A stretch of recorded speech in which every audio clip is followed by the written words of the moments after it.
Merhabalar, ben Berke Sayras Çetin, Regional Kale Sports'ta ayrıca konumunda oynuyorum. PUBG'ye ilk çıktığı günden beri oynuyorum. Ailem o zamanlar izin vermiyordu. Gizli gizli oynuyordum. E-spor yoktu o zaman ama başka oyunların e-sporlarını takip ediyordum. Yani bir e-sporcu olmak istiyordum. PUBG Mobile'da buna açık. Who have won the title? RCB picked to the post. It's South Korea. D plus Kia. Benim için geçmişe kaldı ama aklıma geliyor illaki tabii. Bazen geceleri özellikle turnuva bittikten sonraki ilk aylar böyle geceleri editleri açıp falan izlerdim yani duygulanırdım. Ama ileriye bakmak lazım yani bir yerden sonra. O yüzden o turnuvaya dair herhangi bir şey hissetmiyorum. İkincilikte sonuçta güzel bir başarı. Ama son maçtaki talihsiz alanlardan sonra nasip değildi. Belki bu sene olabilir yani. Yani bu sene güzel başladık. Yani WC'de daha iyi bir sonuç getirebilseydik bu sene benim senem diye, yani bizim senemiz diyebilirdim yani. Aslında daha yani çok uzun bir yolum var. Elimden geldiğince çok şey kazanıp kendimi tarihin güzel bir yerine yazmak istiyorum yani. Bu işi en iyi şekilde yapmak istiyorum. Dünyanın belki de en başarılı e-sporcularından biri olmak istiyorum kendi alanımda. Takım değiştirip de iyi olmamın sebebi de birazcık da disiplin ve tecrübeden kaynaklı. Servet amcam ve Çınar amcam kendi öz ailem dışında. Onlara çok teşekkür ediyorum. Eski takım arkadaşlarım dahil, yeni takım arkadaşlarım dahil, bütün şu ana kadar gelmiş geçmiş bütün takım arkadaşlarımla. Onlar olmadan ben buraya gelemezdim. Onların emeği de çok etkiliyor takım oyunu olduğu için. Onlara da buradan çok teşekkür ediyorum. Beni destekleyen herkese de çok teşekkür ediyorum.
Siapa yang paling pintar ngendop di tempat-tempat yang aneh?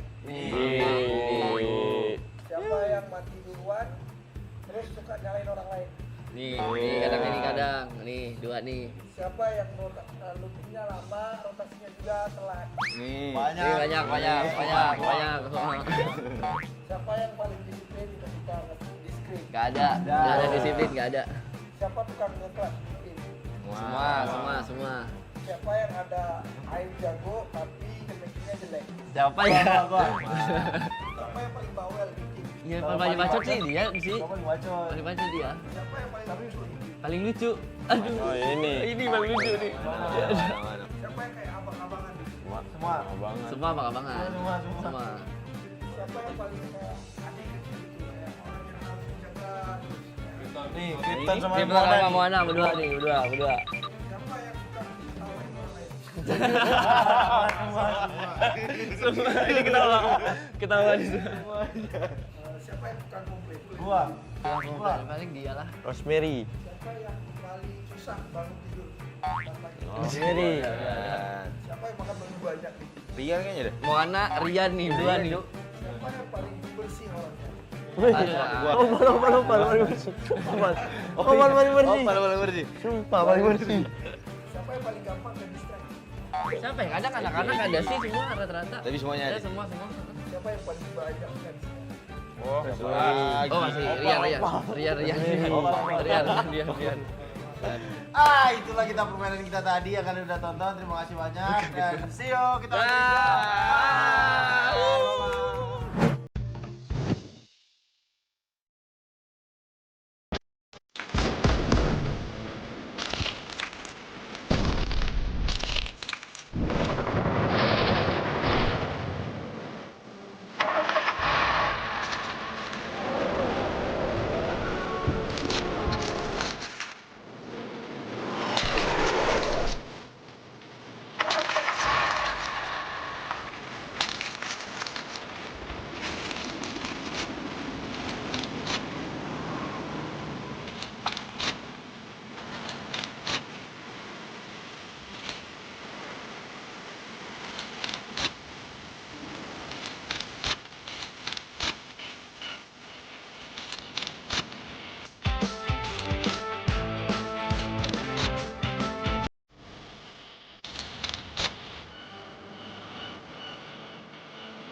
Takım içerisinde binada en beklenmedik pozisyonda kim oynuyor? Silas. Berkin abi. Hayır. İlk başta fight atarken kim ölüyor? Silas.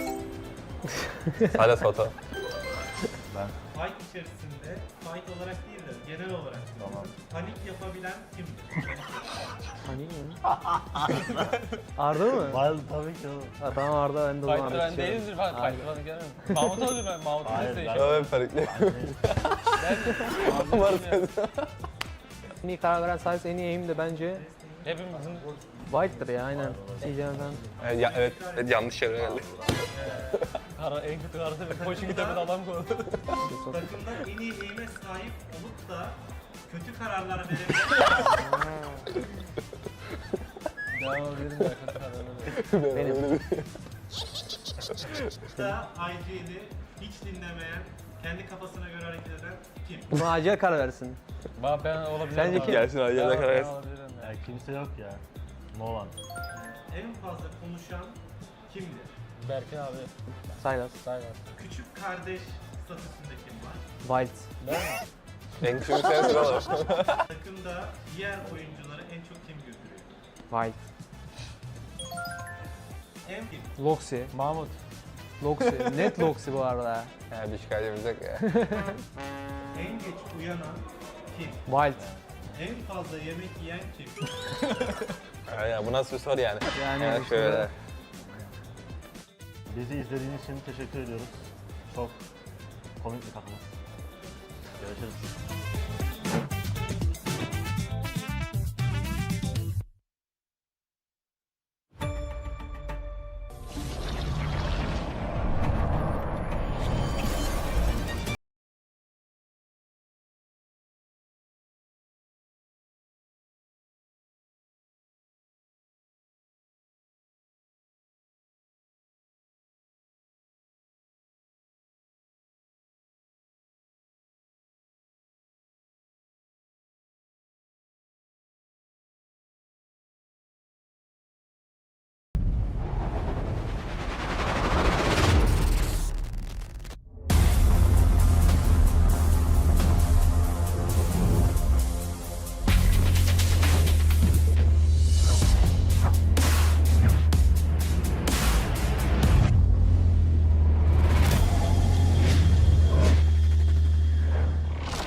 За сайн байцгаана уу?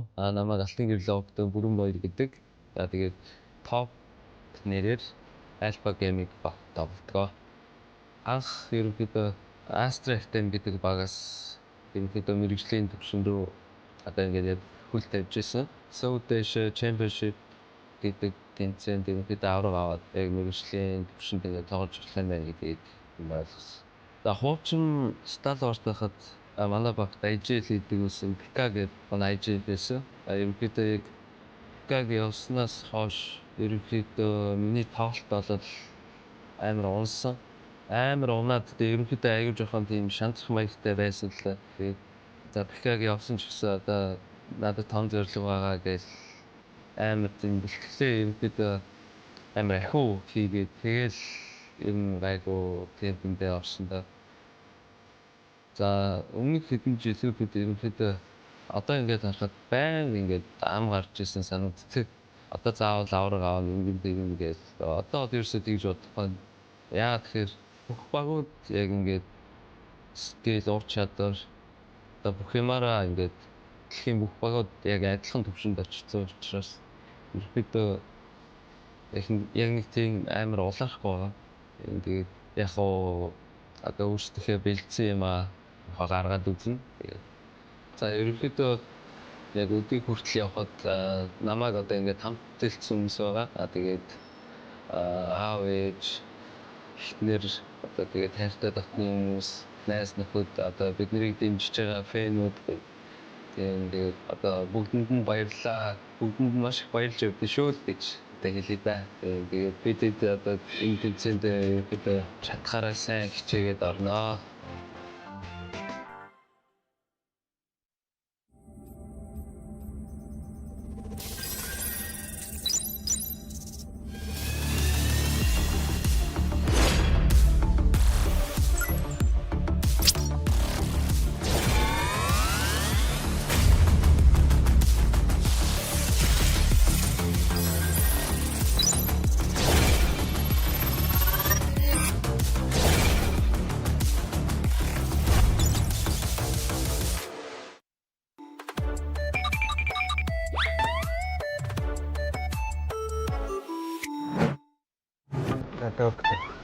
Явгын газар руу яваарчдаг дөө гэж байна.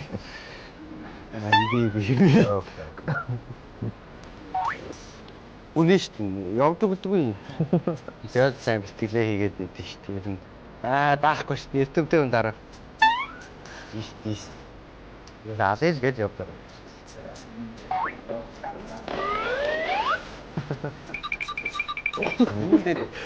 Тоглосон дээр тий тоглосон дээр амьдрал юм уу?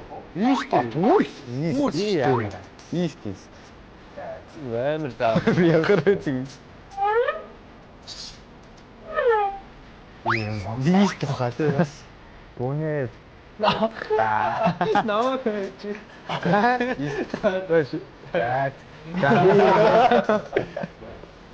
Юу вэ? Амьдралын хамгийн их нууцтай гинэ. Тэгээд.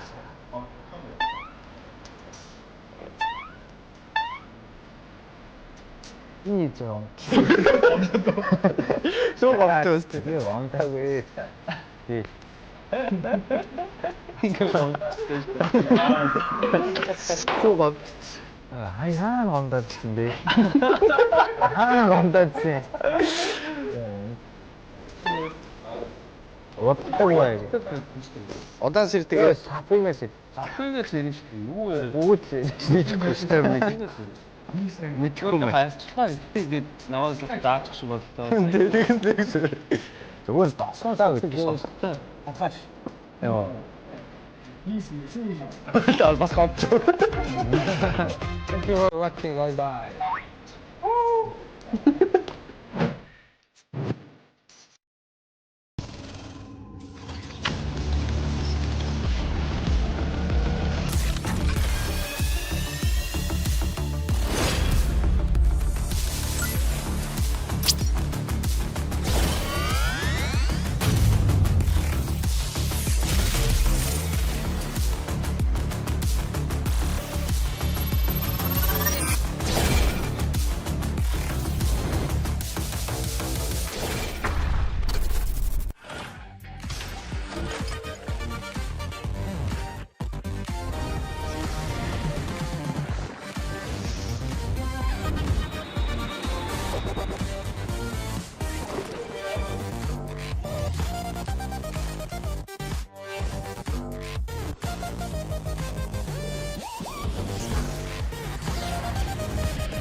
Mobile Global Championship, coming to you live from Bangkok, Thailand.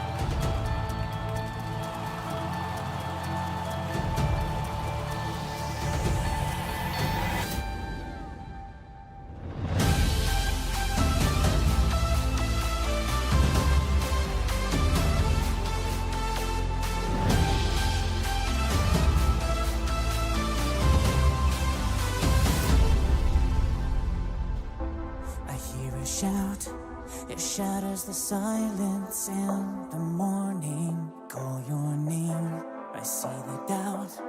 We're falling too fast without a warning. But if you stay, you'll battle by my side. They'll never ever win the day. No matter what they say, mission ain't broken, don't take what is spoken. Our path ahead is still unknown. This battle ain't over, let's walk through the fire. Wash out our fear, fight to the end.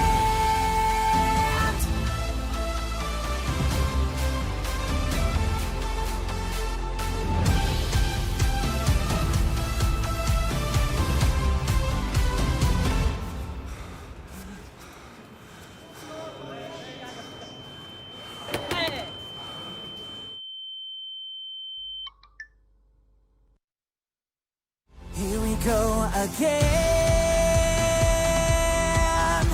The scars are still fresh, but we will overcome the pain. The lights will never fade. This mission ain't broken, don't take what is spoken. Our path ahead is still unknown. This battle ain't over, let's walk through the fire. Wash out our fear, fight to the end.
Lost in a dream, can't find nowhere to hide.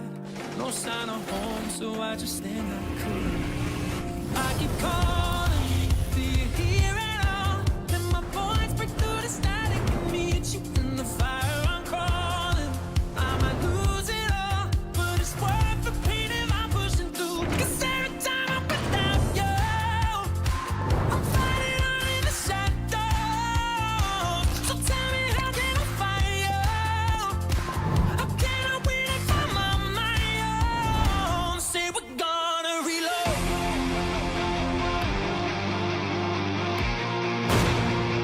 I can't do this no more.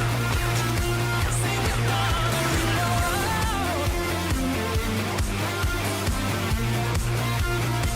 Say we're gonna reload. There's so much waiting for you.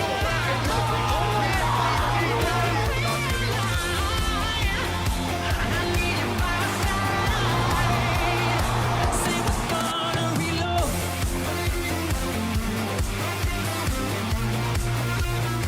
Say we're gonna reload.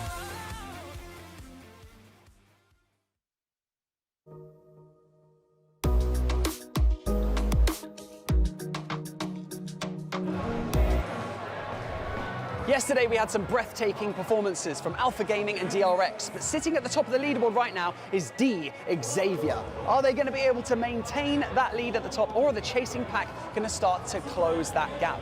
Only time will tell. But that's not the only thing that is here at PMGC. Right next to the stage, we are in the fan zone. There's so many immersive experiences, activations, meet and greets, and of course, exclusive merchandise that you can all get your hands on. You've got to come down here though to Siam Paragon in Bangkok, Thailand in order to get all of that stuff.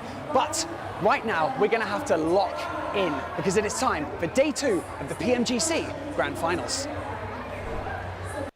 Welcome back to the PUBG Mobile Global Championship Grand Finals, live in Bangkok, Thailand. Day 1 was a test of nerve, skill, and a year's worth of preparation. But day 2 is where legends wake up. I'm your host, Hot Jukes, here with Maxman and the 7 Worlds Gaming. 7, how are you feeling going here into day 2? I'm feeling great, man. Yesterday, a very competitive grand finals, too. We had some great performances, and I'm hoping that it's going to continue on. And I'm also hoping, Max, that some of these other teams are going to be waking up towards the bottom of the leaderboard. I mean, as we like to say, day 2 is the real day 1. True. That's the case in PMGC because we're going to have the smash point in place, setting the threshold. So many things are going to be so impactful in the second day's worth of gameplay. That's for sure. Make sure you guys mark your calendar because we're going to take a look at the schedule. We had yesterday, today, and just one more day, guys. 12 games left, and we're crowning a champion. Yes! Okay. Yeah! I was like, yeah.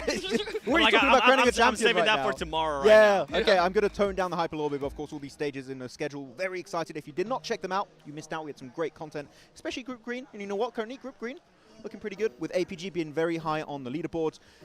But man, these grand finals, I always still wish we had a 4-day grand finals because man, these games, I don't want it to end 7. More! And don't forget, I mean, we do have the Smash rule, too, coming into play on the final day. Ooh. And today, at the end of the day, we will know what that Smash zone limit is going to be. And which team is going to be, honestly, because I don't know if it's going to end up being DX. I don't know who's going to end up moving up on that leaderboard. It's going to be DRX. Oh. That's it. That's my point. Hey, your prediction has actually been on point lately. So yeah, big step up I'm at the going end. Against it. Yep. Curse yeah, who? It's totally possible. Yesterday was crazy, right? We saw some different play styles, be able to put some points on the board. D Xavier, right? Getting into center circle, and boy, did it pay off for them big time. I mean, actually, Hodrick's right. We saw Parajin literally at the hotel just before getting in the elevator. It was like, oh, how you feeling? You had a really good day? He's like, lucky. 3rd place in reality. We're 3rd place. And it's like, you know what? It's good to see that they know the circle were favorable to them. But I think their early rotation 7 have been spectacular. You're just like, phase 2, we know where the circle's going to go. Dead center. Circle goes their way because they play center position. They're looking really strong. Yeah, that's what it's all about here, right? Putting up those points. But when it comes to Alpha Gaming 7, right? They went in the opposite direction, right? They're like, we're just going to eliminate everybody. You just I thought you were gonna say something else. I thought you were gonna say something else when I was doing that. Yeah, I mean that team was definitely fragging out. I think one of the things that surprised us the most, especially you and I when we were watching those matches, Max, was how compact they were playing, and even when they were split, the synergy and the timing that squad was able to do. I'm hoping it's gonna continue on today. And a big surprise yesterday that we gotta remind everybody of, it was Rifus. He ended up being the MVP. We've been talking about Doc trying to get that new Porsche. Top, maybe going for that Porsche as well. Rifus, hold on, boys. You guys got a family and stuff, but I want that Porsche. Dude. Imagine you have a full squad of just global MVPs. Oh my gosh. How do you beat that? I don't know. Dude, we need a talent MVP prize, right? I'll even take a little mini car at this point. That's all right. You know, it's so crazy. Yeah, 7 will probably take that for sure. He wins it. Well, you know what? It's so crazy. Day 1 was wild, but now it's all about setting that smash point, guys, right? So for those of you guys that haven't seen this before, it comes down to the top team here will set the threshold. 10 more points after that. That's where the smash point comes in play here, Max. Yeah, it's going to be very interesting. We don't see too many smashes, right, actually come to the fruition. We don't see someone actually smash. It's very rare that we see that actually happen. Are we going to see this PMGC finals? Are we going to have just 2 games played? Is it going to end on the first Orangle? It could be the case because keep in mind, the fact that the first game is Rondo for these PMGC Grand Finals in match 1, so many teams could actually get that extra 10 points if they're very close towards the top, right? So it could end instantly tomorrow. Yeah, and how their team's going to be adjusting when it comes down to the Smash Zone. We've seen sometimes teams actually choke. Even if we go back to I'm sorry, Genji. Even if we go back to PMSL Almeida, they ended up choking, being able to win via Smash Roll. And on this one, we do have an egg smashing ceremony, which I got to smash some eggs. And if they win via Smash Zone, they'll be able to smash 3 eggs. If they win by points, only 1 egg. So, you know, go for the Smash win. I saw you with a pan. I'm staying here. I don't have a Come pan to safety. come to save people. We got a great show for you guys today. We're going to have an awesome show match happening right now. We got some of the biggest PUBG Mobile creators in the world here. We also got a nice live show from Bam Bam. Bam Bam is in the building. By the way, as soon as the gates opened, people were just running to the stage. Yeah, it was quick. It was rapid. I know they worked on Papillon, also a previous song that I was like, I know this song. I was like, wait, he's here right now. So I'm very excited to see how that's going to be working out. That's going to be a great little experience. I'm excited. I mean, it's going to be exciting. Everybody here is hyped for it. I want to see everybody go out, but I'm also going to be more excited for those games that are going to be starting. Yes, yes, yes, the games. They're going to be here in a short minute, guys, but I think it's time to get this show started. So let's go ahead and take it on over to the stage with Barty to kick things off.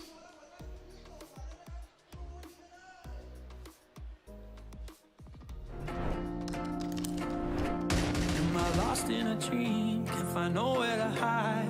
No sign of home, so I just stand like cool. I keep calling, do you hear it all? Let my voice break through the static and meet you in the fire. I'm crawling, I might lose it all, but it's worth the pain if I'm pushing through. 'Cause every time I'm without you, I'm fighting on in the shadows. So tell me, how can I fight you?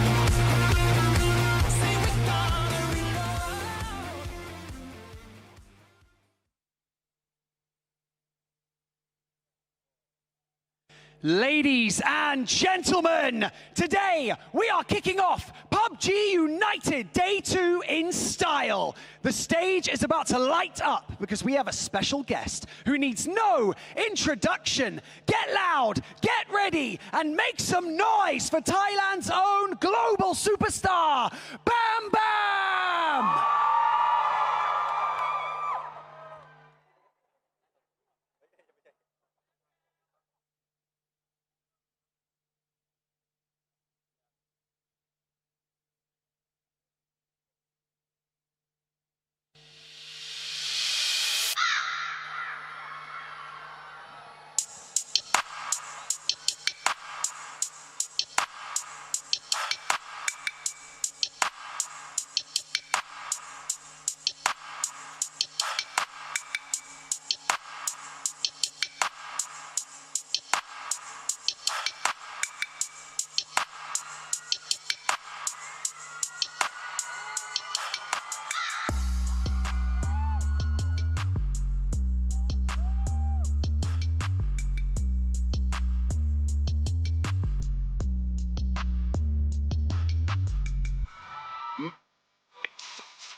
Oh. Thank you, thank you. Right.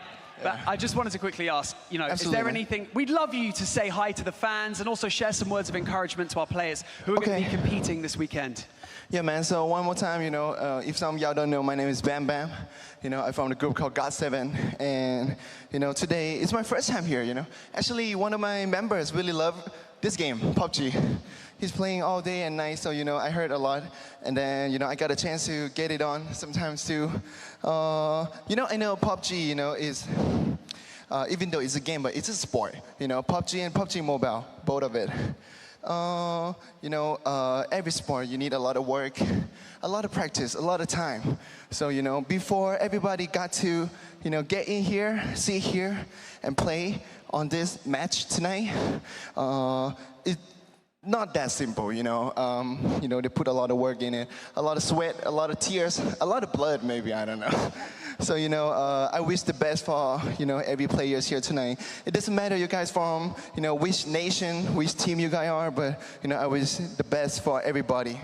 That's all I can say, man. Thank you so much. Everybody, make some noise one more time for Bam Bam! Thank you so much, man. Thank you for all your energy. You know, boys and girls, thank you so much. And good luck to you tonight, too. Thank you very much. All right. Good luck to all the teams. Peace out.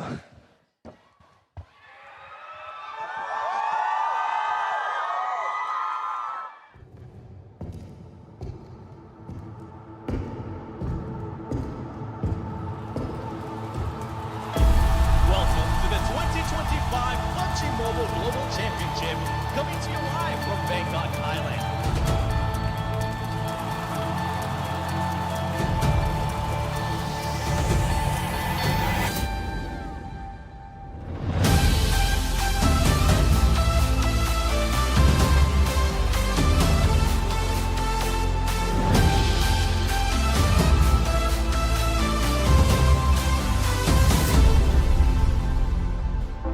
I hear a shout, it shatters the silence in the morning. Call your name, I see the doubt.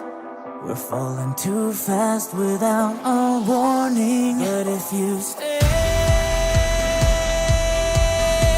you'll battle by my side. They'll never ever win the day. No matter what they say, this mission ain't broken. Don't take what is spoken. Our path ahead is still unknown. This battle ain't over. Let's walk through the fire. Wash out our fear, fight to the end.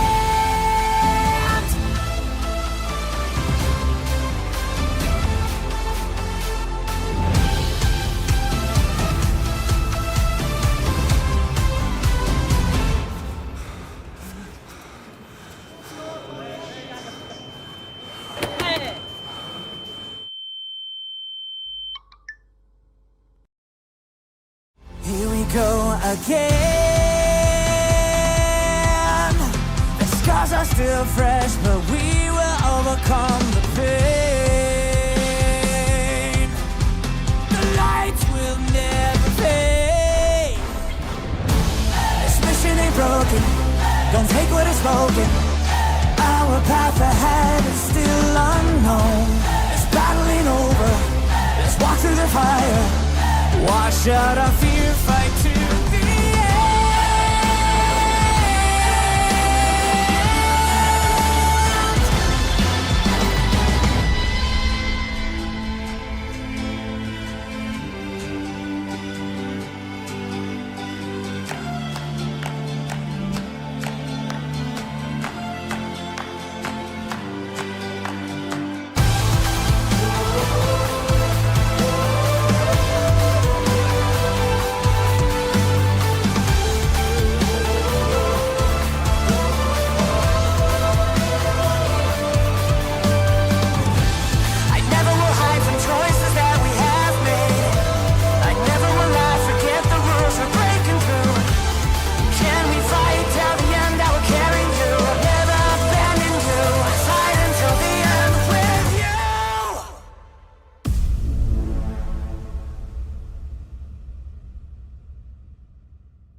Gördüm. Tebrik ederim. İzliyor muydunuz?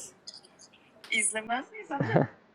Nasıl heyecanlı mıyım? Nasıl titriyor? Nasıl titriyor? Alo, anne sesim geliyor mu? Alo geliyor anne. Ne yapıyorsun anneciğim, nasılsın? İyi aşkım sen ne yapıyorsun? İyiyim ben de. Maçlar bitti. Böyle izleyeceğim dedim. Gördüm anne. Gördüm. Tebrik ederim. İzliyor muydunuz? İzlemez miyiz anne? Nasıl heyecanlı mıyım? Nasıl titriyor? Nasıl titriyor? Valla. Biz burada çok yok ya, yaptık. Şükürler olsun, çıktık finale. Ama aynen şükürler olsun. Hadi. Evet. Siz ne yapıyorsunuz? Çok güzel. Nasılsınız? İyiyiz iyiyiz ancak benim yanındayız. Çok özledim sizi. Uzayı olan abinin seni. Altta seni çok özledim annem. Tamam anne. Şeyler ne zaman başlıyor finaller? Finaller 12'sinde galiba. 12'sinde galiba. O kaç gün sürecek? 3 gün mü? O da 3 gün, evet. Ona hazırlanacağız önümüzdeki süreçte. Tamam annem. Tamam Çok anneciğim. böyle yine böyle bir şekilde sakin öyle. Tamam anneciğim. Var mı bir isteğin? Yok aşkım Tamam dikkat et anneciğim, kendine. size çok dikkat edin. Çok seviyorum sizi. Tamam çok seviyorum ben de seni Hadi aşkım. Çok anneciğim. öpüyorum. Hadi gidelim, görüşürüz. Tamam. Tamam görüşürüz Bye bebeğim. bye. Bay bay oğlum.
In the grand finals of the 2025 PMGC, 16 teams have fought their way to the ultimate honor. Each of them now stands as one of the world's best, and each is represented with the golden egg marked with their team logo. Inside every egg lies a special reward card provided by Infinix. A GT pad, a GT phone, or GT earphones, an exclusive gift waiting to be claimed. Before the grand finals begins, every team chooses 3 opponents whose eggs they would most like to smash. And now with the world watching, only one team has risen above the rest. One champion, one chance to get the ultimate bonus reward. If the champion wins by the smash roll, they may smash 3 eggs and take all the Infinix rewards hidden within. But if the victory comes by points, they may choose only one. One egg, one moment, one prize. This is the 2025 PMGC Egg Smashing Ceremony. This is the one you're looking for. Let the champion step forward and let the smashing begin.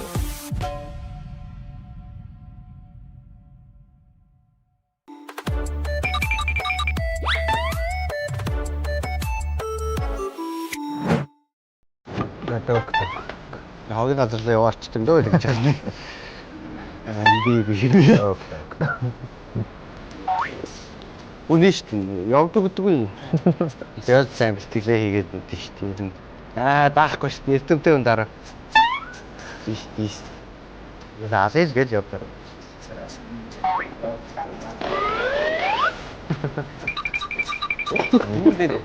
тоглосон дээр тий тоглосон.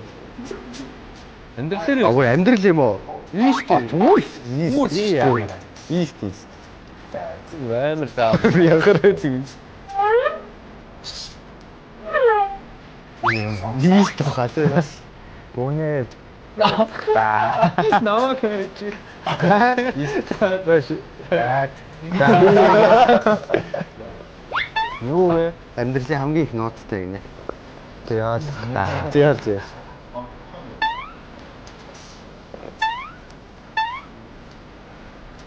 이죠. 소금 토스트. 이거 왕타고 했다. 이거 소금. 하나 건졌는데. 하나 건졌지.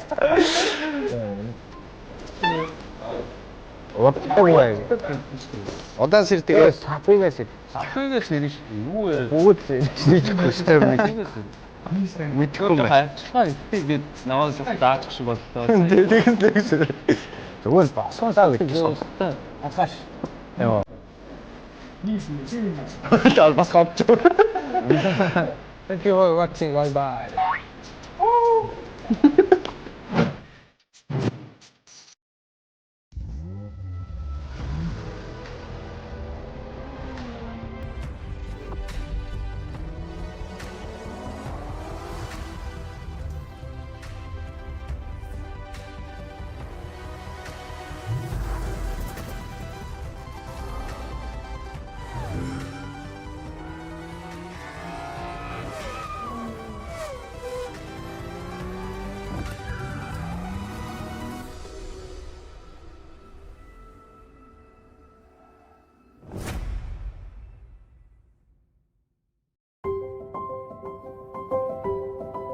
Merhabalar, ben Berke Sayras Çetin, Regional Kayseri Sports'ta ayrıca konumunda oynuyorum. PUBG'ye ilk çıktığı günden beri oynuyorum. Ailem o zamanlar izin vermiyordu. Gizli oynuyordum. E-spor yoktu o zaman ama başka oyunların e-sporlarını takip ediyordum. Yani bir e-sporcu olmak istiyordum. PUBG Mobile'da buna açık. Who have won the title? RCB pipped to the post. It's South Korea. D+Kia. Benim için geçmişte kaldı ama aklıma geliyor illaki tabii. Bazen geceleri özellikle turnuva bittikten sonraki ilk aylar böyle geceleri editleri açıp falan izlerdim yani bir duygulanırdım. Ama ileriye bakmak lazım yani bir yerden sonra. O yüzden o turnuvaya dair herhangi bir şey hissetmiyorum. İkincilikte sonuçta güzel bir başarı. Ama son maçtaki talihsiz alanlardan sonra nasip değildi. Belki bu sene olabilir yani. Yani bu sene güzel başladık. Yani WC daha iyi bir sonuç getirebilseydik bu sene benim senem değil, yani bizim senemiz diyebilirdim yani. Aslında daha yani çok uzun bir yolum var. Elimden geldiğince çok şey kazanıp kendimi tarihin güzel bir yerine yazmak istiyorum yani. Bu işi en iyi şekilde yapmak istiyorum. Dünyanın belki de en başarılı e-sporcularından biri olmak istiyorum kendi alanımda. Takım değiştirip de iyi olmamın sebebi de birazcık da disiplin ve tecrübeden kaynaklı. Servet amcam ve Çınar amcam kendi öz ailem dışında. Onlara çok teşekkür ediyorum. Eski takım arkadaşlarım dahil, yeni takım arkadaşlarım dahil, bütün şu ana kadar gelmiş geçmiş bütün takım arkadaşlarıma, onlar olmadan ben buraya gelemezdim. Onların emeği de çok etkiliyor takım oyunu olduğu için. Onlara da buradan çok teşekkür ediyorum. Ve beni destekleyen herkese de çok teşekkür ediyorum.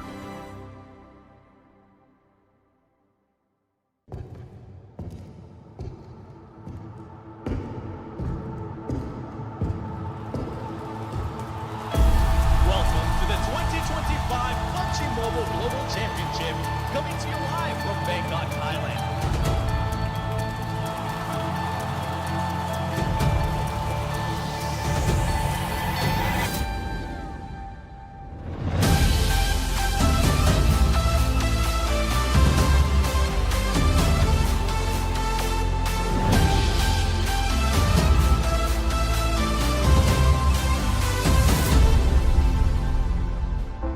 I hear a shout, it shatters the silence in the morning. Call your name, I see the doubt.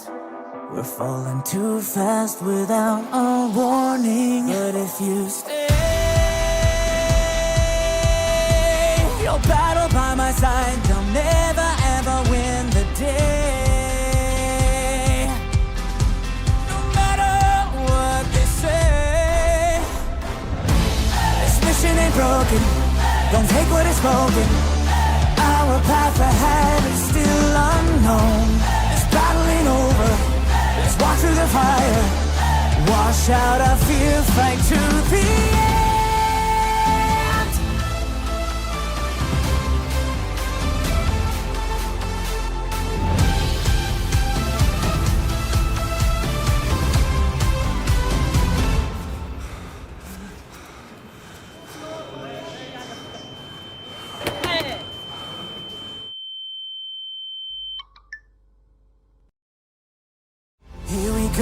again. The scars are still fresh, but we will overcome the pain. The lights will never fade. This mission ain't broken, don't take what is spoken. Our path ahead is still unknown. This battle ain't over, let's walk through the fire. Wash out our fear, fight to the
Gördüm. Tebrik ederim. İzliyor muydunuz? İzlemez miyiz? Nasıl heyecanlı mıyım? Nasıl titriyor? Alo, anne sesim geliyor mu? Alo, geliyor anne. Ne yapıyorsun anneciğim, nasılsın? İyi aşkım, sen ne yapıyorsun? İyiyim ben de. Maçlar bitti. Böyle bilgisayardaydım. Gördüm anne. Gördüm. Tebrik ederim. İzliyor muydunuz? İzlemez miyiz anne? Nasıl heyecanlı mıyım? Nasıl titriyor? Valla. Biz burada çok bir şey yoktu ya, yaptık. Şükürler olsun, çıktık yine de. Ama aynen şükürler olsun. Evet. Ladies and gentlemen, once again, welcome to day 2. My name is Barney Banks and I'm joined by the wonderful Natcha on stage. And welcome to today's very special event. We have an action-packed schedule lined up for you, of course, featuring an exciting show match with KOLs from all around the world, with a unique twist that you're not going to want to miss. ใช่แล้วค่ะวันนี้ก็ต้อนรับทุกท่านด้วยนะคะเข้าสู่วันที่2ค่ะและยังอยู่กับดิฉันนะคะเนยณัชชาและพิธีกรคู่คุณบานี่นั่นเองค่ะต้องบอกว่าวันนี้เนี่ยเรามีตารางความสนุกอัดแน่นเลยนะคะพร้อมทั้งยังมีโชว์แมตช์สุดพิเศษด้วยที่จะมีเหล่า KOL จากทั่วโลกค่ะพร้อมทั้งกติกาแล้วก็ลูกเล่นแบบใหม่ๆนะคะที่ทุกคนไม่ควรพลาดค่ะ And so in just a moment, we're going to be breaking down how today's format works and what challenges the players are going to be facing. ใช่แล้วค่ะอีกสักครู่นะคะเดี๋ยวเราจะพาทุกท่านเนี่ยไปชมกันนะว่ารูปแบบการแข่งขันของวันนี้เป็นยังไงนะคะว่ามีระบบอย่างไรบ้างแล้วก็ผู้เล่นเนี่ยจะเผชิญความท้าทายในรูปแบบไหนค่ะ But before we get into any of that, let's take a look at the rules for our show match.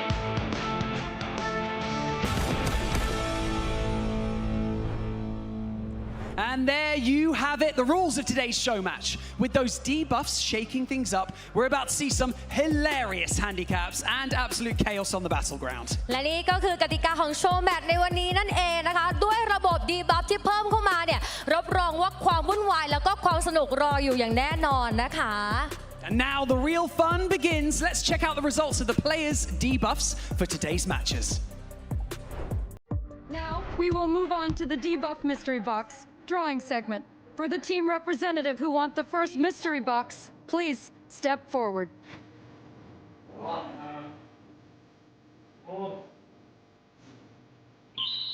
Who wants to open next mystery box? Step forward.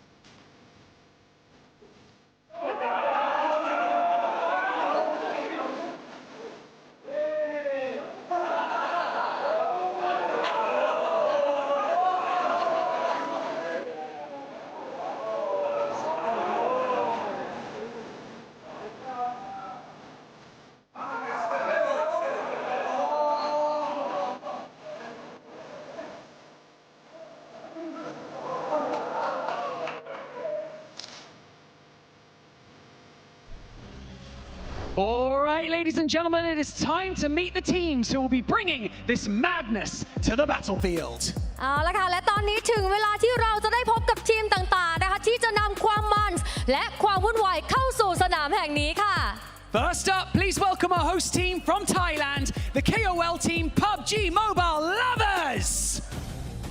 They are John Smith, Muffin, WK19, and Poo Metadik.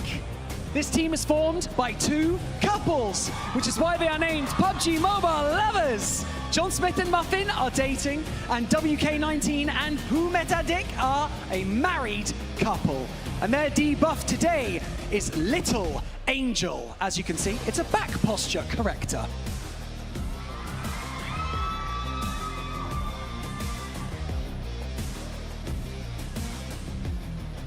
And next is Zero Pun Fighters. There is Yakis, Ramon, Pajo, and Killy Gaming. Ramon and Yakis are a mentor-student duo teaming up once again to compete the showmatch victory, while Pajo and Killy Gaming represent a multicultural pairing of Malaysian KOLs. And the debuff effect for today is Pan Conqueror. Next up is the dev team from PUBG Mobile. They're Kyle, Mufan, Shai, and Lucian. The dev team will carry all 4 types of debuffs, with Lucian voluntarily taking on every single one of them. That's Pan Conqueror, Muted, Agent Team, and Little Angel. Next is Team Infinix. Salim Al-Badi, Modox, Yakuza, Sikana Navas. Tech Miss Talent as Salim, Modox, Yakuza, and Sikanda unite under Team Infinix, powered by the GT30 Pro, the official gaming phone of 2025 PMGC. They're ready to outplay the rest. And the debuff effect for today is Shaky Arms. Next up, we have Team Africa. That's Zedu, Prince Raval, Hermes, Shakid. This team represents the spirit of Africa, led by South Africa's top creator, Zedu. Fighting alongside him are Prince Raval, Hermes, and Shakid, players who rose from grassroots. And their debuff is Agent Team. Next is Team Alpha. Farouk Ahmad YT, T-Max, Yellow Gaming, Angry Hoser. Team Alpha brings strong creator chemistry to the stage. Farouk and T-Max showcase the long-time duo synergy, while Yellow Gaming and Angry Hoser finally join forces with Dame on the PMGC stage. Together, they form a well-connected and highly entertaining lineup with natural teamwork, and their debuff effect for today is Muted. Next up is Team Gen Pack. That's Star Anonymous, Yjut, Donkey Plays, and Amna User Safe. They bring a well-rounded creator lineup with different content styles and strengths, making them a versatile squad to watch through the show match. Their debuff is Shaky Arms. Next is Western Europe. Sasuo, Pepito, Mikalo, and Kyria. Here we have 4 talents from France representing the Western Europe team. Sasuo, king of M416 on long range, best friend with Pepito, the school apartment expert will be teaming up with Mikalo, an FPS expert, and Kyria, a famous multi-gaming talent. The debuff effect for today is Pan Conqueror. Next is Latam Force. That's Alucard V2, iGrowan, Lolo, and Lu Power. They are representing a creator lineup known for a strong community connection and player-focused perspectives. Their debuff today is Massage, a shoulder and neck massager. That sounds nice. Next is Mina team. Digray, Bohamdan, Flagan, and 3BSI. Digray is the big brother of team, bringing his younger brother 3BSI and his host fan, Flagan and Bohamdan together. Hope they can bring honor to the Mina. And the debuff effect for today is Muted.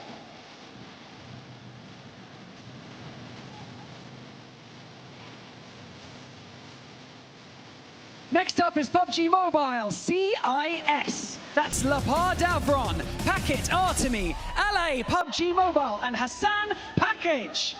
They are powerhouse creators, top streamers, and true fan favorites. They have a debuff today, and it's Clumsy Fingers.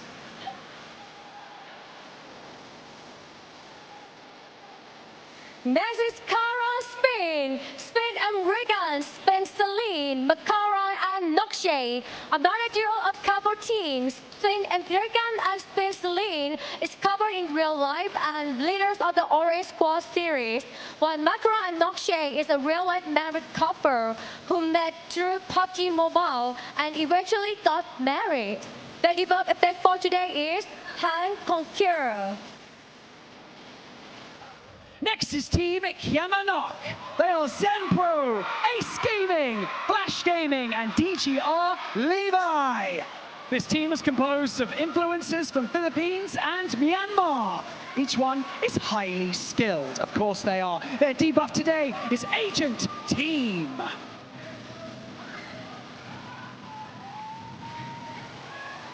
Next, please welcome for it, Lucas, Prime Mini, the Past Story 01, KKZXQ.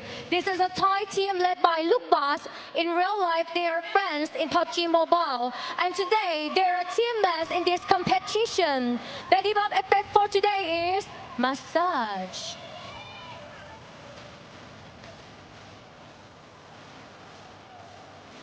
And alright, let's properly introduce our special guest tonight. Representing the massively popular T-pop idol group class, we have G1 and 3, Poon Haptai, Kun Pon, Jinwook, and Next. This lineup brings major fans power, here's on-site hype, and top-tier entertainment value that presents alone interactifies their stage.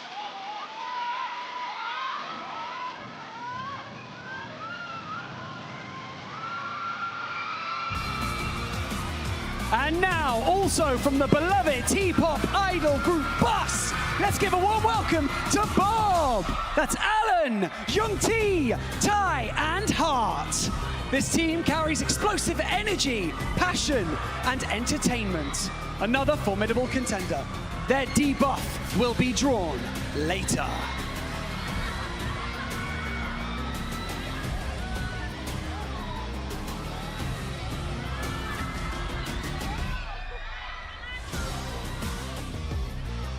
Gentlemen from Team Bob, come join me over here. Come join me. And G1 and 3, please join me on the stage as well. This is crazy. We have both celebrity teams here at the center of the stage, and we have 2 remaining debuff boxes over here for them. Let's have a game of rock, paper, scissors between Alan and Pudachai. Let's have a quick game rock, paper, scissors in 3, 2, 1. Oh, Pudachai wins! Okay, you will choose first. Which box do you want? The one on the right? Okay, bring it over. Let's see your debuff for today. เลือกดูนะคะว่าได้อะไรนะ debuff ในวันนี้นะคะ อะไรเอ่ย It's Clumsy Fingers! That's tough. Okay, Alan, I'm guessing you have to open this box. Bring on over your debuff for Team Bob. ดูว่าทีมนี้ได้อะไรนะคะ It's Little Angel! You get to wear angel wings. That's cute. Okay. Before we jump into today's show match, before we jump in, guys, we're gonna have a quick chat, okay? Alan, do you guys usually play PUBG Mobile, and, you know, who's the strongest player from your team? All right, so we usually do play very, not as quite often as we do in our high school phase, but like, yeah, we do really enjoy to play PUBG Mobile. But who's the strongest player? I would, not really sure. Let's wait and see. We'll find out. เดี๋ยวต้องดูกันนะคะก็คือเขาถามว่าปกติแล้วเนี่ยเล่น PUBG กันอยู่แล้วหรือเปล่าน้องก็ตอบว่าปกติก็มีเล่นอยู่แล้วบ้างนะแต่ว่าใครแบบแข็งแกร่งที่สุดในทีมเดี๋ยวมาดูกันในการแข่งขันค่ะ So you guys compete, or not compete, sorry, you guys perform on stage all the time, but how does it feel now to compete on an esports stage of this size? I mean, I've talked to the members and we've been wanting to do this for a long time because like we're a very hardcore gamer as well. So I'm pretty excited for today and we'll do our best. You're going to get the full esports experience. ปกติแล้วเนี่ยเราจะเจอน้องๆตามอีเวนต์อื่นๆใช่ไหมแต่ว่าเหมือนครั้งนี้ก็เป็นครั้งแรกที่ได้มาในการแข่งขัน e-sport แบบนี้ค่ะก็ถามว่ารู้สึกยังไงบ้างน้องๆเนี่ยก็บอกว่ารู้สึกตื่นเต้นมากๆเลยนะคะแต่ว่าก็เหมือนดีใจด้วยที่ได้มาอยู่ในการแข่งขันที่แบบยิ่งใหญ่แล้วก็จริงจังแบบนี้นะคะ So your debuff today is Little Angel, which means you have to wear this back brace and wings when you play. Do you think it's going to affect you? I feel like this debuff isn't that effective at debuffing a player because it's going to help in my back as well. I think it would help my back as well. I think I need to borrow this off of you afterwards. Yeah. ก็ถามถึงว่าดีบัฟที่เขาเลือกได้เนี่ยมันจะเหมือนมีอุปสรรคอะไรกับการแข่งขันของเขาไหมนะคะแต่ว่าก็บอกก็ไม่น่ามีอะไรน่าจะช่วยแบบพยุงหลังได้ดีด้วยนะคะ You were going to talk about their buff, weren't you? What was it? Yeah, I feel like our debuff isn't that bad, but like theirs with gloves, it's going to be tough. Gonna be tough, but Achai, I've got to talk to you now. Do you think that you and your team can get the chicken dinner today? That's a hard question. But for me, I think me and my team, I'm not sure like how many seconds we're gonna survive in the game. It's quite hard for us, but it's an honor to be here today, and it's great to be participating with everyone, and we're so excited, and we do our best. Maybe just, I guess, go with the flow. Go with the flow. ก็ถามว่าคิดยังไงคิดว่าวันนี้จะชนะเราได้กินไก่หรือเปล่านะคะน้องก็บอกว่าอ่ะขอให้อยู่รอดก่อนกับทีมยังไงเอาใจช่วยกันด้วยนะคะแล้วก็จะทำให้ดีที่สุดนะคะ We've got loads of fans of PUBG Mobile in the room, don't we, right now? So I want you to ask for their support. Are you going to get them to cheer for you? Come on. Maybe we'll do a cute dance, me and my team. Oh, okay, go on then. เดี๋ยวน้องจะโพสท่าให้ดูน่ารักน่ารัก Ladies and gentlemen, make some noise for G1N3. ขอเสียงหน่อยเร็วอ่ะ1 2 3 And make some noise for Bob as well. Thank you so much. You can now return to your seats and get ready for today's show match. With that being said, it's time to cut all the talk because it is time for some action. Let the show match begin. Woo!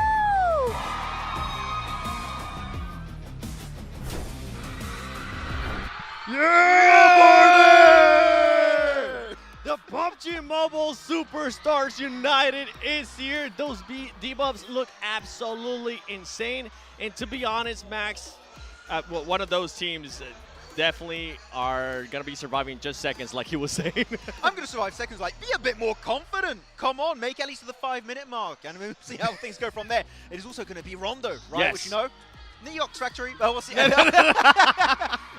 maybe. I don't think we're going to be getting that. If we do, though, imagine everybody just drops it.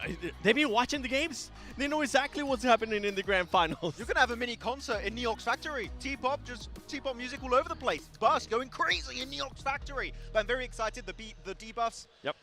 They're kind of rough. For me, Yes. the worst one has to be the gloves. The gloves? I can't believe I just did. There you go. You got that. Yeah, that's going to be... why did I do that? I don't know, and you doubled down and you did it twice. Now, I think the worst one might be, I think they have like a vibrating arm slimmer thing. Bro, with a Mini 14, that's you're going to tap mess so fast. you up. With a Mini 14, hey, you're going really hard. You're not going to be you're not going to be doing much, okay? That's how You're not Top going to be gets doing it. much. But there is some teams that I want to keep an eye on.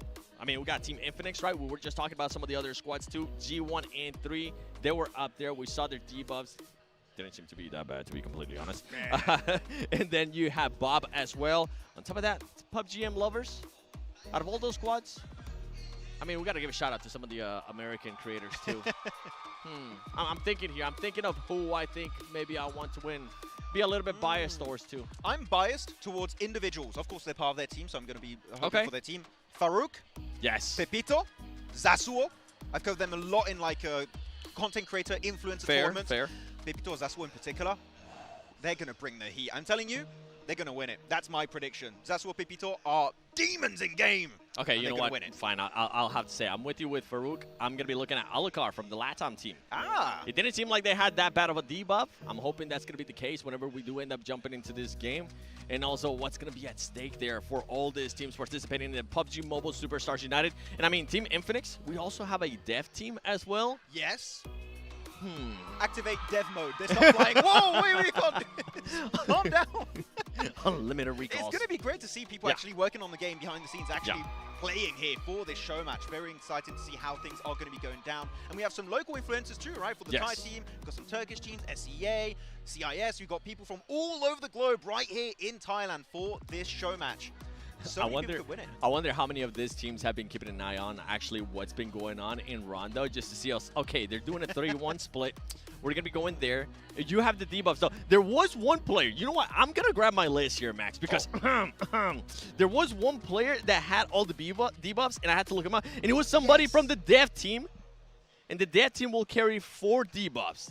It's going to be the Pan Conqueror, a Pan Phone Case, Muted, which you're not going to be able to talk to your squad. So if you're for some reason getting into a fight, try to portray that somehow to the rest of your squad. Agent Team, which means sunglasses, and Little Angel, which is the back posture witch. And the worst thing is, he's going to play better than us with all the debuffs.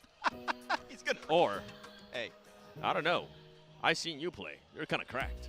Oh, I thought you were going to insult me for a second on my gameplay. I was like, wait, he's going to talk smack. But it would have been fair if you did. So I would have been fine with it.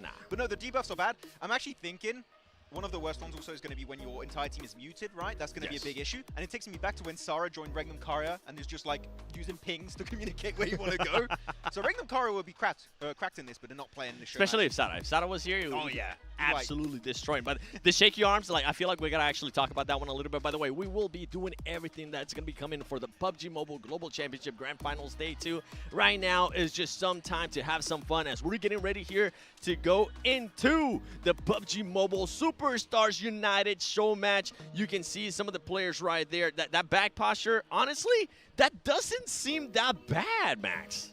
I don't know if they're just like super like beefed up right now. This hell is strong and going to the gym. Oh, look at the gloves. Look at the gloves. Look at the gloves. Oh, that's going to be tough. Such an issue. Come on. The phone case one, I think, is the least egregious one. I haven't seen how big it is, actually. I want to see. If it's massive, actually getting your fingers to touch the screen could be hella hard. Depends on the size.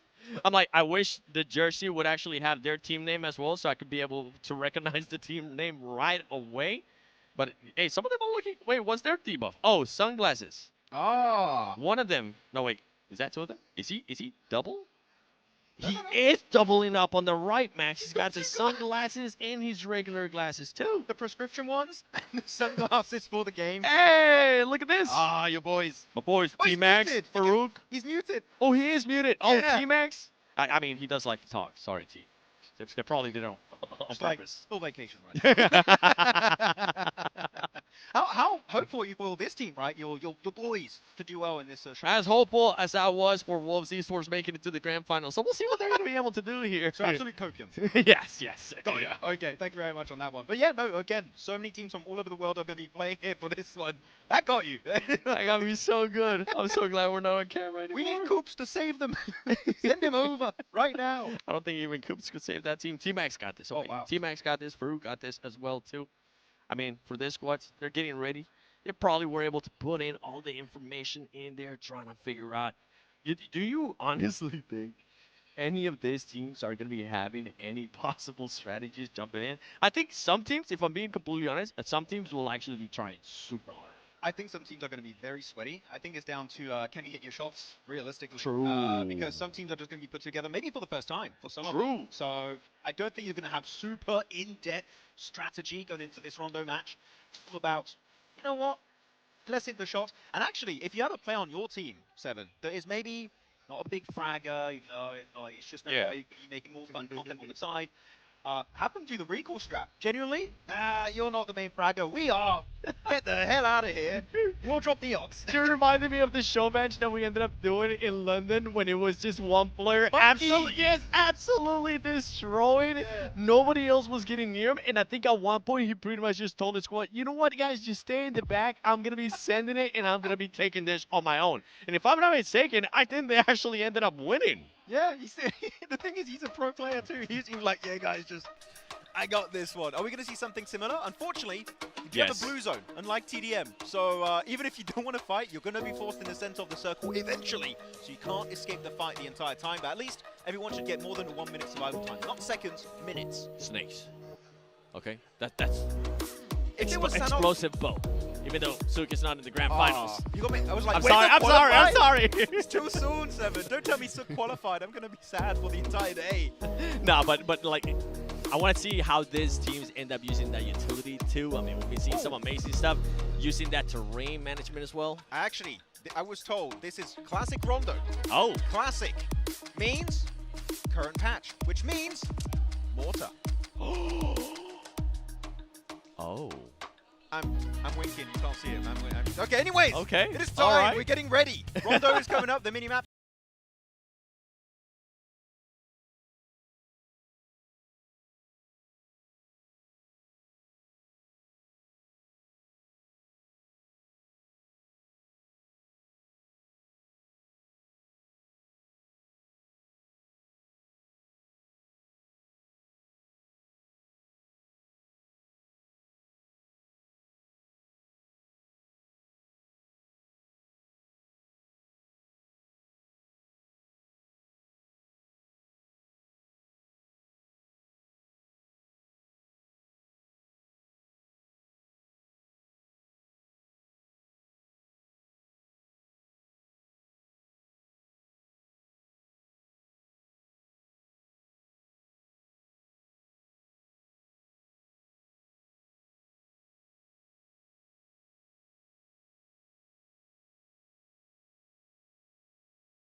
Around to the east of the map. We do have some teams at very close quarters right now, Seven. Yep. Maybe a little bit of an aerial fight. Some players taken out as they parachute down. I mean, we've seen it in past too. Maybe they're going to be looking to do it here as well. I just want to see one hot drop. Come on. Give me one. Utilize that recall tower. Utilize all the mayhem. But also, we got to take into consideration debuffs, right? If they can't talk to each other, maybe one of the players is muted, they're going to be like, guys, I think it's better if we just wait a little bit towards the later in the game when we actually have a chance and not try to hot drop when we can't even talk. Oh. And there you go. You get your first elimination. No! It's a guard! It's one of the NPCs around the map. They're trying to get to the shop location because we do have the regular mode, right? Yep. So you can shop, meaning you can maybe get some Dev team. great weapons right away. Sorry, Max. Yes. I got excited. The dev team. I want to see what they can do. They start flying again. I swear. That would be hilarious. But they know the meta. If anyone knows the meta, it's these guys. Oh! S12K is going to be played up for sure. Oh, MG3 already from a commander? Already. At the ready, too. You got Infinix, the Infinix team. Come on. I believe in you. Don't die to the guards. Don't die Not to yet. bots. Not yet, Yakuza. Run away, please. Oh, I mean, I think. Wait, there's so many crates. Oh, this is. Oh, okay. I remember which part this is of the map. Modox. Oh, there you go. Just run away, Yakuza. Just run away, please. Go find a recall tower. You might be doing that. No way they dealt with a guard with a MG3. Like, that is. Wait, was it the brutal. guards that ended up eliminated? Yeah. I think it was. It It was the commanders that No, eliminated they got the them. recall tower right next to the shop location, so that's fine. Are they going to attempt it once more? That's my No, question. no. I would recommend you couldn't. Oh, he's going back up the wait. staircase. No way. Infinix team? Yakuza? Are we sure about this? Think about all the prizes, all the rewards that are currently at stake. You could be the Chicken Dinner Victory Squad, the team that ends up winning. And now we got a push actually from Africa, making a push. Oh, he ends up getting knocked off. CIS getting the best of that fight, getting the best of that crash too. Yeah, interesting push. Interesting they're not going as a full squad, but you can see currently on the minimap, there's one player camping a recall tower in Neox itself, meaning this fight doesn't quite go your way. You can go for the full reset, hopefully. There's going to get some nice eliminations in favor of the CIS squad. Davron, package on the forefront, S12K in hand for Davron. He might be able to go get and actually get the revive. Oh, he's going to get the player in here. Good smoke. Enough time, too. Yeah, good smoke, enough time. CIS giving him enough time as well. Somebody else is going to be coming in as well. The guards, they got another player. They did? They did. Oh, my goodness. S12K all over the place, though. Africa versus CIS here. The clash is massive. And the CIS squad is taking heavy casualties. Africa going to be losing one this time around. It's going to be Shakid. But Sadu's going to end up confirming those 2 eliminations. Not bad for them in regards to that engagement. And this is what we're talking about. You just got eliminated from those commanders. Why would you go back there? No. Big throws happening. Yes. And there's no next game. Yeah, Unfortunately, it looks like after that. It looks like us playing. Not gonna lie. Okay. Thank you, Seven. Very kind of I got you. I'm talking about my gameplay. I'm not talking about yours. Okay. We have to play some Ultimate Royale at one point, so you can carry me. I know your sniper shots are big. Here we go, looking at the dev team in this Eastern compound on Rondo. ASM Abakan, very metal weapon with the JS9. Good loadout. Did you see that? Did you see how sneaky that dev team player was currently being, just playing patient, making sure he crouched. Nobody was going to be able to spawn him. Oh, okay. Trying to control the area, throwing over some Molotovs, making sure that they fully back off. As Karaspin is going to be that Turkey team. Celine is going to be part of this squad as well. I would like to see maybe one of the players north of Mehran going to go for that recall tower position. When your teammates fall, instantly go for the recall, bring them back up. No. Nice fight, though. It's going to be the Mina squad. Flare gun looking for the elimination, and he picks it up. That's a massive knock onto Lover. Will he be able to confirm it, though? He's got a teammate nearby. Not going to be an obvious one to secure here, Seven. Yeah, Flare gun getting them very low there with that AUG, switching to the Shoddy and making sure that they were at least able to get that knock. And he's looking to secure it, too. The nade's going to be coming in. Smokes are going to be coming off, too, as well. I was going to say nade. Just nade your teammate. I'll recall you later. Don't worry. It's fine. I got you. We got this. We absolutely got this. Still got all the players alive. So far, nobody has been fully eliminated. We have had eliminations, but nobody has been fully eliminated. And then on the elimination feed, too, Dev team just got a knock. Hell yeah, they got it done. Over in Mehran. Is that going to result in some reses coming through with the recall towers? We'll have to wait and see. But Flare gun, Max, though, I think he saw that smoke. He's like, that's maybe a full team. This is just not quite worth it. I'm like, but Max, what happens if the Dev team actually wins? There's going to be some eyebrow raises over there. It's like, okay. You guys are too good at this. Put him in. Just, everyone's going to ask, just nerf all the weapons they were using. They know what's good in the game. It's unfair. Behind the scenes. Oh, wait. Oh. What is this? The cavalry's here in the compound. Flare gun trying to get some assistance from Ugray. But unfortunately, it does not work out. That's not John Allen. That's actually John Smith making sure he gets that off angle and getting the knock and confirming the elimination, too. And now Mina having to back off as Ogray decides to make the smart play and more than likely going to be going to look for a recall tower or just crash into the bridge. You got this? Yep. There you go. We have destroyable terrain. The bridge is not there just yet. Maybe in a future update. Your favorite thing. Yes! One of your favorite things in Rondo, Max, the Doritos. I knew this would get you. Why do you... I don't like to call the Doritos. What does blank call them? The cover flares, okay? The cover flare comes down. Yeah. Gives you cover. What do they look like? Pyramids. Doritos. I don't... Yeah. I have Blank and John literally nodding, saying yes. John is saying yes. He's saying no. I love the Doritos. Blank is saying yes, but he disagrees with everything I say anyway, so you know what? I'm pretty much used to that.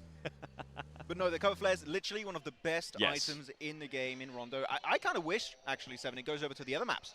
Put it on Miramar. Put it on Erangel.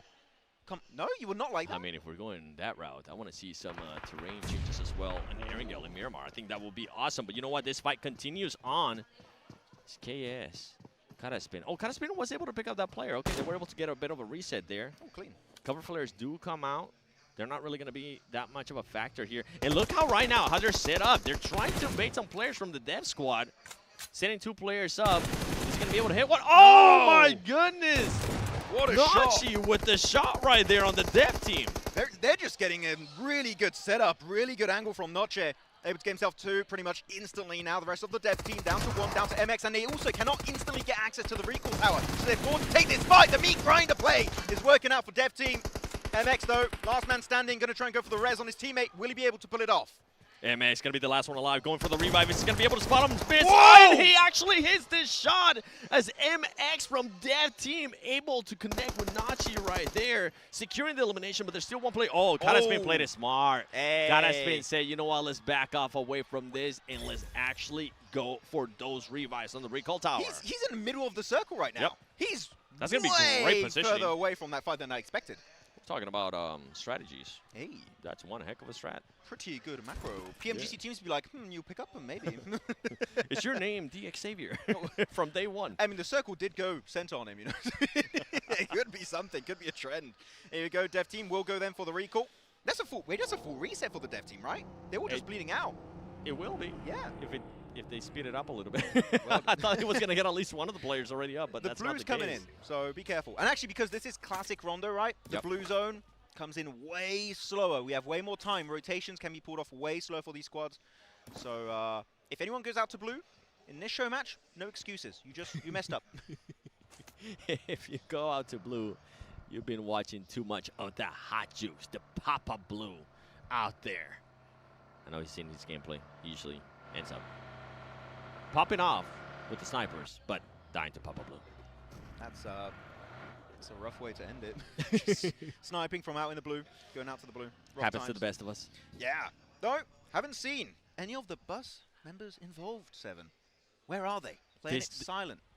Playing it slow. They said that they were going to end up just lasting a couple seconds. Hey! That's not the case. Better survival time We're than currently us. at 10 minutes. Whoa! That's a lot of seconds. That's Do so the math, many. John. John, how many seconds? It's 10 minutes. 600. That Actually, was quick, that too. was Oh, that's easy to easy. count. Yeah. You know what? That was easy. Actually, I feel How bad about 11 that. minutes? Ah. He said 660, by the way.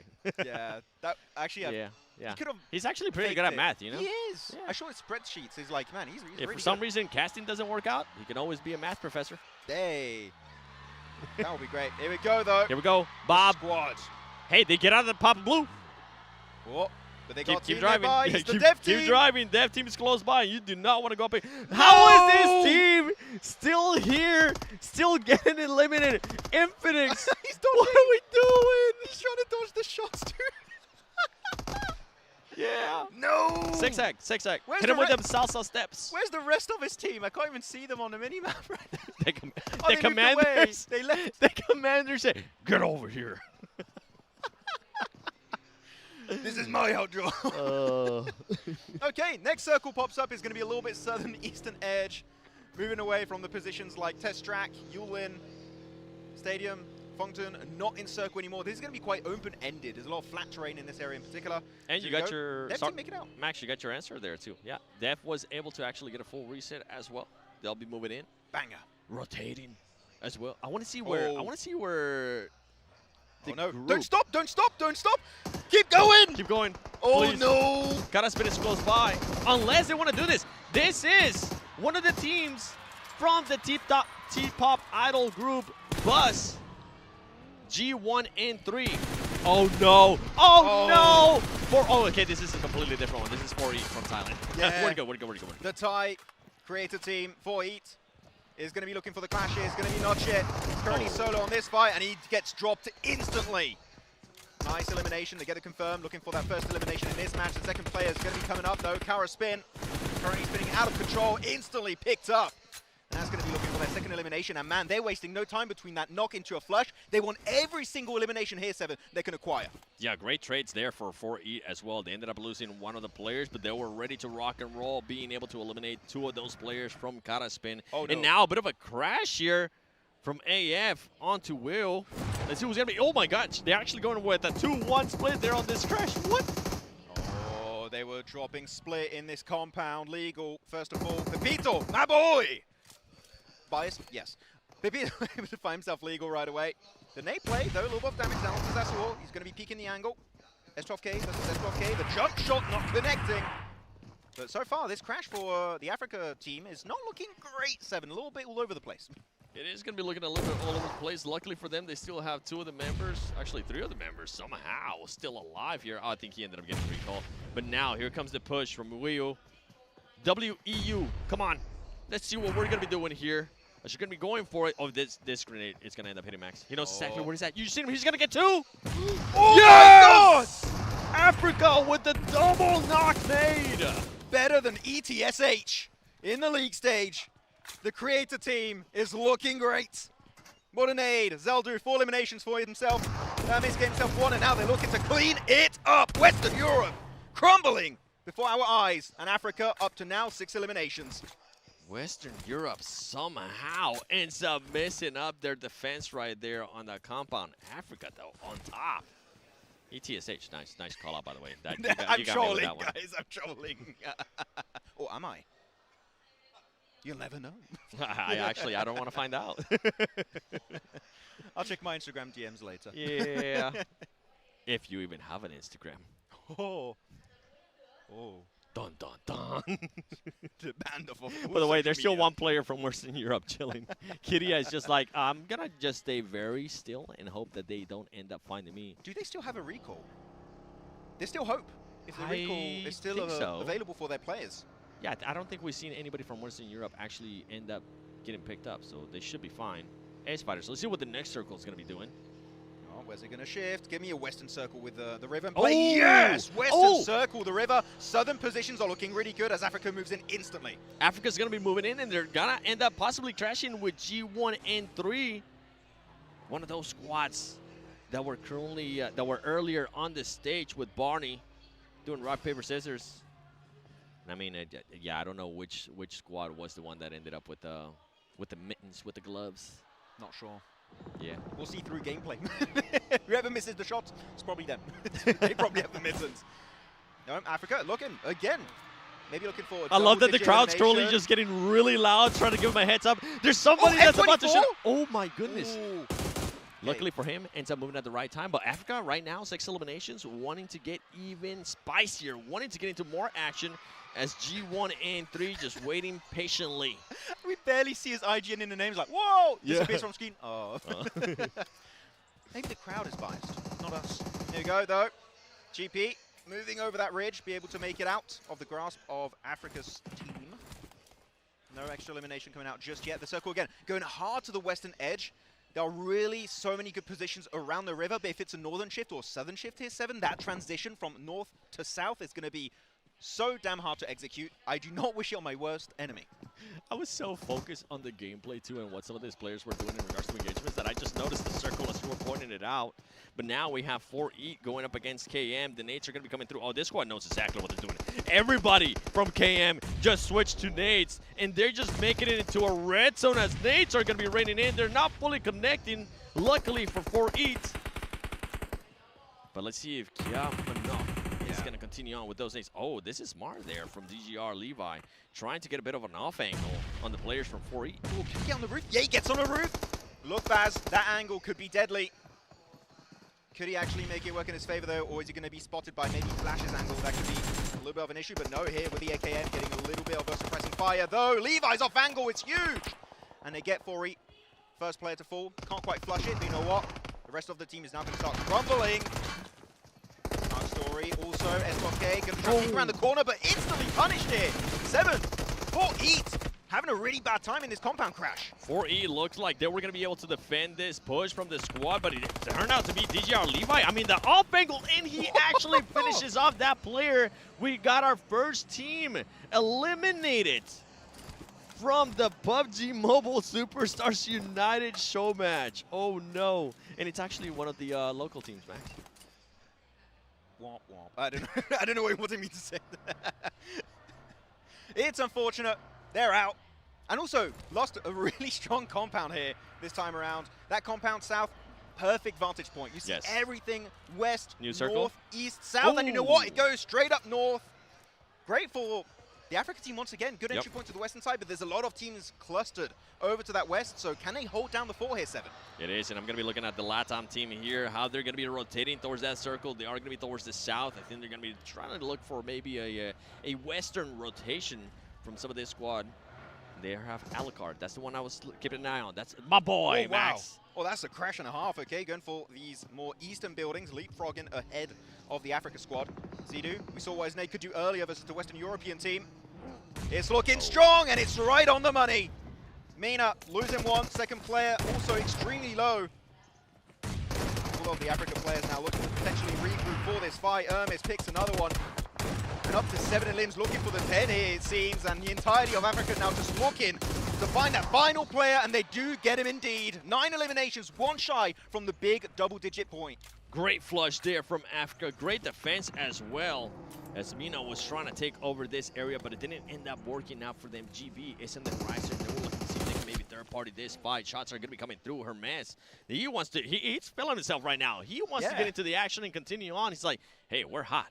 Let's keep on going. Let's see how many more teams we can take on before we get into the later end of this match. And as I say that, oh my goodness, actually Alucard on the elimination feed ends up knocking one of the players there from Africa. Yeah, I'm seeing a good, decent amount of weapon variety, which you wouldn't see normally in just PMGC, right? Seeing a lot of weapons. I saw a few DP plays, M24. Here we go, though. Bob's team again, the T-Pop squad of Bus. Defending their position. It's pretty open, though. You've got to be careful. One nade could be spelling disaster for the squad. But they could also just zone teams away with some good long-range weaponry. As Infinix team going right for the crate, possibly, or going for the mountainside. There's already a squad. It's KS. And they have no idea a team is parked up there. Oh, this could get bad. Yeah, and this is not going to be GOAT team. We're actually looking at a show match at the moment. No! Kataspin going to be picking them apart. There goes one. Salim goes down. Kataspin trying to survive this. Macaron's going to end up going down. Infinite Yakuza, he's been clutching up for the squad. Now being the last one alive. Going to be switching focus towards the last player from Kataspin, towards the last 2 players from Kataspin. Here comes the push. Can he connect? Yakuza making sure that he gets the eliminations, but Max, he is barely 5 HP. Hard carrying, but unfortunately we know the recall tower's not going to be available anymore, meaning what you have available at this point in time is what you had until the end of the game. Oh! Again, he defends it! How do you keep this position for yourself? 3 eliminations as a solo. Absolute legend here for the show match. But the center of the circle, we can see on the minimap, is happening. And if I'm not mistaken, it is indeed Team Bob getting absolutely demolished by Lover. Bob fans are not going to be happy about that one, but man, we got to give some more love to Yakuza there. He said, my team is eliminated, it don't matter. I'm able to take onto a team by myself. Here comes push G1 in 3, making sure they get the knock, and they're going to be looking to confirm it. But remember, we don't want to see any of these players or teams get eliminated by the blue. The smokes are going to be coming through. Oh, get it? Can he find it? Oh, it gets just around the corner. Going to go for the nade, but the blue zone's doing too much damage, 7, I think. G1 in 3 might just go out to the blue zone. This western side is so stacked in terms of teams. But the dev team also pushing up northeast. They're 9 circle, they've got to keep moving forward, but I don't think the CI squad is going to allow it to happen, as they're just looking to get information through the smoke. The car push gets some intel, and they even find one onto MX. One of them is going to be able to just make sure that that player ends up overextending Artemi, going for those off angles, and there you have it. Dev team eliminated with just 3 elims. Africa continuing on this push. This was bound to happen. We were talking about it earlier, Max. GP versus Africa. Who's going to be winning Africa? Oh, with the drop shot. Let's go. What a connect on that weapon. GP falling like flies. This compound fully secured by the Africa squad, it seems. One player still a little bit further away, but you know what? He's even further away now. He's back to the lobby. That's it. End of the match. This rondo is over for them. Western side is full control under the Africa squad. And the fact they still have 4 players alive here, 7. They got 15 eliminations. Recall towers, we don't need them. Yeah. This squad just said, you know what, we're just going to go for full eliminations. If I'm not mistaken, Max, we actually have a prize for some of those squad. Ooh. And it's this, we have the Super Chicken squad, which is the team that deals the most damage. The team with the most rescues in the match is called the Helpful Chicken Meta squad, or Mate squad. So there's going to be a lot of options here. We do have a fan favorite that I think we kind of have an idea who it's going to go to. Between 2 teams in particular. It's either going to be Bob or G1 and 3. I picked Bob. Oh, really? Yeah. I picked G1 and 3 because they're still alive. Not anymore. I had no comeback. Actually, I'm like looking at the leaderboard. Not anymore. I was going to say, wait a minute, you're lying. That's how supportive he is. He believes they're still alive even though they're out of this game. Circle, though, keeps on shifting a little bit further south, actually, going towards the riverside. And the mountain, the Yakuza defended earlier 7, is still in play. That high ground position is going to be so important for him. If he has a good mid to long range weapon, he could start farming eliminations as teams start to make that rotation in the zone. He should be able to. Western Europe now looking at Lover. Seeing if they can maybe end up finding somebody. One squad that we didn't see, we never got a chance to see T-Max, we never got a chance to see Farouk either. Max, I think they ended up getting eliminated without us even getting a chance to see them. Oh, because you picked him. What? No, I didn't pick him. Well, I said their chances were as good as Wolves. I disagree. No, actually, I forgot. That's fair enough. Here you go, Lover, going to get crashed upon. It's going to be Ali. Oh, can they find Wiggy 19? Pull off the heel. Oh, unfortunately, it's going to be a little bit too late. CIS just carving their way through the northern edge of the circle. Look, I'm seeing Orm for Pepito. He is a clip farmer in this game. With the Orm, maybe if he gets up 6 shots. Jakutsa still staying alive. CIS currently shooting at him, and he's taking the fight there with SF as well. Yakutsa somehow for Team Infinix, I mean, this man is clutching up. If I'm not mistaken, he's the one that ends up getting the 4 eliminations because he is the last one alive for that squad after they ended up getting eliminated by the Commanders. I mean, there is a prize, right, for just winning the game. Doesn't matter how many people win the match or how many limbs you have, you just get the win, and that is going to be more than enough for that prize. Oh, they send it behind the trucks. Look at that. Look at the left. So Look at big. the player, the pan phone case, man. That is hard, actually. I would not want to have that one. I'd rather have the gloves. I don't want to drop that phone. You just hit yourself in the head right away. Concussion. Done. Knocked out. It's a massive one. You know what? Definitely can put that one in your pocket. There we go. Looking at Badger from SF Fighters. Going for the spray down. He's got a ton of bullets here. Way more than enough utility, especially to make some damage onto KM. They're going to be rocking up behind that ridge. Pretty nadeable, but he doesn't have enough to really eliminate the entire squad. So I think that here, that push from KM is going to be very impactful in this match. It is, and now CIS taking that fight to Africa. But in this moment, I mean, KM, Kya Monarch going against S-Fighters. S-Fighters seeing if they can maybe do something here. The zone is going to be pushing in. So many teams, honestly, Max, so many teams playing on that edge. And KM was able to win that fight. Everyone died to the east, and Yakuza's still alive, and he's in circle. There's no way as a solo he makes it happen. Can he, as a solo, get himself this chicken dinner for the show match? I believe. Oh, I think we're all believing right now. Can a solo make it happen? Can a solo make dreams into reality? Is Africa now still 4 players pushing up 23 eliminations? Excuse me? Look at him, Frix. Look at Yakuza making sure he gets even more eliminations.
Of this game entirely down to the last 3 teams, 7, as the blue is going to engulf them out of the zone. And there you have it, Africa now making the push. It could be Yakuza. You were absolutely right, Max. Now he's going to be able to secure another one. By the way, Africa up to 25 eliminations. What an absolute maniacs of a squad for this team. But Yakuza, you've been by yourself pretty much for most of the match. Can you clutch up? He's going to be going up against Harmies. Switching to the shotgun, waiting for them to get closer, waiting to see if he can just clutch it up by himself against the squad that ended up with 25 elims. Oh wait, a teammate's cooking a nade. It's not going to be on point, slightly off. And now Yakuza sees a nade coming his way. He's going to start throwing some back. Above a trade-off, game of ping pong. That one's looking good. It finds the knock, Yakuza. There's no way you make a solo chicken dinner happen here.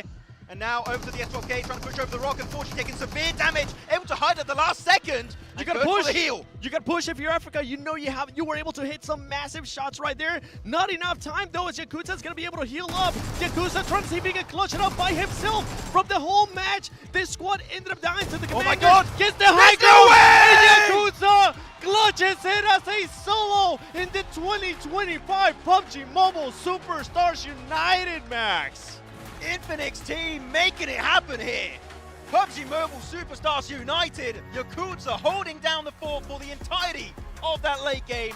And you know what? M4, S12K, that is all he needed to make sure that chicken dinner goes his way. Yakuza, what a performance from this player. Waiting for the right time. I think that's one player, Max, that we can safely say he's definitely been watching the grand final matches. Oh, which PMGC team will pick him up? We'll see after. No, but genuinely, really good hold, using the angle so well on that hilltop position. Not much to really say there. As a solo, playing it slow, not showing himself away too much. Yep. Very happy with this performance. Very, very happy with this performance. Look at the squad. The squad is so happy. It's like, yeah, thank you. You were able to clutch it up for all of us. And thanks to that one, I'm pretty sure when we end up getting to Barney, they'll be able to announce them as the Chicken Dinner Victory Squad. But to be fair, I got to give some props to the African team. 25 eliminations? That is just pure aggressiveness from that squad, and I love it. They pulled a DRX League stage with a 20 elimination bomb. Actually, even more than that, right? The crowd going crazy. I want to post like that too. Yeah, actually, you know what? Macro-wise, they got a really good center position, right? I think it was for Bob's team. Dead center, holding down the fort. Couldn't quite hold it until the very, very end. Oh my, oh, that made me feel some kind of way. Okay. He winked at the camera. I'm shy. I think I'm going to have to listen to that group and see how good they sound. Because right now, I mean, you mentioned it. The positioning was good from that squad. They just ended up getting fully overwhelmed. And I feel bad for this squad, by the way. I feel bad for the T-Pop Idol group bus because they just ended up with the gloves. You know how hard that is to do? Meanwhile, you got the other players there from the Latam team vlogging. And then Alucard is like, I know we could have done better. I'm not going to vlog. We lost. Another reality. We win this. Didn't quite happen, unfortunately. But yeah, so many prizes to be distributed to these players after all. We'll see how things go after this. But always love a good show match here, Seven. That was a fun one. Oh, here we go. And of course, no surprise. Are we surprised? Africa team, 31 points on this match. Barely missing out on the win. 6 placement points, and Infinix getting himself 19 points. Also a banger performance from these guys. Honestly, I'm going to give even more props to Bob and G1N3. G1N3 ends up with 1 elimination. Bob ends up with 2. Whoa.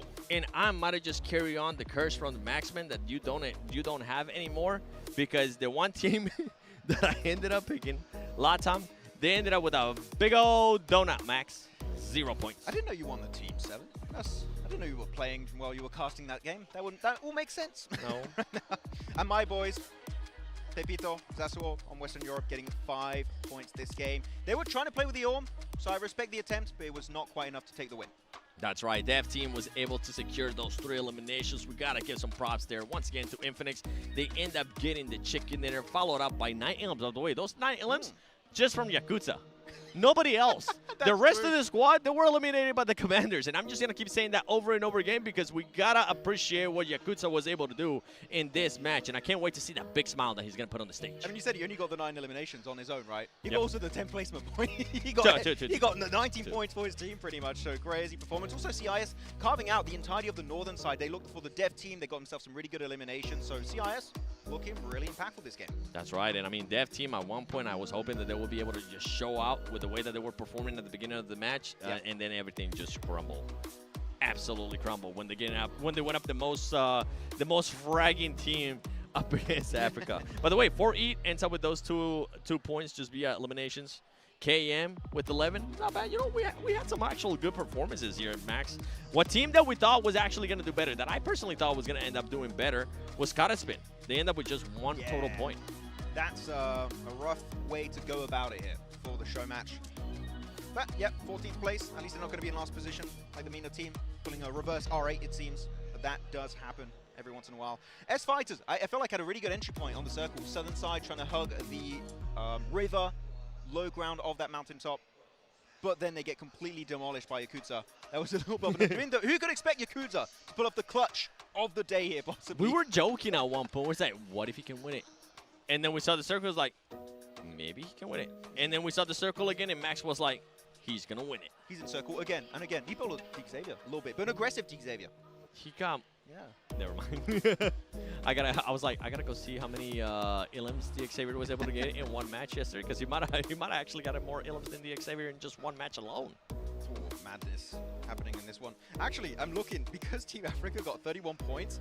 If this was PMGC, they would be in 11th place. Hey, not bad, hey, considering just one game. Of course, we got boosted points, right, because it's classics, but yeah. Team Africa's gonna go up to the squads and be like, yeah, for everybody currently playing the finals, go look what we did. It's not the same, trust me. No, it's not. Not even close. The circle is so slow, you have so much time to do whatever rotation you want in that game. But yeah, we did see a little bit of a hot drop happening to the eastern side, though. If anything, this is proof, guys, be careful with the guards, they're kind of strong. Max. Yeah? Yesterday, I have to continue on this conversation because we were kind of joking about it, and I just saw it. Yesterday, the Xavier, they ended up winning Rondo, right? Yeah. Guess how many eliminations they ended up with? That 8. Yep. How many did Yakuza get? 9. He got more points than me. 9 out of 10 points. Once again, for everybody currently watching, this is just a show match. This is just a PUBG Mobile Superstars United show match. So we're just having a lot of fun here. Once we actually get into the matches, it's going to be completely different because there is going to be a lot of stuff at stake. And I can't wait for us to get into those matches because, boy, there's going to be some teams that are going to be doing some crazy stuff, especially when we end up looking at the bottom of the leaderboard. Yeah, I mean, this show match was genuinely so fun to cover. Yep. Right? I'm like, okay, that was a great day. Wait, we still have 6 more matches. We have the actual PMGC. I thought we're coming up done. right after. I was like, wait, we're done. We're going back to the hotel. No, we're here for 6 more matches. Another Rondo coming up very soon. Can't wait for that one. You know what? I would like to do a show match. If anyone on the marketing team wants me, give us a 7 talent show match. We to will do a cast. show match. We will cast while we play. Yeah, and we'll put Actually, we will have. Let's see. How would this work out? put me and 7 against John and Blank. We will destroy. And Hot Chicks to cast it. He's too good. No. I want us to be in the same team. I don't want us to go up against each other. Ah. Yeah. Where would we drop? You're so competitive, Max. Yeah, I am. I play Ultimate Royale. What can I say? Yo, you say that every 5 minutes. Yes! I'm a proud Ultimate Royale player. Got somebody. I'm How's very your low day going? I play Ultimate Royale. How are you? That means I'm having a good day. Or a bad day if I'm losing my game, which happens quite a bit, actually.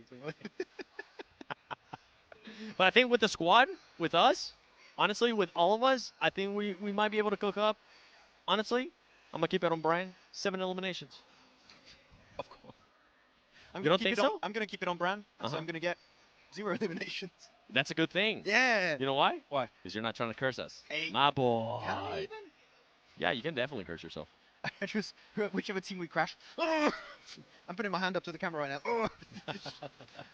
They just fall instantly. They're self-made. Hey, you can always end that surprise in some of those squads. You know, crash onto them, give it that toll gate method, and then we'll be absolutely fine with some of these squads. By the way, we're just currently waiting to see what's going to happen as we're waiting for those announcements to be made towards some teams. We do have some prizes for them. Yeah. We have John in the back room. He's calculating who's won this specific award. Oh, you can see him over there on his Infinix device. He's checking it out. Oh, he's hard at work, guys. He's going to be 100% accurate. No issues. How many elims do you think John can get? Ooh. John, look at me in the eyes. How many elims do you think he can get? In a show match, not in an actual match against pros. But you know what?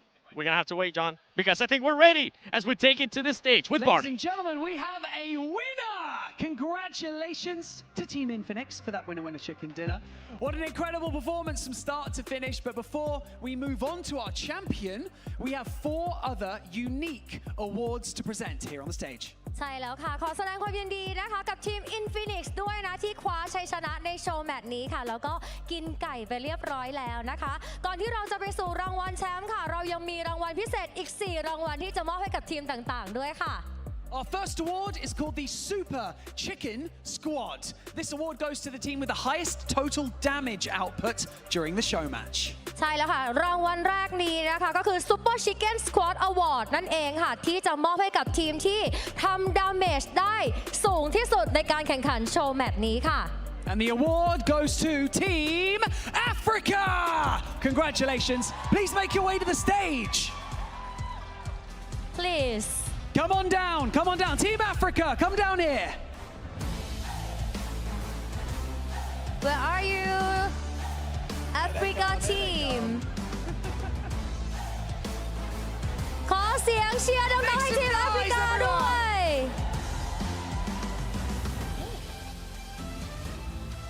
Congratulations, congratulations. And now, please welcome our award presenter, Kun Liu, the Infinix CMO.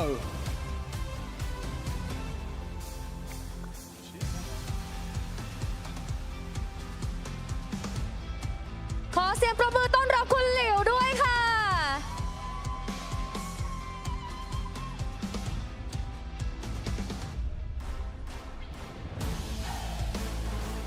The prize that they will be receiving is Infinix merchandise. Congratulations. นี่ก็คือของที่ระลึกนะคะเป็นของรางวัลจากทาง Infinix นั่นเองค่ะ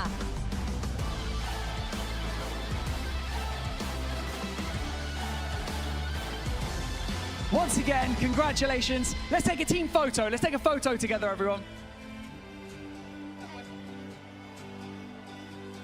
1 2 3 Okay, thank you so much. Gentlemen, you may now leave the stage. Give it up one more time for Team Africa, everybody. And we're back, and we move on. Next, we have the Chicken Mate Tourists Award. This award goes to the team that traveled the longest total distance throughout the show match. สำหรับรางวัลต่อไปนะคะจะเป็น Chicken Mate Tourist Award ค่ะซึ่งรางวัลนี้นะคะก็จะมอบให้กับทีมที่เดินทางเนี่ยรวมไกลที่สุดตลอดการแข่งขันโชว์แมตช์นี้ค่ะ And the award goes to Team LATAM Force. Congratulations. Please come to the stage. ขอเสียงปรบมือให้ LATAM Force ด้วย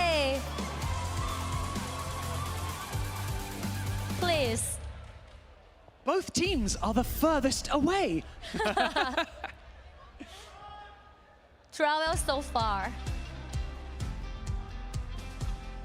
As you'll see very, very shortly, the prize for this award is a one-day tuk-tuk chartered Bangkok day tour. The ultimate Thai experience. I love it. Congratulations. Come on over. Look at this. You get a big check. Okay, it's like a big, no, look at that, a big voucher. เนื่องจากเดินทางเก่งนะคะก็เอาไปเลย นี่ค่ะเป็นแบบว่าทัวร์ตุ๊กๆนะคะ1 วันในกรุงเทพนี้ค่ะ Congratulations once again. Thank you guys. You can now return to your seats. Thank you so much. Congratulations. Okay. Moving on. Yeah, welcome to Thailand. Welcome to Thailand. Makes sense. I love it. Right, our next award is the Helpful Chicken Mate Squad. This award goes to the team with the highest number of revives in the show match, proving that they always got each other's back, Snatcher. Yes รางวัลต่อไปนะคะจะเป็น Helpful Chicken Mate Squad Award นั่นเองค่ะซึ่งจะมอบให้กับทีมที่ช่วยชุบชีวิตเพื่อนร่วมทีมได้มากที่สุดนะคะแสดงให้เห็นถึงการเล่นเป็นทีมที่ยอดเยี่ยมค่ะ And the Helpful Chicken Mate Squad Award goes to Western Europe. Congratulations. ขอเสียงปรบมือให้ Western Europe ด้วยชุบ Come ชี on วิตเก่ง down. Come on down, Western Europe. อยู่ไหนจ๊ะ Where are you Pepito, Zaswo, Mikelo, and Kiria. Come on down.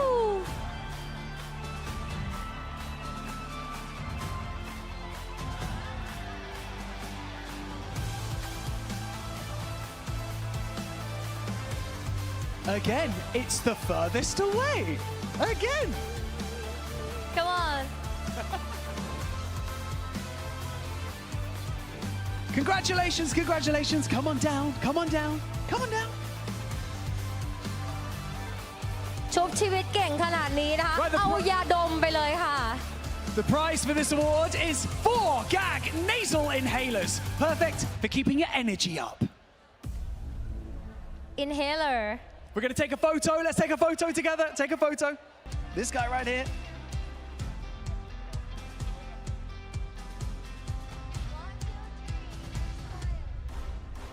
Congratulations once again. Thank you so much. You can now return to your seats. Thank you, guys. Appreciate it. Thank you.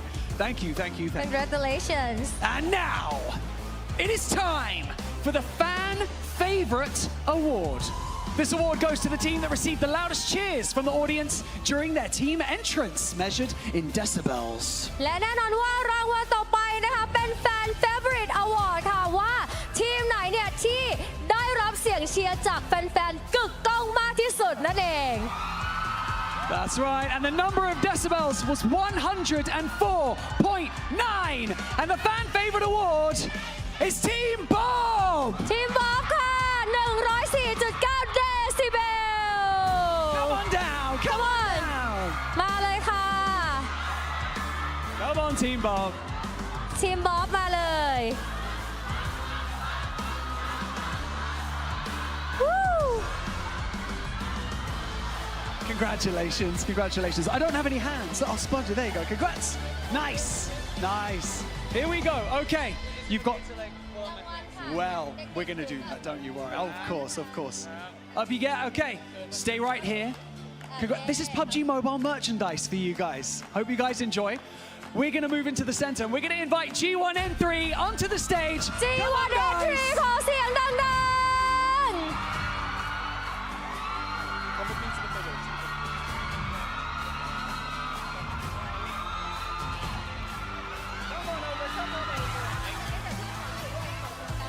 Congratulations, G1N3. It was a formidable effort. Now, you've just won the Fan Favorite Award. Congratulations. You got the loudest cheers. How does it feel to have the support of all these fans here for you guys tonight? And how was it up there? All right, so it's kind of our first gaming event that we've gone to, and I didn't expect this much support from our fans because like normally we go to music festivals and stuff, but for this, I really thank you to our fans for always supporting whatever we do, and thank you to PUBG Mobile as well for having us. Such an experience. Thank you so much. You are very welcome. Give it up one more time for Team Bob, everybody. ขอบคุณ PUBG ด้วยนะคะที่ให้น้องๆเนี่ยได้มาในวันนี้นะคะมาถามฝั่งนี้แต่ว่าพี่ขอเป็นเวอร์ชั่นภาษาไทยเพราะว่าในวันนี้นะคะเดี๋ยวเราจะมาให้กำลังใจค่ะสำหรับทีมแข่งนะคะตัวแทนประเทศไทยในการแข่งขัน PMGC 2025 ค่ะ ได้ผมก็เป็นกำลังใจให้ครับคือรู้สึกว่าพวกเราเล่น PUBG ตั้งแต่เด็กครับผมแล้วก็โตมาก็ไม่นึกไม่ฝันว่าจะได้มาเล่นในสเตจใหญ่ด้วยครับผมก็เอาจริงก็วันนี้สนุกมากแล้วก็อยากส่งความสนุกนี้ส่งต่อให้กับพี่ทีมแข่งด้วยครับขอให้เขากวาดรางวัลมาแล้วก็เป็นกำลังใจให้ครับผม Best of luck to all of our teams as well. Thank you so much. Let's take a quick photo on the stage. Look at that right here. In 3, 2, 1. Thank you so much to Team Bob and to Team G1N3 for joining us on the stage. Give it up for Bus one more time. ขอเสียงดังๆอีกครั้งหนึ่งค่ะขอบคุณด้วยนะคะน้องๆบัสนะคะ Finally, we have to congratulate our winners of the show match, of course. Let's give a huge round of applause to Team Infinix for taking first place in the show match and earning that chicken dinner.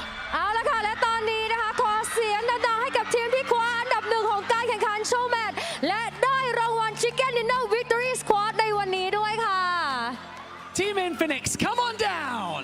ขอเสียงปรบมือดังๆให้ Infinix ค่ะ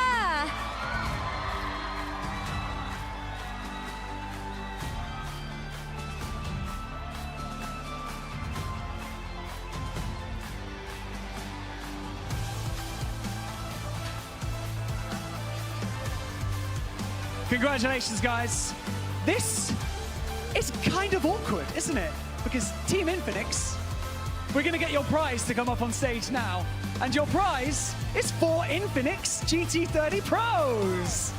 Generously provided by you guys, by Infinix, of course. Let's get these prizes down onto the stage so we can give them to you guys. And now may I invite Kun Liu once again on the stage to present their award to the winner team, please. We would now like to bring on Kun Liu back onto the stage. Thank you so much. Here we go.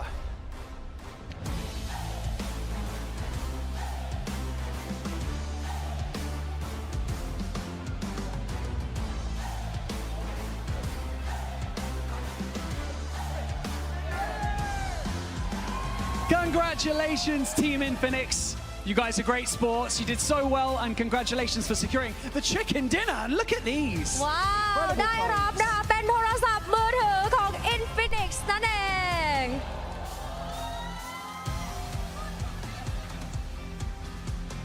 Thank you so much. One more time. Let's take a photo really quickly. Let's take a quick photo. Let's take a quick photo with these guys. Take a photo, quick please. photo, and then you guys can dip off the stage. 3, 2, 1.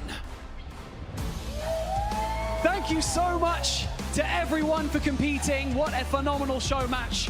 Thank you, guys. Okay. I think it is time. It's now time to shift our focus, everybody, back to the grand finals as we dive back into day 2 of our competition, getting one step closer to discovering who will be crowned our 2025 PMGC champions. และตอนนี้นะคะเราใกล้การแข่งขันของวันที่ 2 ขึ้นมาอีกทีนึงแล้วนะคะ เดี๋ยวเราจะมาดูว่าใครเนี่ยที่จะได้เป็นแชมป์นะคะใน PMGC นี้ค่ะ And so without further ado, let's get into the 2025 PUBG Mobile Global Championship Grand Finals Day 2. เข้าสู่การแข่งขันวันที่ 2 ค่ะ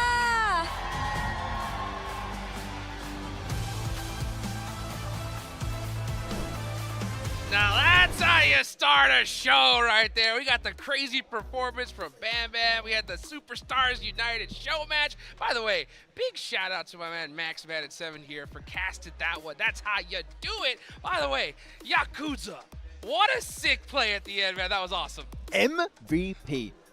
Beautiful. By far. Yeah, it's not even close. Was it debatable in the first place? No. Not really. What Not a at play. all. Hey, you know what? Positionally speaking, PMGC potential, man.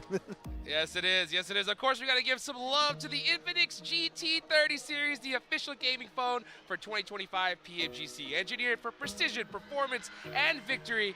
Go get yours once today so that way you can outplay the rest. Also, guys, make sure you log in. Right now, you have just today and tomorrow to get that permanent Polar Party Mini 14 skin. You want to get that as soon as you possibly can. You can get it for free as well.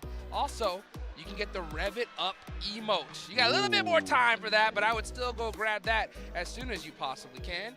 And last but not least, the champion predictions, guys, right? You have till now, that's right, the final day to predict who your champions are going to be so you can get some of these sick rewards. My man Max Man has all of them, and I know he's very happy about that. And I even got all the PMGC skins. I got real lucky. I love it, I love it. And yeah, you can see right now, look at all these great talks. Make sure that you guys follow all the official esports channels. Get a part of the discussion. Use the hashtags, use it all.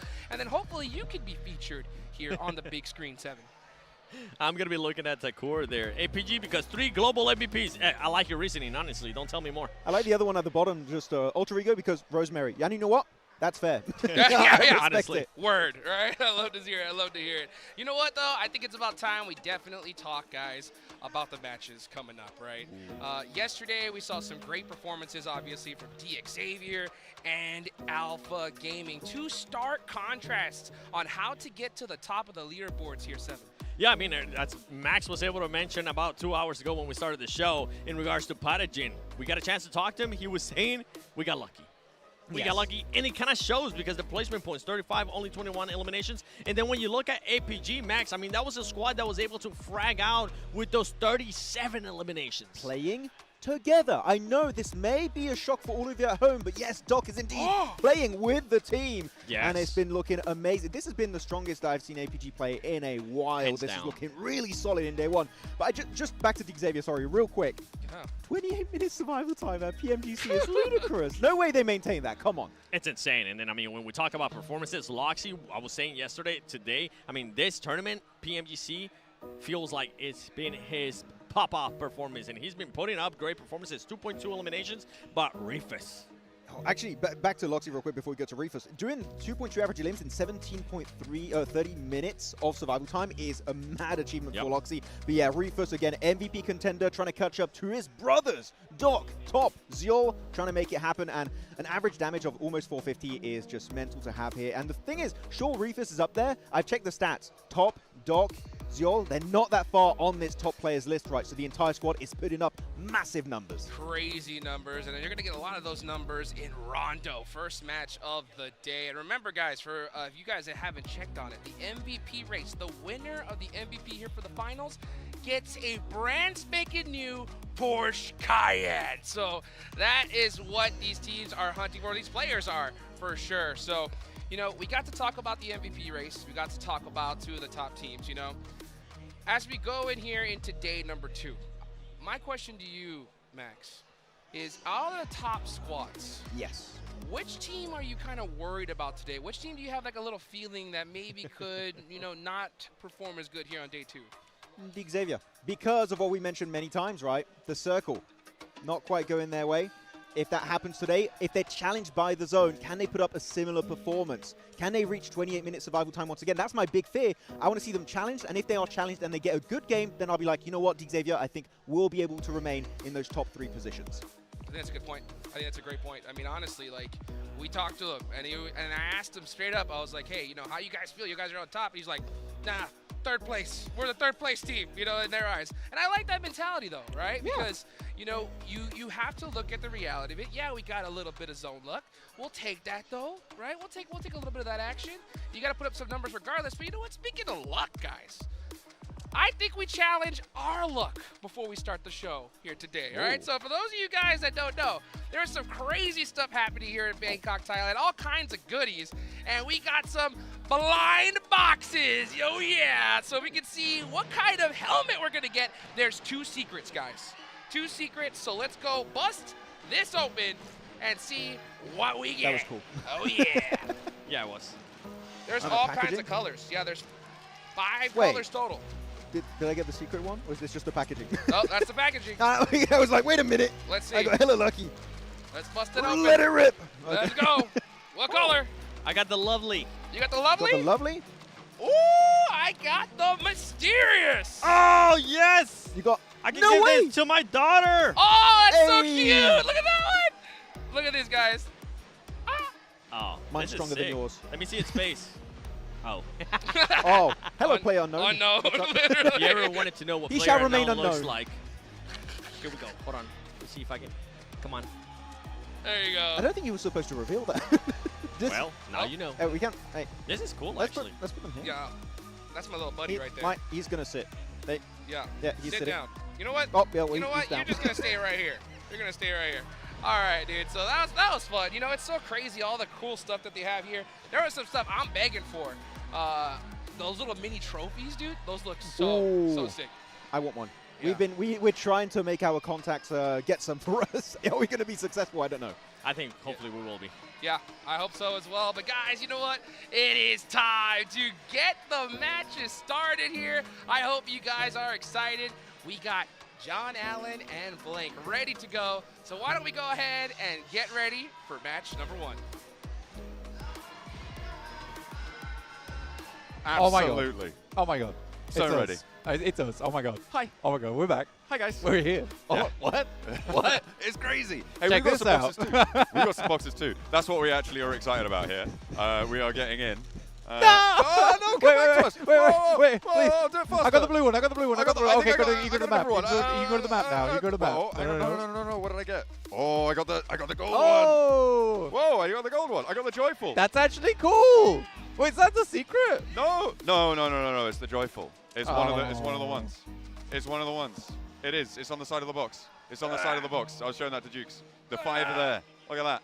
The joyful. Let's go. He won't leave. He's gonna hold hands. He's gonna make friends. Oh no, that's not gonna work. It's is it? Killer Joe. All right. Well, we're feeling pretty joyful here as we are going to be getting stuck in. Ooh, get a little card with my little did I minifigure there. actually get? Very cool. The What have you got? clam. The clam. Are you sure that's the clam and not the calm? It's the it is the clam. It's the clam. I got the clam. What? Hey, you know what? Why did everyone else get cool names? I Hey, got the clam. I didn't choose it. I didn't He's choose some it. kind of seafood What can I connoisseur say? or something. The clam number 1. Okay. I am number 1. Absolutely. So that's kind of cool. Yeah, the joyful number 1 too. No, 1, just 1. Either way, we are going to be cutting to a quick video whilst we get this match ready to go. We only have a couple seconds left. We'll see you guys in the match. Bye-bye.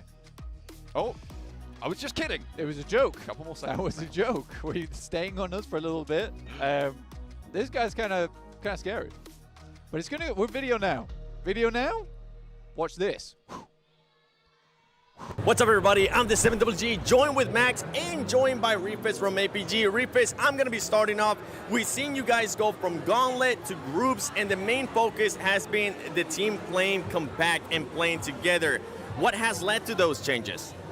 За, Reefus, бидний хувьд та хэдий Gauntlet-аас group stage-ээс одоо ингээ финалийн шатн дээр хамаагүй нэгт улам хамтдаа тоглодог болсныг одоо харж байна. Ерөнхийдөө танай багийн хувьд ямар хутга бэлтгэл хийж орж ирвэ? За бид Gauntlet-ээс далаад орж чадлаггүй юмсан. Тэгээ Gauntlet-ээс group stage руу тоглолтын дээр бид алдаагаа засаад тэгээ group stage final зэрэг дээр яг адилхан тактикаар тоглож байгаа. Тэгэхээр яг group stage-ээс final руу яг тактик өөрчилж орж ирсэн юм байхгүй. From us, we had a lot of mistakes at the Gauntlet stage. And on the group stage, we were only focusing on fixing our mistakes that we have previously done and prevent that to be happening again. But for us in the finals, we are just following the same play style that we have done in the previous group stage. There has nothing changed. All right, well, I definitely love those changes. We've seen Doc play more of a supported role. The timing has been there too, Max. I mean, this squad has been playing perfect. They're currently in second place. Do you have a question for them? I mean, they're looking really good here, Seven, but I have a focus mainly on Reefus here this time around, which is ever since PMWC, even PMSL, even PMGC this season, right, Reefus has been clearly the clutch savior player for this team. And I want to see, how can you describe possibly here, Reefus, your role and what you try and do for your team every single match in game? За, Reefus одоо ингээд өөртөө чи хамаагүй жоохон анхаарал хандуулъя. Чиний хувьд энэ жил PMWC, PMSL одоо ингээд энэ дэлхийн авраг дээр хүртэл ерөнхий багийнхаа аврагч clutch factor болж чадлаа. Одоо өөрийнхөө үгээр өөрийнхөө баг доторх ролоо бидэнд жоохон хэлүүлвэ. За, ер нь багт нэрлдэг нэршлэлээр бол би багийнхаа attacker гэж явдаг. Тэгээд багийнхаа хэцүү дүүэл болон хэцүү байрлалуудыг айл болох авч тоглох гэж хичээдэг. As in the term of the competitive scene, my role goes as attacker. I always try to go for the toughest position and try to gain those positions for our team. All right, well, I mean, it's currently working. He was able to get daily MVP on day one. You're currently in second place. We'll see if APG can get to that second place, Max. Let's go. Yeah. Hey, absolutely. They've got to lock in for day two. This is where you set that Smash rule bubble. It is where the points start to clarify as to who could be in the running for the championship. Yep. It is where you need to lock in. So I'm going to do an impression of Maxman and Seven real quick. Okay. So I'm Maxman right now. Whoa. Whoa. You're French. Bonjour. Yeah, so I thought that team was doing really good. How do you feel about that, Seven? No, I'm Seven now. Okay. Yeah, I thought that team was really, really good. What are you doing to them? It's kind of mean. But yeah, we were just here for a couple of seconds. Yeah, it's just us for a minute. And now we're going to go to another video. Hey, this thing, you tap it with your phone, it opens PUBG Mobile. We're going to open a video right now, so get out of here. Tap. What's up, everybody? I'm the 7GG, joined by Maxman. We have DRX, QXZZZ. So many Z's. Max, do you have a question for them? Oh yeah, I mean, right now, DRX, one of the most consistent teams in the world, 4th in the power rankings. I want to know here, QXE, what do you think makes you stand out compared to every other team here at this year's PMGC? 지금 DRX는 승리 점수는 많이 먹었는데 혹시 이 제일 중요한 이유는 뭐라고 생각하고 있어요? 일단 그냥 저희가 오랫동안 이제 멤버가 안 바뀌고 이제 합을 유지한 게 가장 큰 중요한 포인트라고 생각합니다.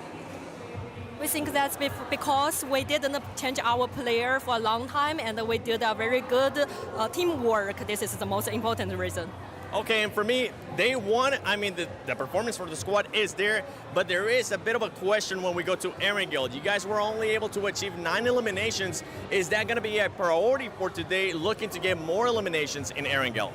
어제 경기에서 에런그 맵에서 그냥 9점만 먹었는데 혹시 그 이유가 뭐라고 생각하고 있어요? 그리고 오늘은 어떻게 조정할 수 있어요?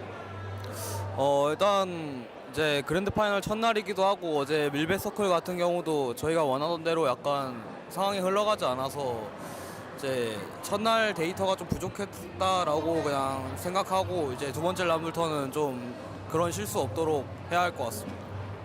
We think that that's because it's the first day of the grand final, and also the circle is not very good for us. But I think we can do it better today, and just we don't make the same mistake as yesterday. All right, well, a lot of the squads are going to be looking to be blessed like DX was able to be blessed. But let's see if DRX got what it takes, because DRX, let's go, baby! Yeah! Oh, lovely little flex at the end there as well. Get ready for it. Getting stuck in thick and fast. It is going to be coming for them. And to be honest, at the moment, the South Koreans, they do need a representative to be on the top of the podiums, because yes, one of the two teams there, kind of doing so well. Kind of bad. It's been kind of bad. Let's be honest. I think for D+, some kind of a change is happening. But I think also day one for D+ was a bit of a struggle in their groups anyway. So I think for them, there can be a big change. It was just unfortunate they weren't able to get a lot of points. They need more. They definitely need more. At the end of the day, they were able to get themselves a chicken dinner. It was a low elim count chicken dinner in Impala as well, which is roughly where they start their matches out. So that was pretty fortuitous for them.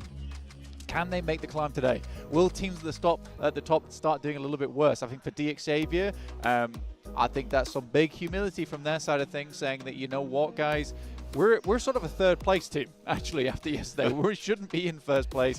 We got very lucky with some of the circles. Personally, to me, I think they played at least two of their matches pretty damn well in terms of the rotations. But yes, there was a lot of just hiding, just staying safe.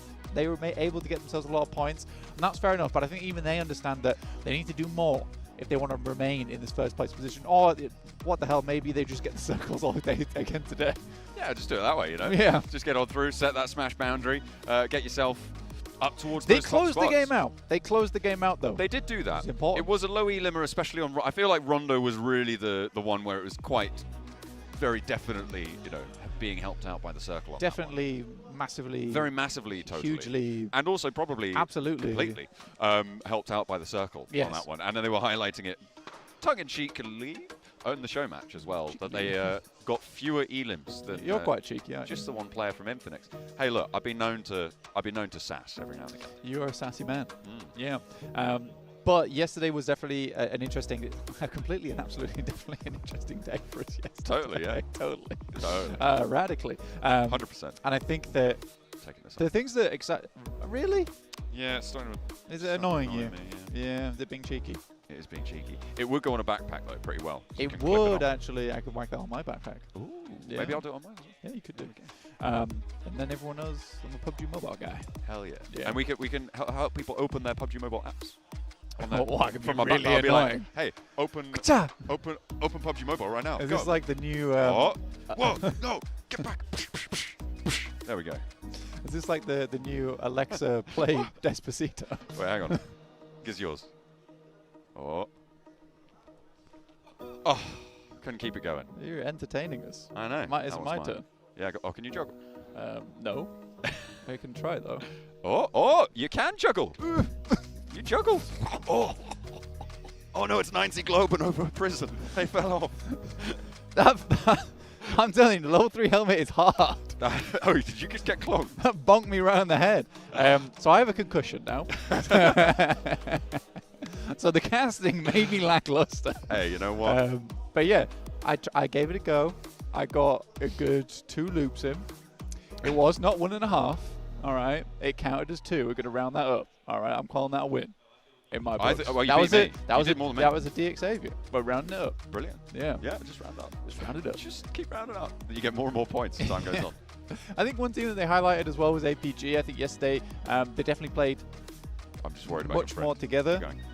Oh, I'm getting nabbed. Anyway, these things are distracting. They really are. But yes, yesterday played way more together. I think they made some incredible rotations. Maxman was even telling me that in PMSL CSA there was an exact circle that they played over there on Erangel where they got their win, and they played it to a T again here. But I think the main thing for me, and what I was talking with the desk this morning over breakfast, over a lovely omelette, was the APG has a lot of respect for this lobby. And I think as a team who is so renowned, right, as this aggressive team, it's great to see squads be able to come into PMGC and be like, okay, all of these players we're up against, incredible, absolutely sublime. Yeah. And we have to respect that, because some teams don't.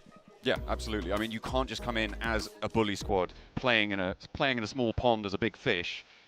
You're in an ocean now, right? You have to start to swim harder, faster. Yeah, D and in plus different ways, though, different techniques. yeah, D plus is kind of the krill swarm right now. Okay, all right. Getting consumed by the APG whale. Okay. Yeah. Okay. Well, the Regnum Kaya whale in this case. Well, they are in blue. Yes. Game. It has been a bit of a feud between D Plus and Regnum Kaya, repeatedly seeing those two teams clash, but we'll have to wait a little bit longer until we see them again. We're going to head over to the desk until we're ready.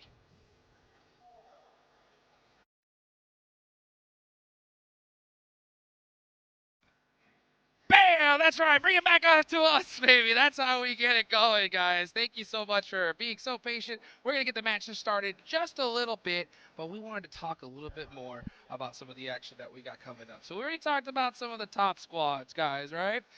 As we go down the line, there's two teams in particular that come into my mind besides our top two teams, all right? Yeah.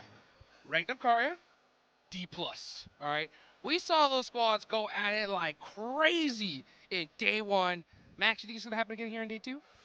I don't think so. I think it was already crazy. They were fighting early game, 3 matches in a row in the first 2 Wrangles, and the Rondos. Like, is this targeted? I don't think so. I think, unfortunately, their rotation path just kind of clashed, and it ended up being a big fight between those 2 teams.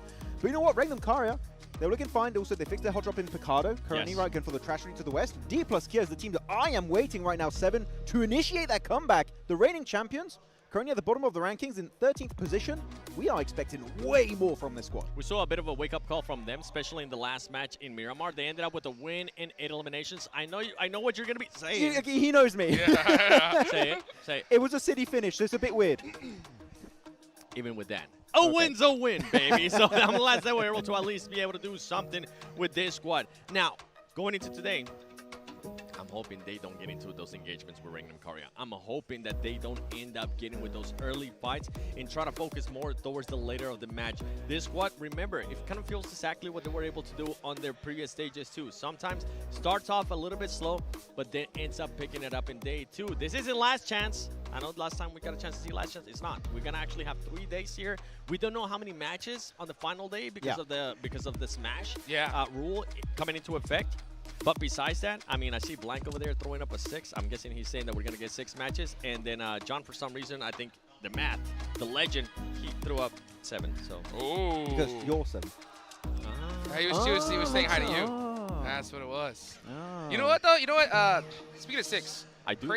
Yeah, crazy. A crazy stat, right? Actually, I was looking at Regnum Karya, right? They have only 6 placement points so far in day 1. That is the 3rd from the bottom when it comes to placements. But they're sitting in the mid-pack. 1 per game. Hella consistent team.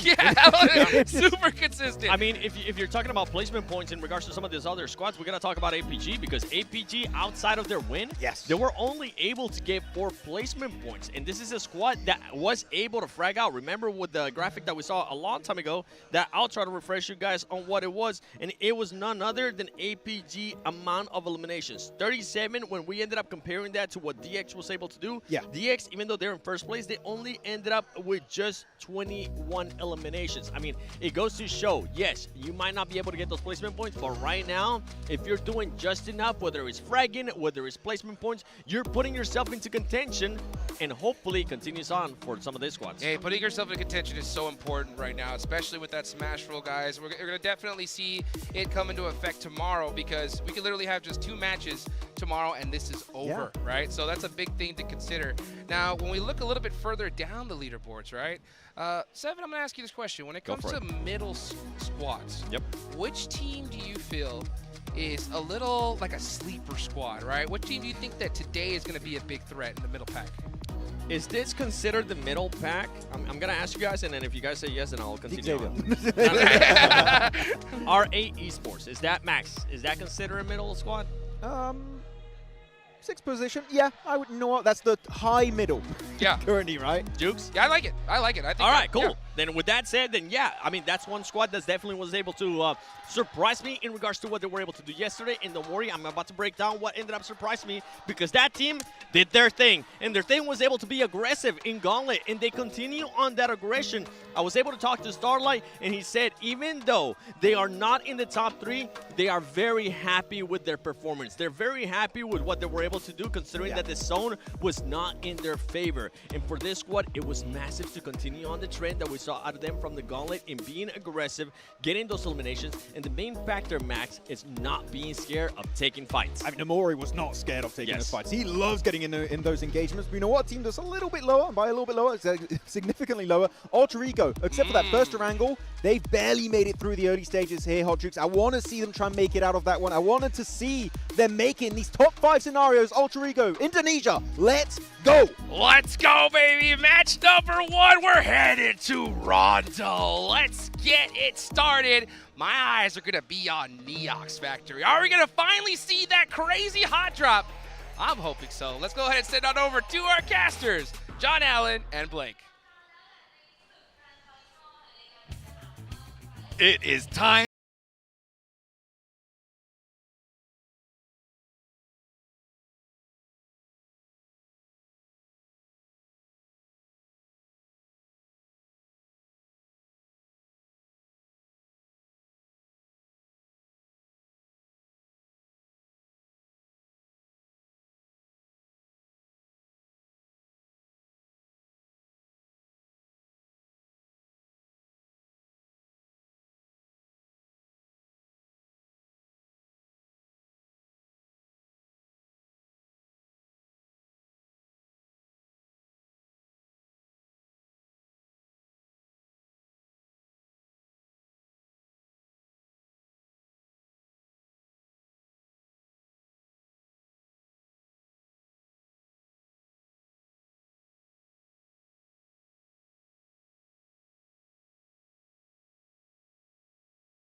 For the health, Revel looking to try and keep things under control. The only player now alive in this situation, in this spot for Alpha 7, but he's going to give it a good go. Unfortunately, that's not going to be quite enough. Not this time around. E-Arena able to hold their nerve in the face of fire, and Alpha 7 are going to be swept back to their recall spot. Muhopan.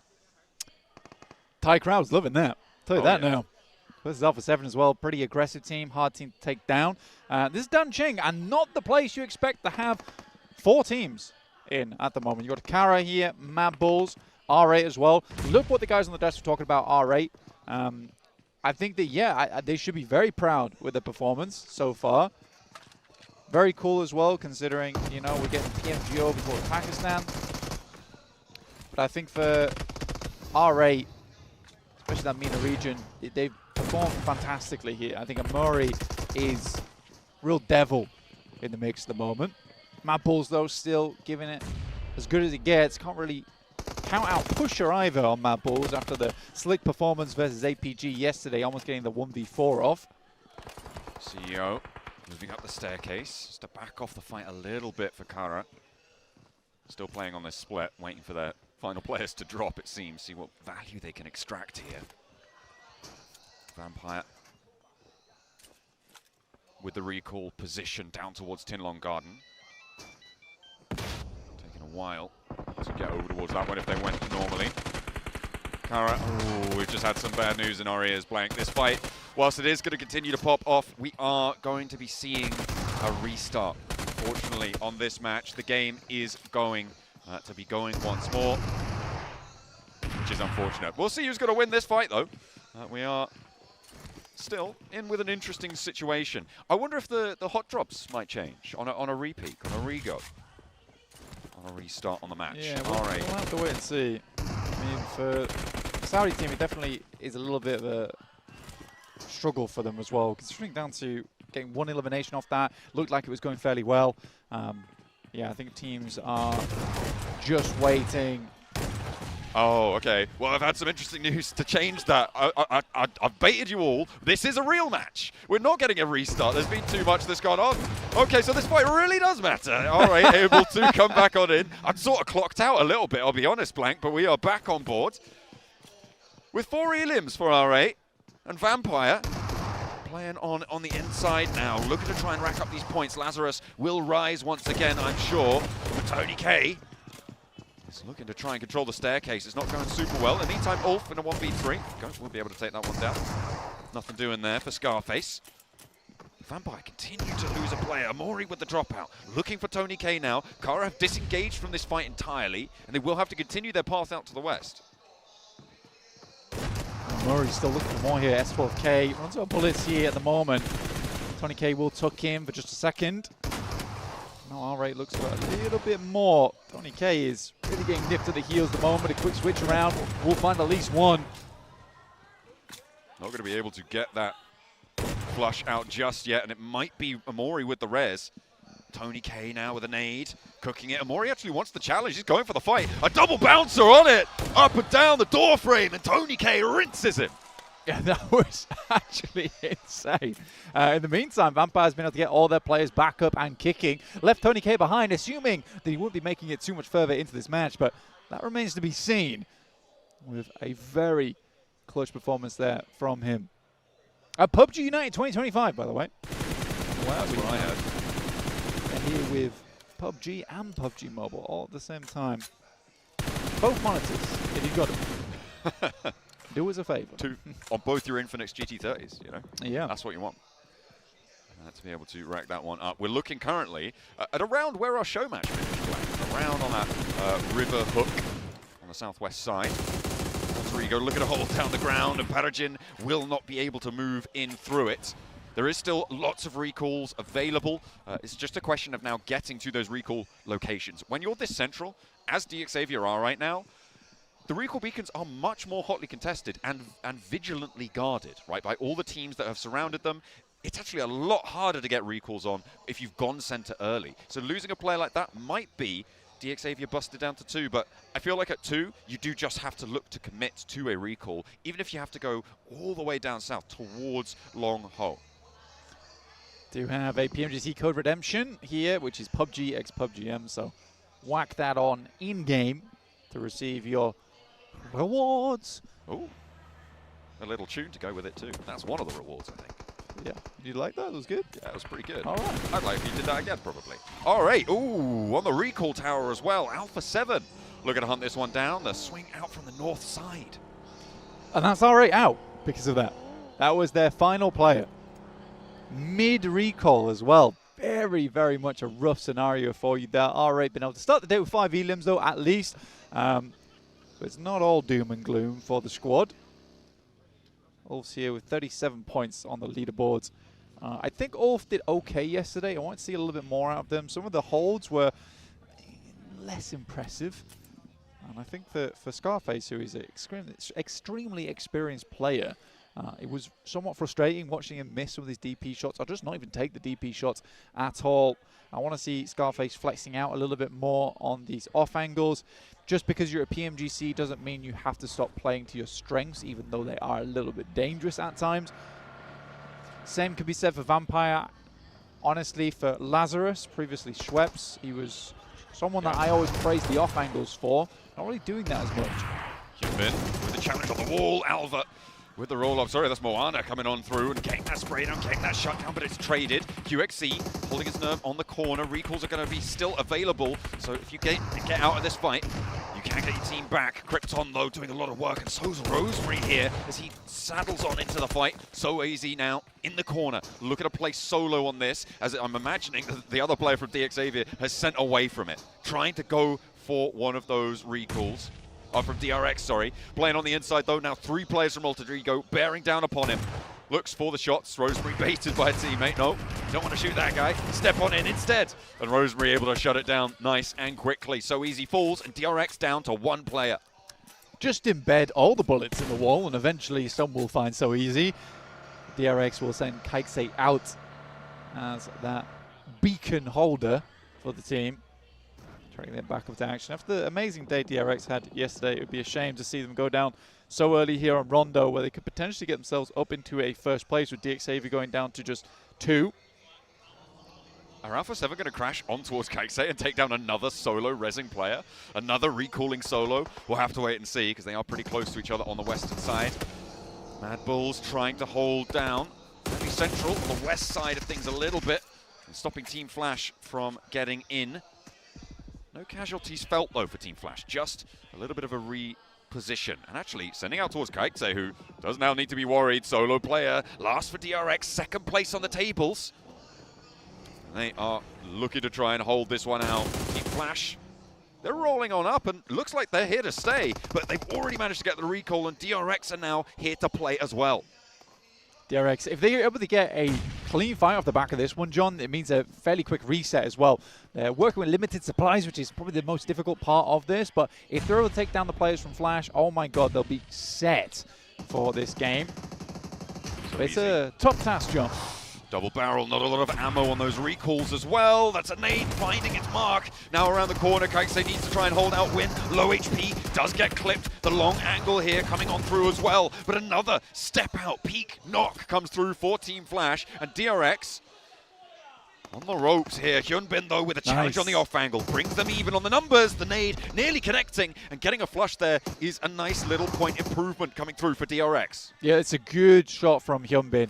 Him being able to take down the backline player really does send things into a little bit of disarray now for the Flash.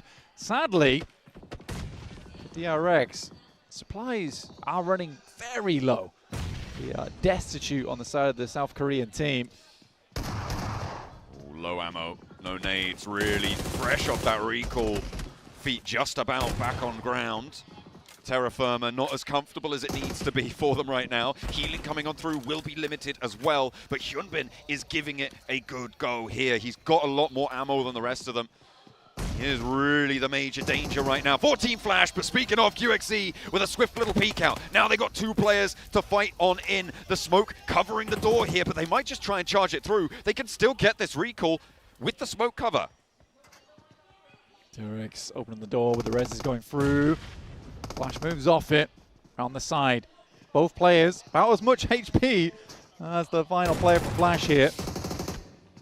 They know he's on the outside. Bose with the challenge, maybe try and break out. A double bounce from Hyunbin as well, banking the nade perfectly, and that is Team Flash done and dealt with. Could not find the recall. Oh, that shot's coming in, but Hyunbin's going to stick it. Where's that coming from? Either way, the circle popped up in the midst of all of that. Team Flash going down there. It's disorganized. It's not good.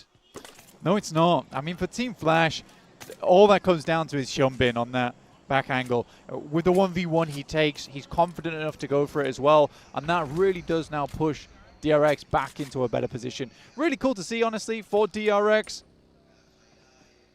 I think it was potentially one of the players from Mad Bulls or DXavier taking shots over towards DRX there. DXavier did get themselves back up to 4 players total, but they're out in the blue right now, so it's a bit of a journey for them to get back in. Regnum Kai, though, slap bang in the center of the circle, looking to get PMGC back under control now, but with only 3 players, it is a little bit more of a challenge for them. Yeah, they lost a player earlier. I believe it was to Alter Ego, if I'm not mistaken, who are on their north side right now. But Alter Ego have also taken a knock and a flush. However, they have 6 elims, which is a little bit better, I think it's safe to say, than 0 elims. And they are pretty happy with that performance. On the north side of the center of this circle, I think they're chilling for a little bit longer. DXavier trying to get an outpost in through the middle.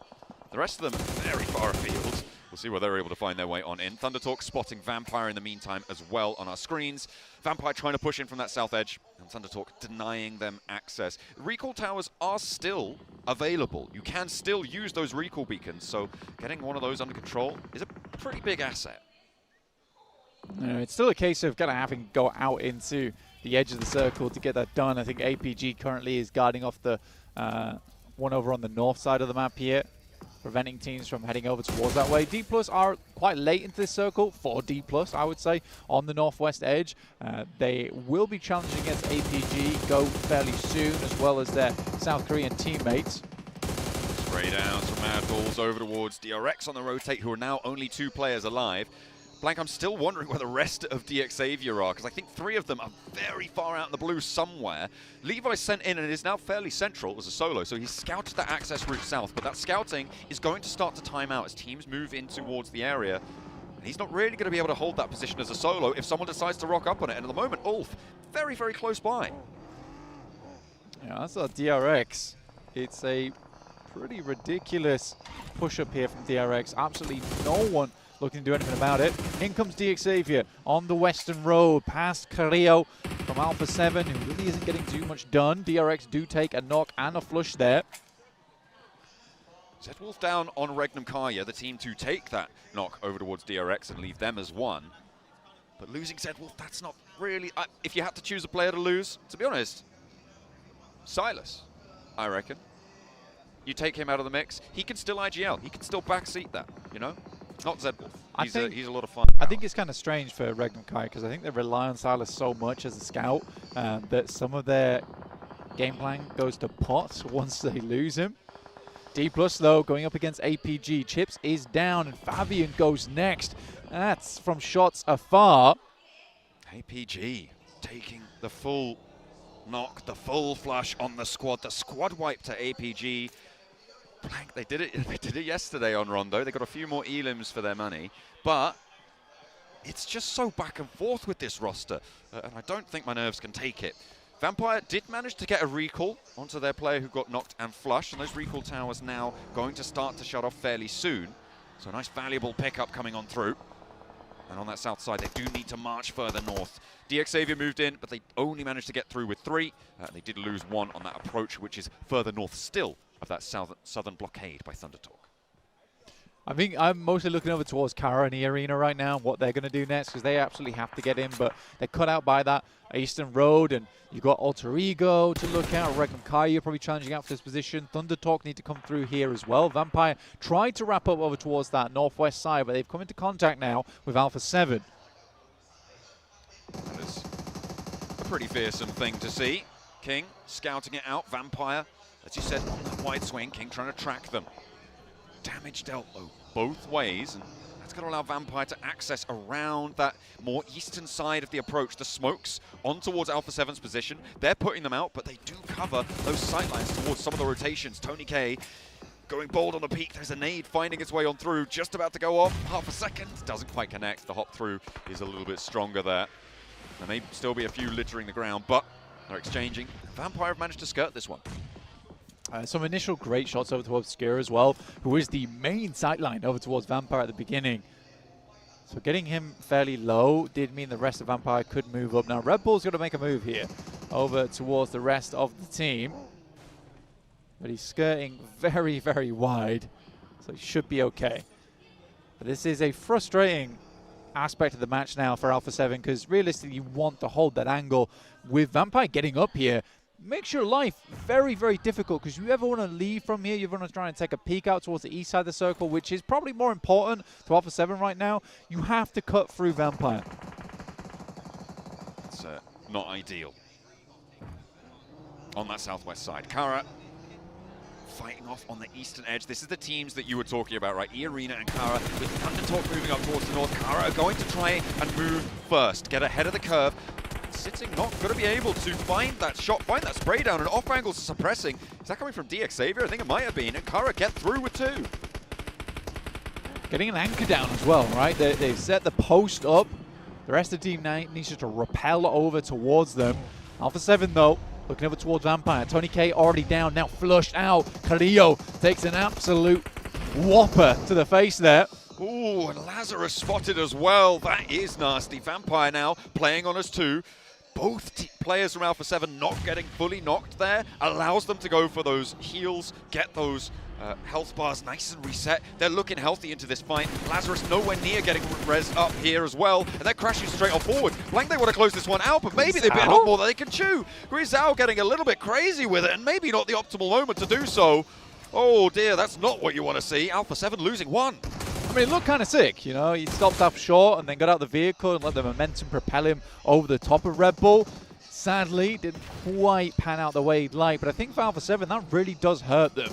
And I think that if I was Carrillo, I'd be pretty upset with Guizao right there. You just dropped your team down to 3 for no reason. Ooh, Carrillo though finds another knock, looks for the last. It's Lazarus to try and rise above. One spray, one nade connects. The shotgun around the edge, just not quite enough firepower there. Revo does go down, but they can look for this res again. The blue zone's moving in, but they've got a little bit more time to play with. Yeah, super interesting ending here with Kara able to get over towards a little hilltop. You've also got Alter Ego on the northeast side in a compound, Ulf down towards the southwest, who are both fairly safe. You've got Goat as well inside of this. So likely we're going to get towards an end game here with 4 teams at 4 players, which is frightening for some other squads. Xing is just getting lit up by Maso here. This is the revenge for the shots that were taken earlier. That is nasty news for Thunder Talk. They were trying to keep themselves under control on the south side, but their move forward has been treacherous. Those emergency cover flares not quite giving them enough cover. They need a little bit more. And AJ now the last to stand. Only the one Elim over towards Alpha 7. Takes a little volley of fire, but can't really afford to stay out there too long. Alpha 7 trying to move in as well. They are right on the rim of this circle, Blanca. They are just trying to skirt around the edges, try to find any sort of cover that they can. It's really sparse, but that's going to make it a little bit easier. Thunder Talk, though, out in the meantime. Alter Ego able to find those shots. I'd like to see a step up from Alter Ego today, and already at 9 elims, it's been a fantastic game for them so far. Yesterday, I still think there was a bit of overconfidence coming through, which is crazy, considering Alter Ego has multiple times over the course of PMGC got a little overconfident on their splits and were punished because of it. Rosemary, though, doing it again. It's going pretty well, though. Managed to get that 10th Elim. Kara holding their nerve as Arena trying to leave the angle. They're harried by Rosemary, slammed straight to the Kara hold, and it is not going well. Sakura trying to find a little slice of this circle under the tree, trying to hide beneath the shade here, but it is a little bit of a nerve-wracking spot. Nobody has to move just yet. We're waiting for the next circle coming through in 5 seconds. Yeah, I think that when I look at Alter Ego, I think they're a team that loves to take these risks, right? And I think they also understand they're a team that can capitalize and profit off those risks quite a lot. They're not a team that takes a risk and gets 1 or 2 elims. Typically when that happens, they have these big, big games. So far, this is one of those games with 10 elims in the pocket at the moment. Pretty heavy on the jeans there, but let's see if they can start to break the seams with a couple more elims off the back of this end game. There are threads that can be picked at in Alter Ego's gameplay. Let's hope they don't unravel here on the approach, because they do need to move. Krypton, though, with a beautiful opener on the nade. Marceau already very low. Layers it on with a second to land as well. More damage being dealt. Lewis is now very low, and Krypton looking to get the healing in. Alva has now been allowed to get up and close. Doesn't have any nades. Neither does Krypton, so they can't put them back on into the mix against Kara. But another step up and goes for the spray down. Connects with Marceau. CEO now trying to challenge. The off angles from Arena could come. No! Goes straight on over the top, trying to suplex them there, and Alva has to follow it up. It's going well, though. Has to back off the HP low. Alpha 7 chiming in. Krypton with the last chance, and Rosemary says go, but it is not the right time.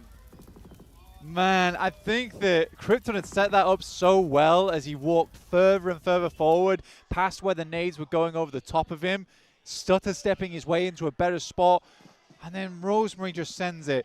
And again, there is a world there where Rosemary flattens both the players, and it's incredible.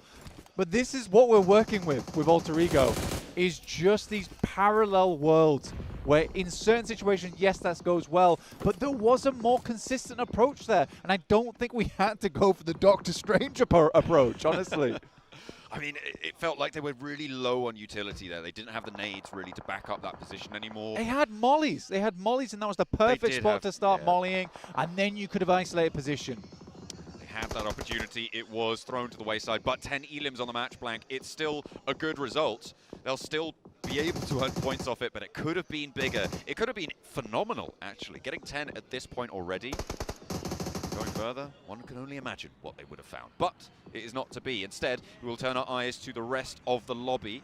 Right now on the road side, you've got Rectum Kaya, DXavier with 3, doing pretty well on their position as well. They don't have any elims just yet, but that's just their MO. That's their modus operandi. We'll see what DXavier is able to do with the rest of this game. It was a tough start for him, though. So this wasn't just a gifted position on the map, and I think they realized potentially they're underlooted, right? They had to come out from the blue. They got the recall beacon in. So I'd love to see how much they've got on board. Finally, the angle is checked. Tony K put into a 1v4 all of a sudden. Oh, but he gets the first. Doesn't get the second, though. Kara have been a major profiteer of this circle. A nice knock threaded through there, again from Alpha 7, who have managed to keep themselves going with 2 players. Kind of impressive, if you ask me, on that south side. They looked very raggedy in terms of their positioning, in terms of their approaches, but it's cleaned itself up a little bit. They are now together, but the next circle comes on through. Is it going to help them, or is it going to take them away? No, well, you know who it is going to help, though. It's Rondo, and DXavier are on the map, so, of course, just put them in. Why not? DX saved by the zone. That's how it goes down. Oh, dear. I don't know if you guys heard that through my mic, but there's an MG3 in play. Maxman, very, very excited. It is my boy Killer Joe. Hey, he's got ammo. Well, it's not a lot for an MG3 at least. It'll keep him going for the end game potentially. Mad Bulls making their way up on their western side. Both teams had to remove themselves from fairly consistent positions on the map. Mad Bulls has been through it this game. Although only on a few elims, they have been in quite a few separate fights where they've decided to disengage and get further into this one. Grenades trying to make space there. That's a good setup, actually. This is a really solid place for DXavier right now. I mean, there's really not too many teams to worry about. Ulf, maybe a bit of a threat here. Alpha 7, though, going to help them on the buffer side. I think Kara probably is the major worry for DXavier, but even then, they've got crossfires on the approach. Goat team trying to make their way on up to join Mad Bulls on that ridgeline. Already an excavated divot there for them to line up on towards. They can play it low down, but those divots funnel nades towards you, and an immediate double, followed up by the roll-in. Lemon is big with it and gets that flush. Flip does go down. Killer Joe is still in action, and remember, he's got the MG3. Honestly, it used to be in the past that we talked about Paragin as this guy who was the paragon of grenades in the game, but for my money is on Lemon these days as that player. I think the nades from Lemon have always been incredible, backed up by the rest of his team. Ooh. Sadly, though, there is some nasty nades going through from Solus at distance, which do cut them down to size. Ooh, and actually, Killer Joe's still going, but he just trade 1 for 1, and the knock can potentially be rezzed by Regnum Kaya here. That is on their double position. They're playing 2 and 1 right now, so could get rezzed depending on how fast teams roll up, because it is time to roll out. Ulf moving in ahead of the Mad Bulls, not wanting to put too much pressure on, though. They're going to fold back south and see what they can get done down there. Kara in a horrendous spot. And that just makes life so much harder on that shift on the circle over towards the western side. As soon as Kara had to leave here, they were going to get shredded. Question is by who? DXavier could pick themselves up some nice points, but it has been Alpha 7 who's been sort of the all-seeing eye inside of this lobby so far, being able to pick up points here and there. And even if they haven't been picking up points, they have been causing problems. They have really been an issue in the fights that they've been engaged with in their spots. Kara, 11 elims though, Blank. This is a good result if you're at the bottom of the tables, but their next move really will be a big test. Marso picking 6 of those elims. Lemon landing the shots over towards Silas. That is the solo angle for Regnum Kaya, so unlikely to get res there. I don't think Loxy or Wild's going to want to break out, but if they can get the nades on, maybe they try and confirm for Silas. Sprayed out for Wild, connects onto Lemon, immediately go for the flush, and actually Tuka's down as well. Off angles chiming on in. Maybe Silas is looking more and more resable, but the health bar just not agreeing with me. I don't think they go across towards Silas. He was trying to be the early alarm system for the team, which is totally fair. He goes down, but he does provide that alarm, right? It does flare. This is what I was talking about Kara. It was a matter of time for them. They were never leaving that spot in the first place. I like the wrap they went for on the north side. It was one of the few options left. I think some teams won't even think about doing that. And DXavier is able to find Alpha 7 as they attempt to crawl up. I mean, this is nuts that this has happened again. Ulf actually get one of those points over towards Alpha 7. I think DXavier may be on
those impactful plays, but Wild goes down on the high ground. Loxy No rolls way! in. He steps out. He doesn't go for the vehicle. No, he goes for another with a shotgun, and Loxy Come on, Loxy! cannot find it. It's DXavier to rebuff his advances. He will be forced to go down here. Regnum Kaya fall, and now Scarface in a 1v1. ParaGin looking to finish off the game strong at the start of the day. A great spray down, finds 70% of the HP, has to duck into a crater now. And it's ParaGin behind the tree, looks to move up. He's not going to let him go for the heal. Stepping up, and it's going to be the joust to go for the final moments. Ulf, run them through. A DXavier denied. No pacifistic play here. The Wolves are out. You get yourself a 6 point off that one for the second place. But to be quite frank, for Ulf there, a pretty damn good game overall. I was happy with the way they played it out. It was slow, but steady. Nicely done there. A lot of interesting dynamics unfolding during that match. The passive play not working out for DXavier the same way as it did yesterday, but they still get points onto their card. They will add 10, I believe, to their total tally. It nearly went incredibly well for Loxy there as well. It did. He nearly I mean, lived up to the name. if he hadn't have got out the vehicle as early as he did, he would have instant knocked Nate, which might have made it slightly different towards there. And he was struggling to play around that angle. Again, the nerves do get to you. The nerves do get to you. Let's head back on over to the desk.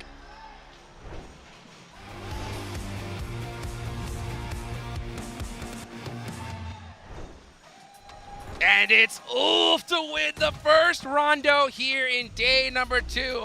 And that is how you get it done. I'll tell you what, this squad, they pulled out every trick in the book to win this one. And the good trick at the end there for Scarface was the jammer pack, allowing him to stay out in the blue for just a little bit longer, pushing Regnum out of position, having to fight DXavier, meaning he can survive down to a solo, even has time to go for the first aid here, 7. And take the 1v1 at the end. That was unexpected for me. Playing center, though, early on was the right approach for the side of Ulf. There's two things that are certain so far this PMGC, especially in the grand finals, in Rondo. We're going to be getting those amazing hot drops, and DX somehow is going to find themselves a way to get into a podium, because that team, oh my goodness, they didn't have to move a single finger for up to 60 minutes, but Ulf, I mean, we gotta talk about Scarface. 4 eliminations, Max, 727 damage. I gotta say, for Ulf, not just Scarface, like Scarface had an amazing finish, able to win the game, like massive props.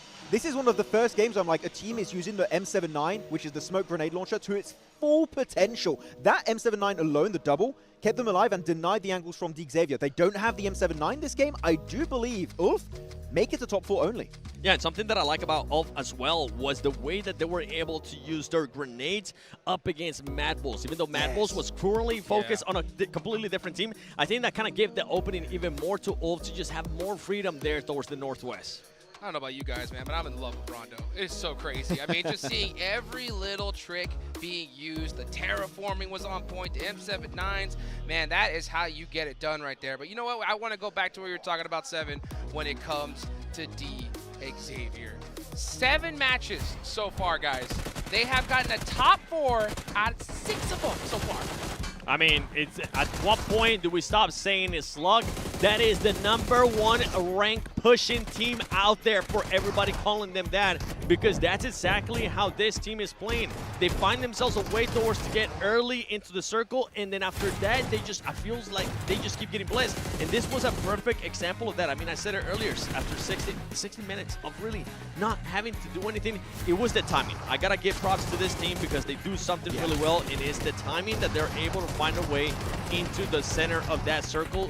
They were able to split Alpha 7. They didn't even have an engagement, and they found themselves the perfect location. Yeah, they create some dips with a few grenades too. I think they used C4s a little bit early on that game, put down some cover flares, though actually there's been so many big cover flare plays this entirety of this match so far for Rondo. Though as we look at some of the replays, yeah, actually APG getting absolutely demolished, but not only by D plus Kia, but also there was the off angle from Goat Team, which was kind of rough though. Alpha 7 versus Vampire. Huizao jumping out of the car a little bit too quickly there, 7.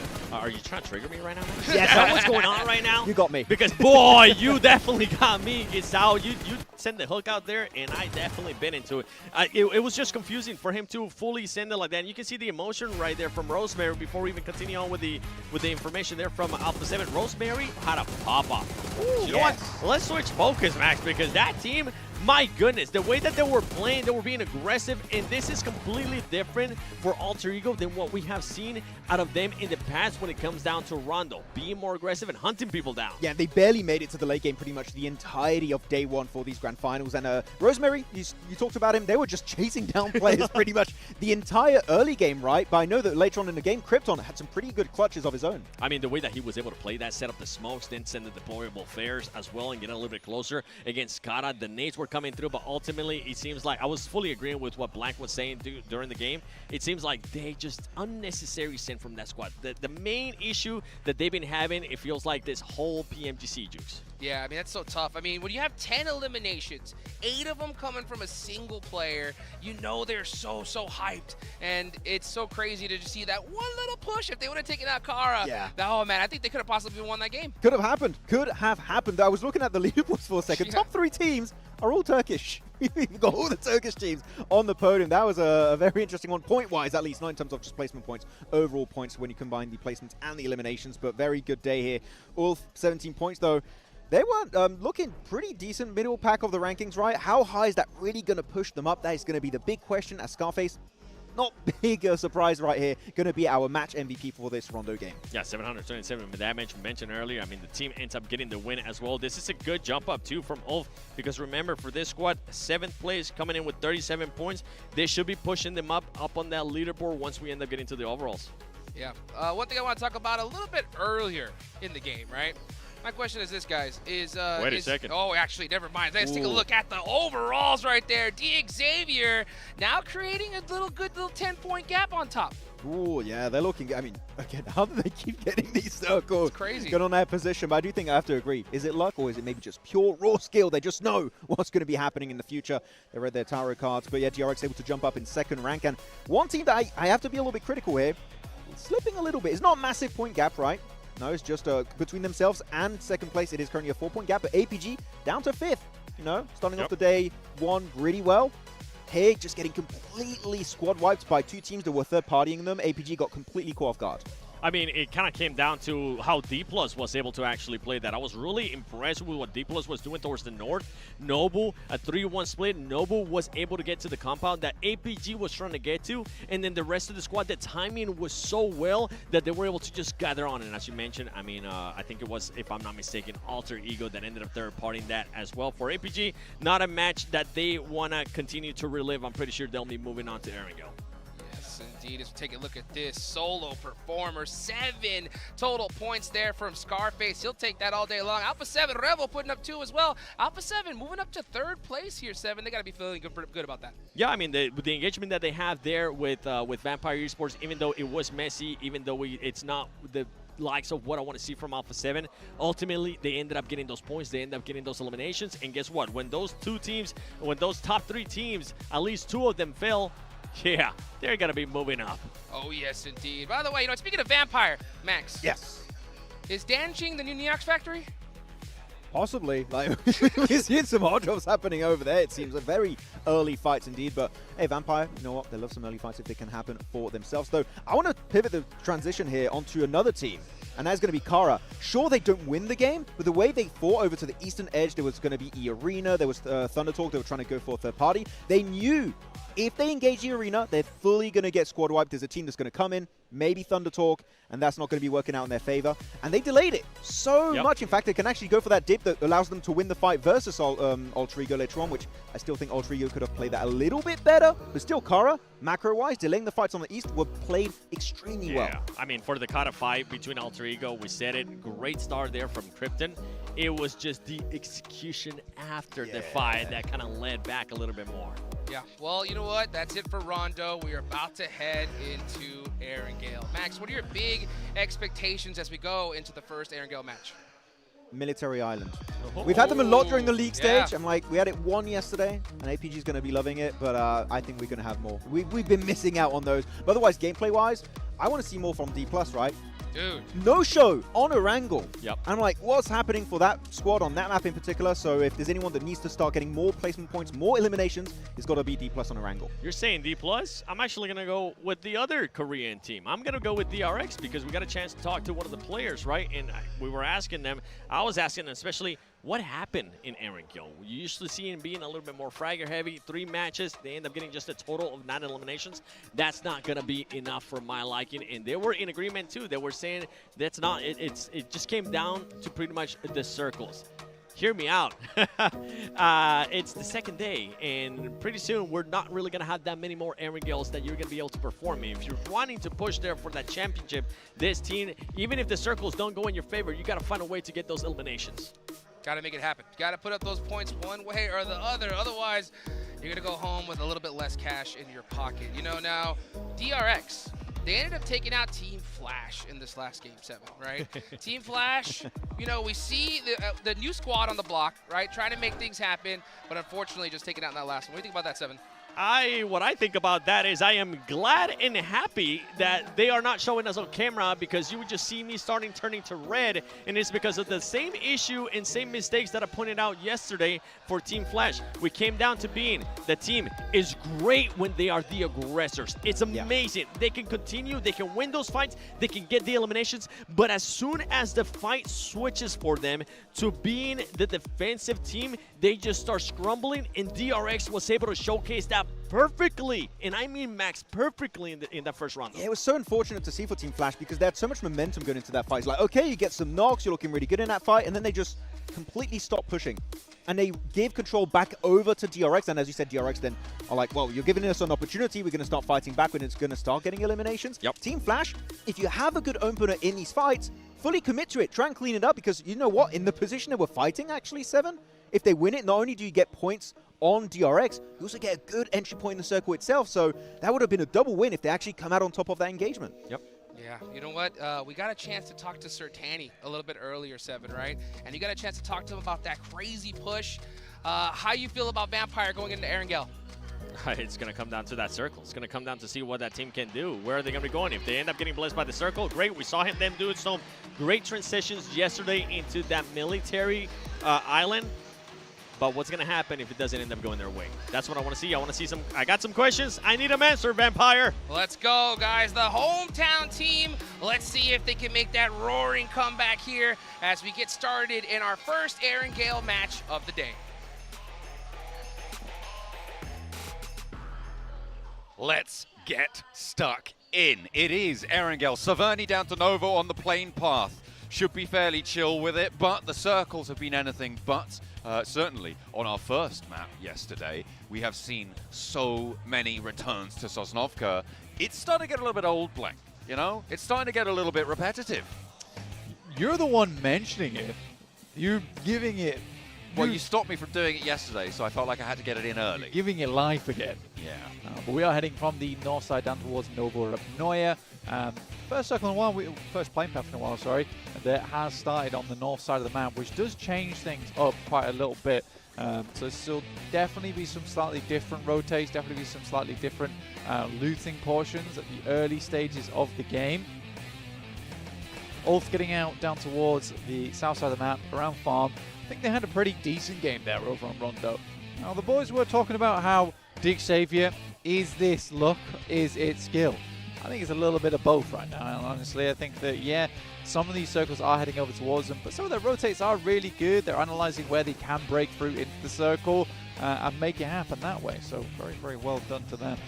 I mean, they did manage to get into that position because of a solo scout and a little follow-up coming through as well, right, Blank? They sent Levi's in there. They were on a long, wide wrap, so it's not like they were just sat there the whole time. They did have a little bit of trouble getting in there. They were then helped out after that point. I think it's safe to say. I think that's a reasonable thing to bring into the mix. And we didn't talk about it for so long, Blank, that it is not another military circle. We are going to the west side, over towards the Gatka Fields. Everest is pretty much dead center on this circle. Got Georgia Bolt as well out to that western edge. The Gatka Fields, the open expanse that will try and house as many teams as possible, but it's not going to be fun. No, it is always tough. It is always tough. We are sending very far over towards the west in comparison to the plane path as well. So teams will need to get a move on pretty quickly. Get themselves into zone. Ulf again on our screens. I want to see more out of this team. Currently in 4th place. I want to see him go all the way, because I think they can do it. It just depends on the day for this team, it seems, because they are very much up and down. I think that they've filled the holes in the ship quite well, though, with Aaron being added to the squad.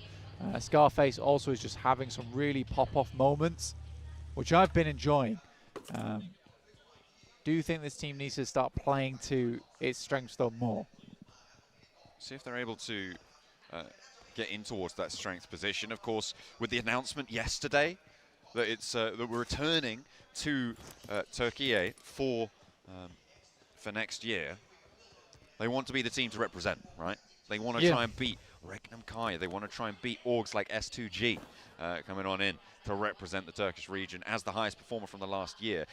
As a defending champion, maybe. Maybe.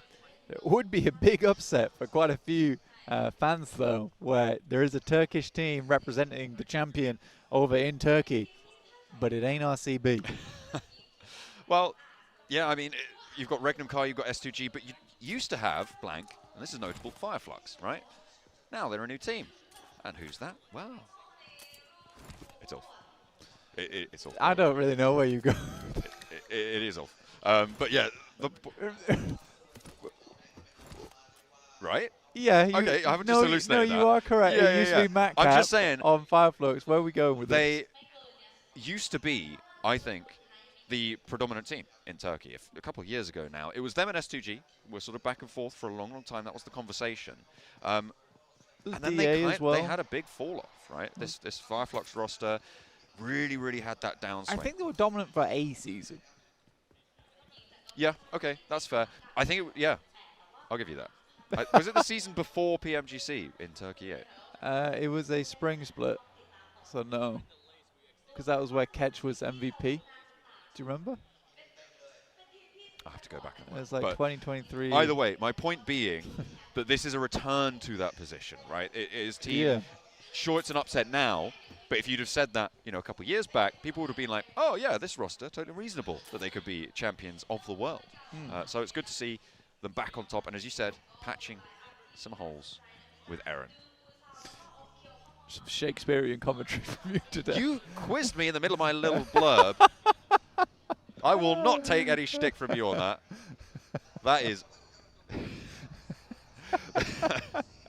I'm being garroted. I'm going to need to get myself a Mini 14 to cheer me up. And the way to do that, well, I've got to log into the game. The Polar Party skin is available if you log in to get a free permanent firearm finish. Yeah. Only for the next 2 days, though. Only today and tomorrow. I know, that's cool though. Permanent skins, always nice to see, and it is a nice looking skin too.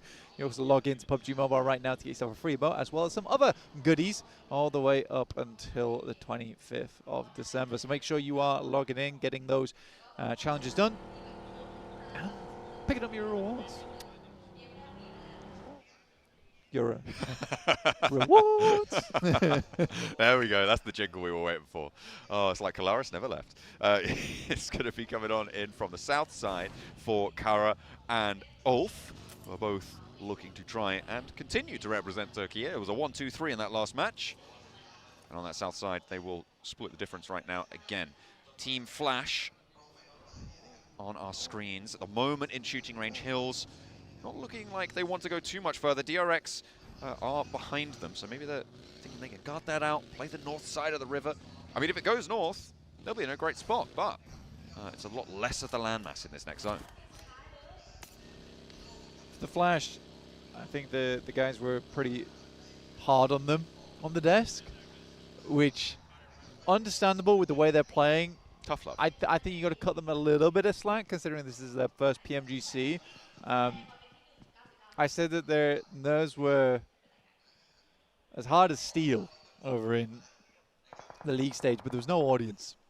There was no fanfare, right? It was, you were on a stage. And that's scary enough, but this is the PMGC Grand Finals. There is an audience in front of you. You're following big acts like Bam Bam, who was amazing, by the way, if you didn't quite catch that. We had idols on stage. Oh, yeah. It was crazy.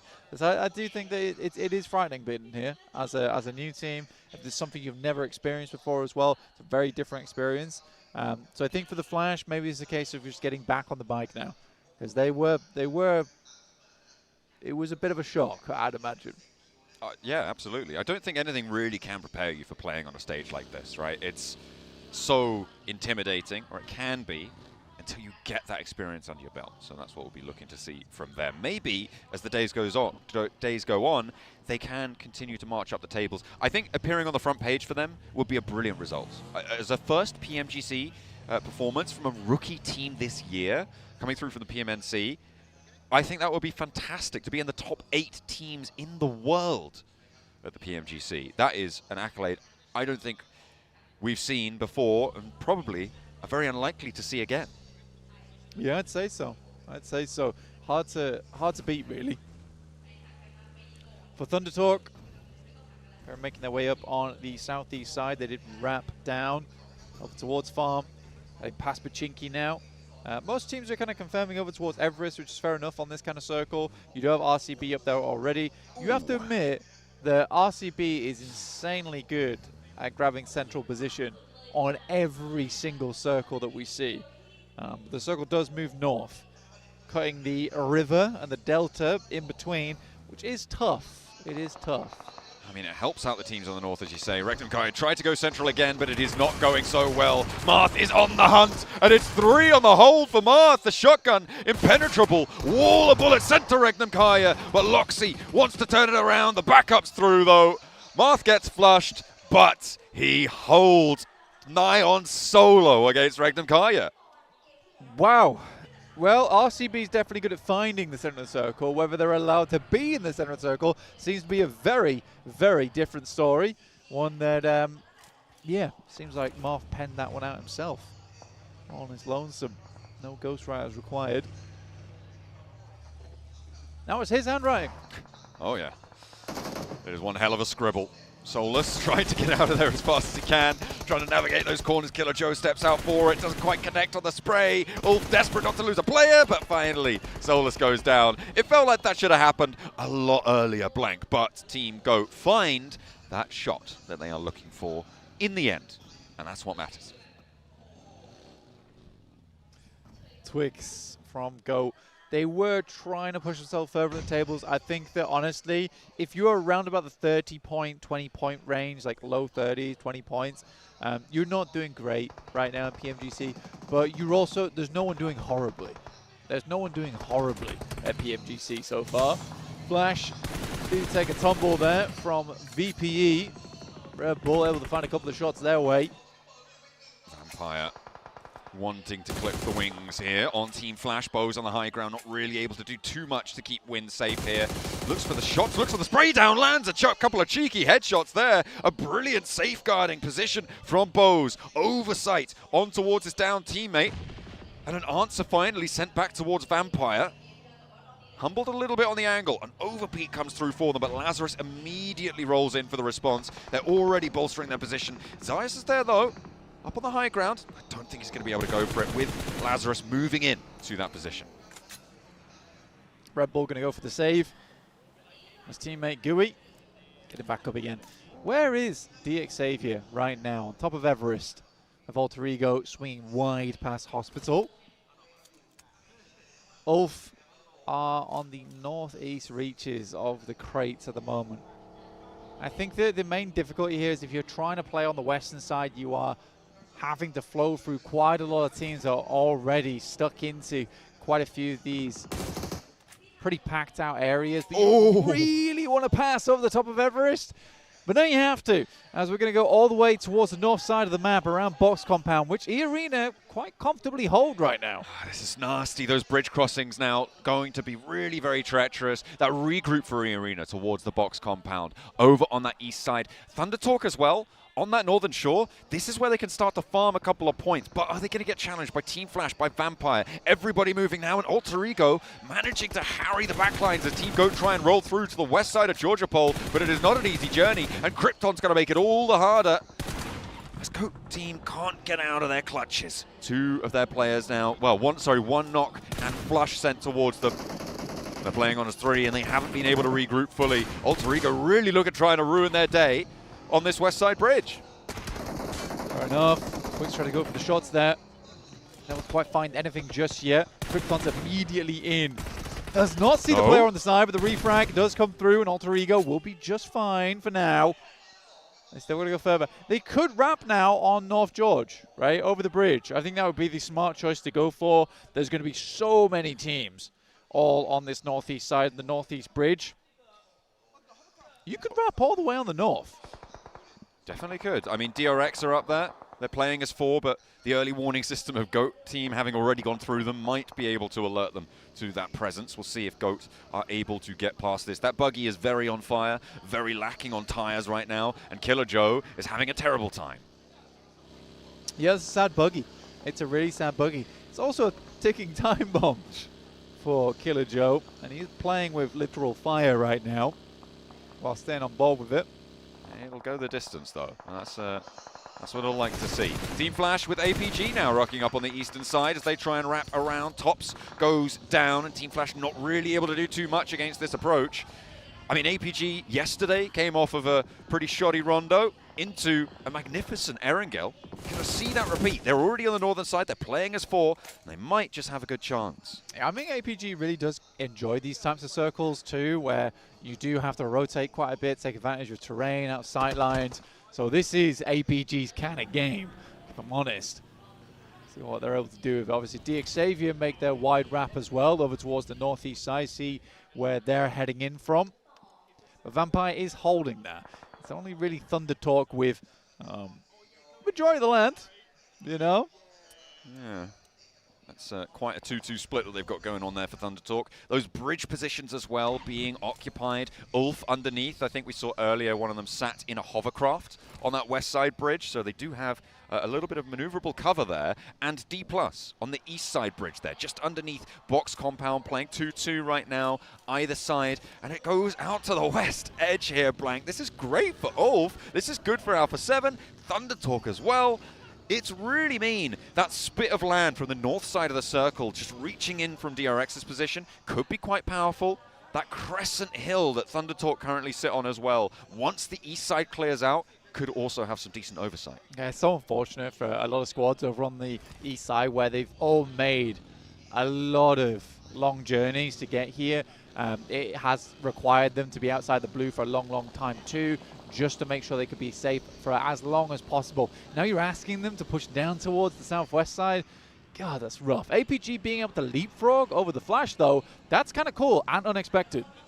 Yeah, getting ahead of it, nice and quick there with the maneuvers. Xavier also trying to poke their noses in and actually getting ahead of APG as well, but they've cut this rotation in half blank. Xavier playing 2, but they're hunting top. Oh, he's out the passenger side. Rufus needs to hold his nerve, needs to connect with the spray downs. Not quite getting the full job done, but gets a lot of damage in. A 1, a 2, and top stays on top of the fight. Will be able to handle business, but there's more to play as Vampire are now chiming in. Lazarus is backed off the angle. A big pickup by Doc. I mean, going back in for that from Xavier was some seriously weird work. I mean, I guess it gave time for the rest of the other team to, or rest of the squad, to make their way over towards that western side. Zeus finds Tony K. Bose will be the one to finish him off. Here's over towards the crashed airplane. That's all the way on the north side, on shooting range. Mad Bulls, next team to stick their nose in. Going for the nade, the bounce is good, but doesn't get the full health bar down, so Bose is still alive for a moment longer. Looking to get the healing on, and Mad Bulls, is that another nade over the top? I think it might be. Bose maybe on the ropes here. One player now left standing for Vampire in the meantime is APG, able to fend them off, back them into a corner now, and they're layering down the nades on top of it. They put themselves back up to 4 players as well, and those nades not quite connecting, doing damage, but not quite there. Team Flash, they do lose Bose on our picture-in-picture, and Mad Bulls are looking to get the job done. Will do so. Arena off in the distance, may look to third party, but Mad Bulls are going to be pretty quick to put themselves back on. Yeah, I think for Mad Bulls, you're looking to move as soon as possible. What I do love is that Tulika has already traded that handhold point for them, so they can quickly move back over towards him soon. But yeah, you don't want to be sitting here. We just saw how nadeable it is towards Vampire. So just get out of dodge, start moving downwards. Arena chasing over towards Tulika, but no real shots found just yet. Lazarus down, Gooey down. I believe that is Vampire down to just 1 player now. DRX rolling onto the north clip of Xavier. They will take them down. There is still Levi's to play, but Vampire, no, they do have a solo as well, who's sending into the drink. Will be playing a subaquatic creature of the night for the remainder of this match, I'm assuming here. But Levi's is still alive for Xavier, and he's fairly central, close to the water. Will probably be a crash target. Alter Ego on the north side. Okay, a little bit of a 1-2 punch coming through from APG and Alter Ego on the north. Yeah, 5 elims right now for Alter Ego. One of their players did get knocked and flushed, though, from Alpha 7. That's Alva trying to hold in that position as Alter Ego was trying to go for some more damage around the lobby. It sort of works out where they have more control of the map on the northwest side now, but they have lost a player, which is super unideal. The Arena trying to roll down over APG, and it's going back and forth right now. Arena having a tough time though, left as 1. We're tuning over though with R8, and it's Amori on the shotgun shells, ringing out on the top floor. Poser wants the challenge, but doesn't have Amori to spot. The nade's already pulled, and Amori loses his first and actually forces the nade to stay on the outside there, so potentially keeps himself nice and safe, tucked away in the corner. Extends this fight, but they're on the south side. A bumble on the nade. That takes Poser very, very low, and a bouncer for Amori. He finds it, and Poser desperately patching himself up now with that first aid, and another nade in for Amori. Looks for another bounce, doesn't connect on that one, but now looting through on that crate, still with 1 player beneath him, has to get going. The zone's approaching. Amori is, you just can't ever count this guy out. Absolute insanity. Massive fumble on the nade there, like you say. Not getting it through that window there could have been the death of them, because they did set up quite well where you get the bounce up towards the top side and down towards that window up top, so the only place that Murray could have gone there was down the stairs. Rez is going through. He's down. Good bounce. Oh my goodness me. This guy is crazy. This guy is actually crazy. Slam dunk for Amori. What a bouncer. I'm loving these rebounds coming through on all of these nades that we've seen so far. They have been really, really solid, and that is beautiful little cap off to a match potentially for Amori, because I don't know how much further he's going to be able to get. In the meantime, the Mad Bulls take a nosedive on their position. The northeast side getting very, very dangerous. Thundertalk able to weather the storm though. It's Yol now under pressure. The wide wrap around, and no blood is spilt from Thundertalk. Old split personality Thundertalk back at it again. We're going to crash, and we're going to do it now. Okay, now back to our regularly scheduled program, but it's an all boot. Listed over the top. Shing is hiding right now, and the rest of Thunder Talk are unable to assist. So likely Thunder Talk is going down to 3 here. Maybe? You want to use that as cover? Well, take it away from you. Oh, that's excellent stuff. But actually, might allow the rest of the team to roll on in and could have allowed the rest there. Pop it on out. Oh, no. That is nasty stuff. I mean, back to the bottom of the tables with you, D+. It was funny. I thought it was funny. Some classic D+ comedy there. Yeah. Sadly, it did result in his death. Are they going to get the No, I don't think they can get both of those. That is one bleed out guaranteed. Exciting. He couldn't have got both. The bleed out would have been too quick, I believe, unless both of them were going for it. Shing, though, also going down. That's a play zone. What are we doing? Why are we just letting our teammates bleed out? I mean, the cross downhill was really, really difficult. There's a lot of angles. I don't know, bro. They could have smoked it. They could have done a lot, but they could have, should have, would have. Won't have their team now. Tell me which angles we're looking at them. Alpha 7, Alter Ego, I don't know. There was no angles looking at those players. Stop wobbling my cables. I can't hear anything now. You've been wrecked. I have been, absolutely. But we are going to be getting underway. I mean, look, they're still taking shots from it, okay? Look, there's still shots from Ulf. Playing on in. And we'll see if Thunder Talk can do anything more as D+ do take the full tumble. Okay, they're not on the bottom of the tables anymore, Blank. But they're pretty close. 32. Yeah, they're back up there. Again, it's low 30s. It's kind of where you don't want to be. Interesting. Oh, that's such a great angle over towards Thunder Talk right now. They weren't here. They weren't here. Well, they are now, and that is going to be a nasty little surprise for Thunder Talk. Just sighting now remaining. Revo, though, spots one of the outposts of Alter Ego, who, believe it or not, have 3 players alive, or they did before that engagement. Krypton all the way up on that northern edge. Sighting will just go out. Doesn't even want to push up. 10 elims, couple of placement points. They'll take it, you know? 10 elims is a pretty banger game, all things considered. But now, Alpha 7 on the south side, the team with the most in this circle, but they are right on the edge of this. The Alter Ego on the outside might have a better time. Ulf, I think they're going to struggle potentially to move out further west. Yeah, anyway. You look very confused. I just don't understand Thunder Talk. At all. It felt like they just gave up on that game.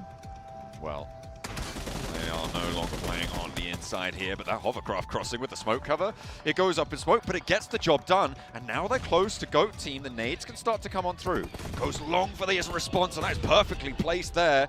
More cooks coming on through, and it's just Killer Joe to try and get it done, but there's a brilliant lineup coming through from Obscure. Might have just saved Killer Joe's skin there. Able to keep them in the game, and a lot of damage pouring on through. Alpha 7 take their turn, and Ulf, it looked like they had it all across the road, but no, the lineup just too brutal to deal with. Yeah, I mean, I wouldn't have made that maneuver, but I think if they got that done slightly quicker, they'd set up a smoke train, honestly, but I think they just had to push that. That they couldn't have delayed as much as they did. Alpha 7 has 16 smokes, 14 nades, and I'm almost certain that they win this game. Almost. That's an interesting addition to that. I feel like you should be more sure. I think you should be 100% sure. Okay, I'm 100% sure that Alpha 7's winning this game. Okay, let's see if they can convert and make Blank a truth teller, a truth seer. Obscure with the nade now, a chance to find Killer Joe. Post it through the window. No, the bounce is on. And we'll look to go through the window this time. That looks a little bit better. Forces Killer Joe for the peak. And they take down another team now. 2 players left to handle. It's Alter Ego on the north side, who are into this one pretty deep. They got 6 elims on this match as well, Blank, so a second place, no matter what, will be good for them. Guizhao gets a little bit too close for comfort, has to back it off. Moana with the nade cooking, launches it forwards. They're nowhere near that. They've already faded away. Alpha 7, though, controls so much ground here. Yeah, I mean, where they were playing on the map, they had so many sidelines to work with. I think they played out the game very well. And because everyone tried to wrap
right, where I would say he over-egged the pudding. Here Alpha 7's trying to bake a lovely cake, and they're happy to apply the patience that comes with that. They're just choking this match out right now. The nades tickling them down, and Alter Ego not really finding the responses. Only one nade now left for Alter Ego, one Molotov, and 14 smokes for Alpha 7. They've got 5 nades as well. Stepping up to the challenge, Moana does manage to find Obscure a little bit sleepy. Does connect. That final nade comes on through, but it just doesn't get the value in response. Moana actually trying to charge up and trying to bring them over that ridgeline closer towards Krypton. But again, they're just not going to give that ground. They are playing it as patient as they need to. Yeah, I mean, PMGC, there is no reason to push this any harder because eventually they're going to get silhouetted at the top of the hilltop, and then Alpha 7 can just take shots. If they really need to, they could drop some smokes. As soon as they start getting to nade range, it's a lot easier. Right now, it is hard to throw those grenades because the arc doesn't support them, as it will just swing past, and they've got to hit the perfect air bounce. But you can see here, they are just going long. That one was much nicer. Yeah, I feel like that might be the time that Alpha 7 try and pull the trigger on this fight. A lot of damage done there. The first nade's furiously coming through, but Revo lands the nade on the knock, and now it's just Moana backed into a corner. Nowhere to go. Alpha 7 able to choke the game to a chicken dinner. You really took the time with it as well. That is a lovely cake. And I was 100% certain they were going to win, and they did. So true. But very, very well done. Very, very well done to Alpha 7. I think I really like that. I think for Alter Ego as well, there's been a string of pretty good games. And again, they are such a fantastic squad, but there is mistakes being made right now. And I think that but the thing is if they're able to fix those mistakes, if they're able to plaster that up, they'd be insane. They'd actually be insane. I think, to be fair though, the same could be said for quite a few of our teams here coming on into these finals. It has been ups and downs across the board, but this is certainly a high note for Alpha 7.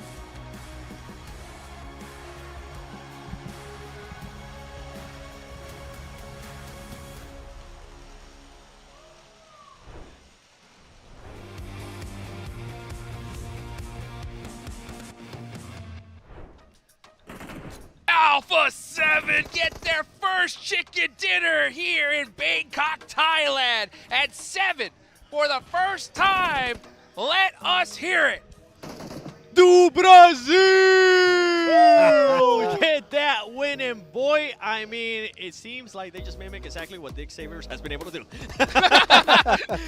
Because in this one, they were, to be completely honest, they were blessed by the circle. Something I do have to point out there from Alpha 7 that I enjoy seeing as it got later into the match, and they realized, you know what, we are actually getting this compound. We don't necessarily have to move back. Yeah. They did a 2-2 split, and they made sure they had 2 players on different buildings to stop any type of crash. crashes and to have different angles as well. Great play from Alpha 7. It just allows you to have information of incoming crashes pretty much instantly because of that 2-2 split. And also, the compound they were holding on to, 7, is so flat all around it, you'll see teams coming from a mile away. So that position was very strong. I think we've seen so many wins actually from Alpha 7 in that very particular era. So they're very experienced because guess what? They're normally a Northern George Pole team, right? So they're going to be very good at it. They're looking at the individual performances. Still, the new gen popping off. We see Guizel getting some good games here this time around, 7. Obscure putting up big numbers with those 4 eliminations. Congratulations, Obscure. 4 Illims, Rebo, 3 Illims, Carrillo, 1 Illim. Gisao, I got a bone to pick with you, brother. Look at the damage taken, by the way. Like, it's super low damage taken for Carrillo and Obscure I mean, together. it just goes to show that that team didn't really have to do much until the end, and they did. They did spread out quite well, especially towards the end and making sure that the game more control. For Gisao, the bone that I had to pick with you, man, when this dude is in a buggy, Max, I'm just at an all-time edge because I don't know if he's just going to fully send it or not like he did in the previous match. And at this point, when they were going up against Alter Ego, I think I was even telling you, please, Gisao, don't do it. I know you kind of want to, but don't do it. You never know what you're going to get. He's just been blindfolded. He's like, I don't know where I'm going to end up, but wherever I go, I'm going to play full aggro. It worked out great. Actually, I really like at the finishing moment where they don't overstep versus Alter Ego. They're like, we know Circle is coming our way somewhat. We are full control. We don't want to give multiple 1v1s. We're going to play it very slow to make sure that game does not escape our grasp. So looking at the replays, APG, they were in a really bad spot in this dip position. There were teams all around them. There was Vampire, there was Flash. And actually, the fact they got so many eliminations in that match, I didn't really expect it. I was happy with APG. The way that they were able to actually rotate, wide rotate towards the east and make sure that they found a way, I thought that was perfectly executed from that squad. By the way, it pretty much came down to APG getting those eliminations on DX Xavier because DX Xavier, they were in Everest. They tried to do the same rotation, just wide wrap to the east, but it was too much. They did not get the favor by the circle, and I think, honestly, I got some of my questions answers in regards to DX Xavier and their performance here in this match. They were challenged very hard the entirety of this game. You know what? A team that was also challenged by the circle was Alter Ego. They drop Lipovka, and look at their rotation path here. K looting up, getting their cars, getting ready to move. Big rotation, going to be hugging the more southern edge of the circle later on in this game. Step by step, but this circle in particular, it goes up north and they just go wide to the western side into George Pole Hospital area. Like, okay, made it in. It goes up northeast away from them once again onto the George Pole Bridge, and then it starts going their way. But the 2 to 3 first rotation 7s actually from Alter Ego were extremely well executed. Yeah, and I'll have to second what Blank was saying again from this squad. They just need to fix certain things, certain unnecessary fights from this squad that they're doing. They ended up taking a fight with, I believe it was DRX. They end up winning that fight with a 3-1 split, making sure that they left one behind just in case, and they end up losing Rosemary. That team didn't really need to make that push. Yeah, I see why you're trying to do it, but you had good control. If anything, I would have actually enjoyed seeing a surprise crash onto Alpha 7 because they were so close. And that would have been the winning play for Alter Ego. I get your point, but also I'm going to take another perspective here, which is if you fight Alpha 7 because it's such hot commodity in that circle, I think you maybe get third party. Whereas fighting DRX on the edge of the circle, you're just kind of in the fight that no one is going to be looking to third party because it's not as valuable as Alpha 7's compound. So I think they both have different perspectives. Here, edge play, I think, was maybe the safer approach to focus on. We agree? Yep. Anything can happen. we agree to disagree. Oh my goodness gracious. Alter Ego getting it done right there. You know what though? Another team that got things done here, Max, right? Was Ulf. We saw them putting in some work with that hovercraft. Oh, they hit it for the longest time in the garage, aka under the bridge, and it kept it safe until the very later stage of this match. And we even saw it. I know you were very excited about that push in particular, 7. The smoke row trying to push it onto Goat Team. I love that play, but as we know, hovercrafts are very easy to explode. Well, the problem was too that the hovercraft was already smoking. It was bound to blow up. I'm just happy to see that the thought for that push was there. But sadly, they just caught themselves in a bad spot, Jukes. Yeah, and it happens sometimes. And speaking of bad spots, 7, right? DX Xavier, right? They don't get their circle this time, and we don't see the same performance as we have in the past. Yeah, I mean, that's what I was saying earlier in regards to DX Xavier. They end up losing first place. You know what? Let me put one more in there. Do Brazil back in first place. Alpha 7 jumping up with 74 points. DX Xavier actually ends up falling down, and this is the big question for this squad because I want everybody currently at home or wherever it is that you are watching this, I want you to look at the eliminations part of of this. Yeah. There's one that doesn't look like the other. And yes, that's right, D Xavier with those 26 eliminations, when you have teams putting up 45, 37, 44, 39, that is just a big, big problem with this squad. And I think why a lot of the viewers were in a way a bit unhappy that D Xavier was in first place, because it didn't seem like that aggression was there. It seemed like they were just playing it safe and getting lucky by the circle. I mean, here they had literally 3 teams between themselves and the circle, and that transition was going to be tough. It was going to require so much for them to make that rotation work out, and unfortunately, it did not work out. And looking though at the top players of this game, I want to repeat something you said earlier here, Seven, because I was saying Omori, best player right now in my eyes when it comes to MENA players this year, and you even said maybe one of the best standout players of this entire PMGC. Omori's hands down one of the breakout performances out of PMGC. Not just out of MENA, out of PMGC by himself. And also, even though he's currently not here in the top 4 players, I gotta give props to Marth.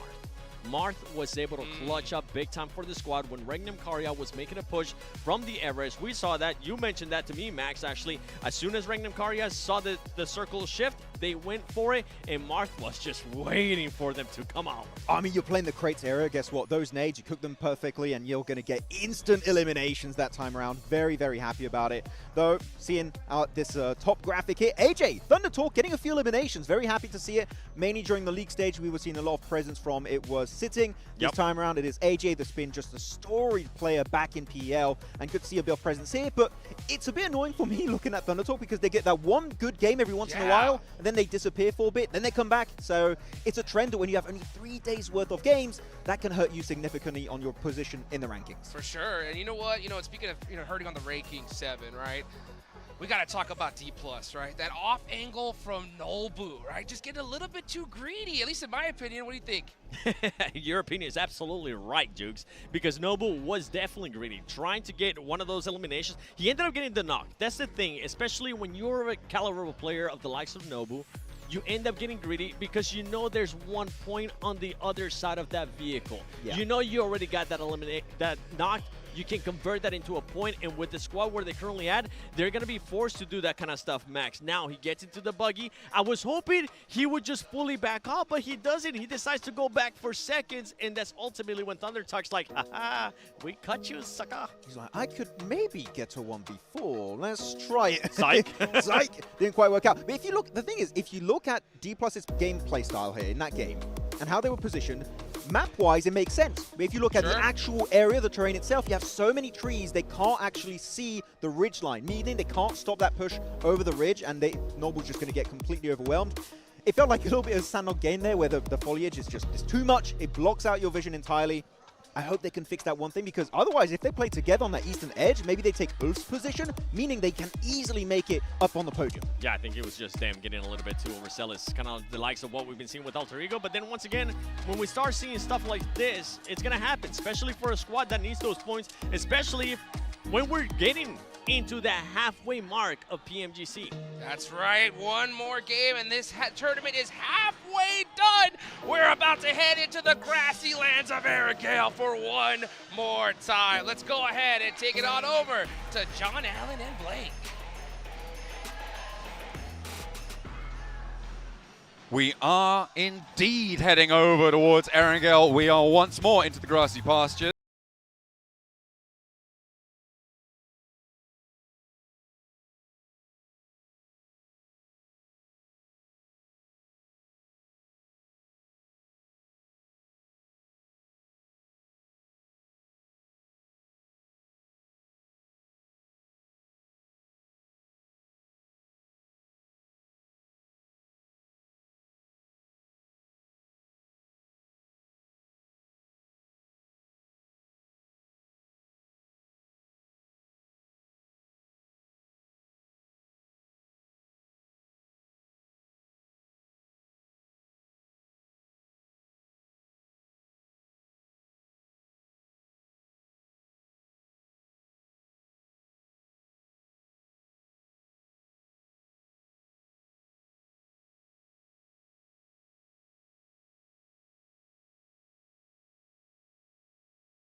overall. And that doesn't necessarily mean maximizing chicken dinners. So that could be the approach that they're taking. And as you said, it's paying off in some respects. They're on 48 points right now, still very much in the contest for top spots towards that top of the tables. Obviously, Alpha 7 streaking out a little bit to rejoin DXavier. Ulf as well catching up. But on this northeast side, or actually further east now, as they head further down towards Prison, towards Lipovka. The Prison Lipovka split drop. They will be getting on with it. And as we said before, right, Rosemary, highest LM count, 19 on the cards, but they are being punished for it. There is a price to be paid for the amount of damage that Rosemary's done to this lobby. There is. I think it's a very good way to put it, right? Is that it's 4.1k damage that he's done. 4.2k if we round up, which we do like rounding up here. Yeah, just round up. But I think for Rosemary, sure, he does all that damage, but it really hasn't translated to end-game finishes so far. Which leads me to believe that although that damage is going through, how much of that damage is efficient damage? How much of that damage is successful damage that goes through into one engagement? That is what's worrying for me, for the boys over on Alter Ego. And as we said, right, he has the most elims in the tournament right now, Blank, but they're dead middle of the pack. And that is that's not really where you want to find yourself on such a performance, especially with plenty of teams looking to try and exceed you, try and go a little bit further beyond. Our circle, we didn't talk about it, and we will continue not to talk about it. It did go west this time around. Gatka Fields, again, are we going to once more be shunted north, north, north, up towards the river, or is it going to be a little bit more expected here? I don't expect you to be able to answer that. By the way, that was rhetorical. That was a question for the viewers at home. Put it in the chat. Well, I was actually thinking about it, and that's why I paused, because I was like, I don't really know how to answer that. That's got me stumped. DRX that are fairly central right now. Alter Ego R5. And ain't no one but Rosemary to find that first unit. Again, I want to reiterate that I do really like this team, and I think they have a huge amount of potential. So it's a team that frustrates me because I think they can be so much more. There is also a question is whether it's or not that Krypton, Moana, and Alva can't keep up with Rosemary right now. You know, that is another question. Although, I think that I can answer that one just off the back of that rondo, where you have Krypton in front, Moana slowly pushing in, and then they have to change their whole game style because Rosemary, out of nowhere, crashes onto Kara, even though they know there are angles on that position.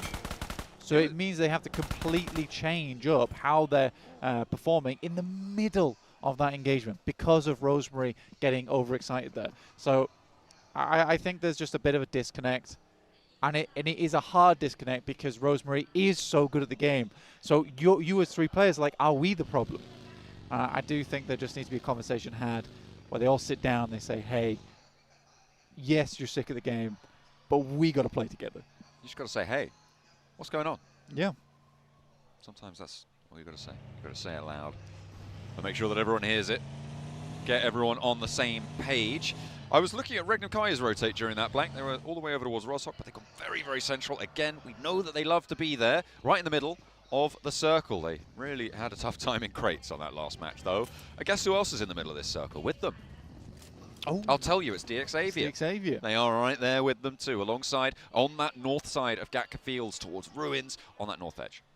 As everyone's bringing up the disparity between the elims and the placement points is pretty wild for DXavier. You're basically flipping the script there when you look at Alpha 7's points in terms of eliminations to placement points. Do you have a PMGC redemption code again on your screen? It is PUBG x PUBGM. So if you're just tuning in now, make sure you get in your game and claim that reward.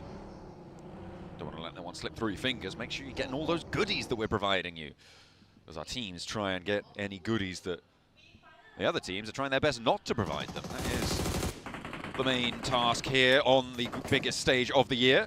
Marceau can't get the spray down on towards Goat Team, and they will be able to get through as two onto this location. They already lost Killer Joe earlier. That was the classic Rosemary flex out. Of course it was. to be able to get the only elim so far. Adding that one onto his tally. APG just leaving the military island now. Getting into it. They had a lot of time to work with as well, considering the circle penned in a little bit of the southern side of Erangel, so they didn't have to get moving straight away. It does mean they get to play a little bit more over towards the edge side of the circle here. DXAV on a bit more of a split. But RCB, I think that they are just one big game away from getting in towards the top 5, or even maybe the top 3, if they can really put those points underneath their belt during one game. Yeah, about 20 points out of that pack, and that's exactly what you need, right? That's a solid chicken dinner, right? 10 elims, yeah. Get that chicken dinner. They are setting themselves up for it every single match as well. It's just been, they've not been able to control the center as well as they'd quite like. They're kind of like the anti-alter ego in that way, right? Not really going for those big flex outs at the moment, but not trying to sweep through the edge. They're trying to do something, but it's not quite coming through, is what I'm getting at. Yeah, well, they are trying to go for the consistent playstyle. Yeah. Sadly, a lot of their rotations have been cut out every single time. And I think it is because this is such a central-orientated lobby right now. You've got DXAV here, which for Regnum Kaya, they've not really had to deal with this team constantly being in the peripheries of them all the time, which must be quite frustrating, always like looking to your left and being like, oh, that's DXAV. Our nasty neighbours got a lot of inside these the guys. circle. Yeah, exactly. So I think for Regnum Kaya, definitely do just need, I think it's rotation 2 that they sort of suck on right now, if I'm honest. Oh, no, it's happened again. We're going back up there. Oh, you can't be doing this twice to the lobby. This is nasty. I mean, it's still cut down the middle by the river, but it keeps a lot of the north side in. I mean, it is malicious at this point. Is this circle the new military island circle? Yeah. Is that what we're seeing? I do think that this is a bit of a different one from our last, though, where we'd cut in a lot more of Everest, a lot more Hospital, which means that so many teams need to flow up through Ruins now. This is a massive funnel for squads at the moment. Very stressful for a lot of teams, and it's going to get messy real quick. Rotation 2 for Regnum Kaya, though. Oh. Does it still suck? We'll have to wait and see, because it might slam straight into this fight that we're on board with. Silas, you can see him just off there in the distance. The Mad Bulls looking to keep hold of the east side of the Ruin split. Control that. Meanwhile, on Everest, Vampire sit atop the pack. DRX are playing along that ridgeline too. No knocks sent their way, but so easy has to back off. Oh, that's off in the distance. That's over towards Alter Ego. Fabian giving them a broadside target on that. That is not during this fight. That is over towards the Roshok Bridge. The branch is over that central island on the circle. And the fight at a little bit of a standstill on the top.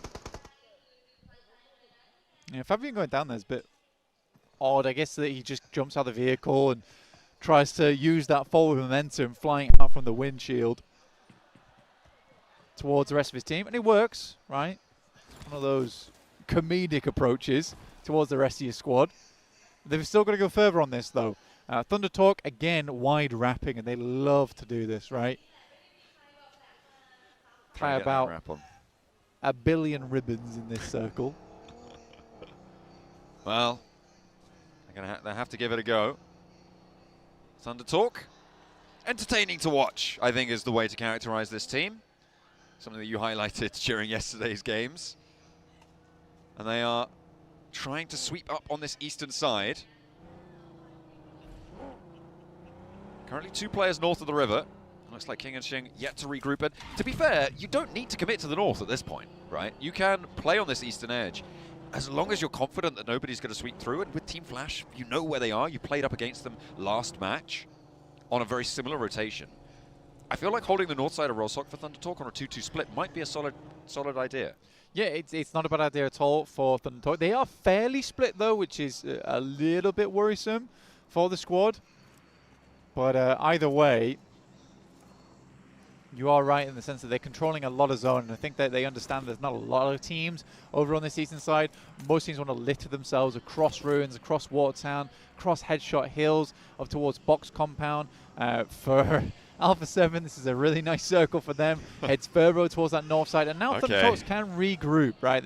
Thunderhawks can head up towards that north side with the rest of the team. Look a little bit prettier on this one. Big chance for the Flash here, but a disgusting approach for everyone on that south side. It is a really, really nasty approach where you are elbow to elbow with so many squads. Oh, Regnum Kaya nearly have a little trouble with Ulf, but Nice Loxy shot. able to lay down so much damage. Solus goes down as well, and Ulf are on the ropes here, Blank. One player now left standing. He can't get his head up off the ground either to go for these reses. Finally, the smoke starts to bloom, and maybe they'll start to be able to look for it, but he's still down on his belt buckle, needs to hide for a moment longer. Regnum Kaya need to get those reses as well, and there's more threat from the northern side. The mad dash up over the river continues with D+ slamming straight back into Sunken.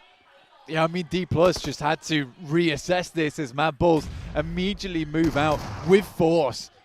Very tough stuff for Regnum Kaya. They got to start checking their other angles as well because they can't fully focus over towards E-Arena. Oh. It's going to get worse. It's going to get hotter on that bridge soon. D+, 2 down. Pusher cut across on the swipe, and it's just Chips now for D+ to try and stay alive. Not going to connect on that flush, and yeah, I think Chips, just get out of there, or maybe try and commit for a point, but don't just stand at distance. Don't just look for it like that. The nade over the top, maybe the last-ditch attempt to finding something. Not going to go all the way either. Oh, the point stolen. That goes over to... Oh, no, wait. No, that is still the Mad Bulls. They are still there. Oh, picture-in-picture, though, shows Regnum Kaya trying to go for this River 2-2 split. We've seen them try and do it before, but they're having some trouble on the back there. They're needing to get that pickup going. Ulf now with a nade. Could be nasty. That north point taken out would be disastrous for Regnum Kaya, but the cook's not quite long enough for Scarface. He's denied that opportunity to get that knock and flush. Now, Wild and Zed Wolf will be the northern answer to that Silas and Loxy south side. I think with Regnum Kaya, they know they need to make their way across here. They also have to cut sight lines from E-Arena. I love what they're doing with this as well because they knew they had to take a different approach on this angle. They will have to deal with R8 shortly, who are coming out still from crates. And they will know that, as they had a bad run-in with them last game. A little bit of trouble for Alpha 7 on the run up towards the GOAT team shack, but it will go down. They can take a knock in the process. Calming it down now for Regnum Kaya. As I said during that fight, right, they like playing these 2-2 splits across river positions. Scarface, he's moved on in. They know he's going, but where is he? He's down in the smoke. Doesn't quite get the knock onto Wild, and that is Ulf down. No elims on this match, Blank. The Turkish compatriots not happy with going down so early in that last one. That's actually very nice for Regnum Kaya. You see how DX Xavier handles this as well as they need to get up towards that north side. We didn't talk about it too much, but I actually loved the rotate coming through from Mad Bulls where they got ahead of the players that were inside of Sunken, which actually clears out a huge amount of space for them to play on that central island. It was a smart play from Mad Bulls. And again, massive amount of space been made because of it. Thunder Talk, though, they've been all over the place inside of this circle. Now looking to guard out on that central island. Maybe Mad Bulls were a little bit slow to leave. Yeah, couldn't quite disengage from the last player of D+, or maybe didn't want to. They did have a couple of players to pick back up, so slowness may be necessary. R8 pushing up on the western edge. They're going to have to leave this ridgeline, though, Blank. It's not in the next zone. They'll play it as long as possible, but in 10 seconds, they're going to have to start to think about leaving there. Preferably earlier as well. Chip's just about getting out, but he has to shift on over 2 because the blue zone starts to move. APG Doc here, looking over towards Fury. Quite low HP, but easy enough to thread those bullets through. Himself a knock there and the flush. Nice to see. That head is peeking over the top side of the rock there. Oh, okay. Tony K should know. That is a block knocker of a shot coming through from Doc. He will be able to take him down behind that rock. Not going to be easy to get Tony K back up now for Vampire. They need to try and hold their nerve, but with Alpha 7 beneath them, they really don't have any safe quarter. And they have to just get out of there. Getting away and playing on as 2 might be the best case scenario for them, but Lazarus is drawn short. Out in the open as well. DRX to the north should have eyes on. I mean, DRX has been playing a little bit more of a slow game this time around.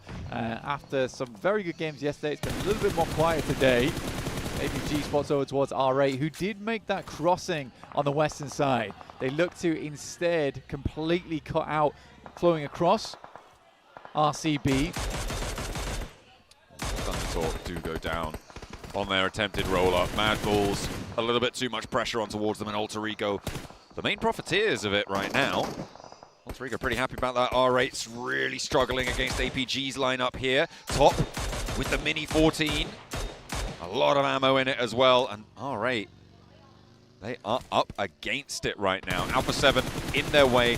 APG holding their northern rotate. There's no options now for R8. It's win the fight or go down trying. R8, Prestige and Murray down. Trying to get him back up again. Nades slowly going past the vehicle. Almost crashes into them. And Murray does not move. I feel like he should have swung slightly to the left-hand side there, knowing the nades were just starting to flow across towards him. Playing Battleship, might have not got it the first time, but they're certainly going to find it sooner or later. Ida takes a chunk too, and I think Murray is just impossible to pick back up now. I mean, you just got to try and crawl back, right? That's the name of the game right now. You're probably going to go down, but you might as well try and regroup towards the team. And actually, right now, looking like it might be quite successful, Blank, with DRX rocking up onto the north side of APG. They do have now a fight on two fronts. Amori potential to get rezzed. The circle shunts out to this western side as well, which is going to help things. And APG really suffering now against DRX on the north side. Marth gets knocked, though, and R8, they were thrown a little bit of a lifeline, but it is getting snatched back as Doc rampages south. A small lifeline, yes, but not quite enough as Doc looks to sever those ties. Reefus moving forward, doing incredibly well yesterday and looking to push that slightly further now. One player gets back up, able to hit the tag, has to make the switch now over, but Prestige doing fairly well. Doc is there, and he is the hero. DRX Keeps his now. boy up. DRX now up onto that high ground, though. They'll have heard all these shots popping off. They'll have seen the knocks coming on through. With APG on their last legs, nades start to get launched forwards by DRX. And out into the open they go. Zedwolf did try and scout out this area, try and get one of those points snuck away, but did fall back in with the rest of Regnum Kaya. I mean, for Regnum Kaya, they do need to regroup soon. For Silas, he is just maintaining control over towards that south side. You do not want to be backfilled on there as you're trying to make that crossover towards the hillside. They could potentially swing all the way towards the west, try and hold out teams coming through like APG and DRX, get involved there. Then you might have a position to play. You can already see Zedwolf swinging out towards that west side now. Yeah, he was trying to get in there earlier, decides now's the time to go back. APG rocks up straight on towards him, and he immediately regroups away. A beautiful little spray down, a lineup from DRX, and that is going to be them done and dusted. They will go down. Toast. DX Xavier soon to follow. So, our top 9 teams now stand. Alpha 7 still being in is bad news bears, Blank, for a lot of this lobby, because Alpha 7 have that compound on the northern side. They have a lot of this game still left to play. Yeah, a team that I was talking about yesterday as well, massively so, was Alpha 7. I really do like this roster. I really do rate it. At the moment, I think Obscure as well as Guizhou are looking fantastic. Revo and Carrillo get to take the foot off the gas sometimes as well, which is a really big deal for that squad because they were doing so much in the past, but now they can pop off when they want to, not when they need to all the time.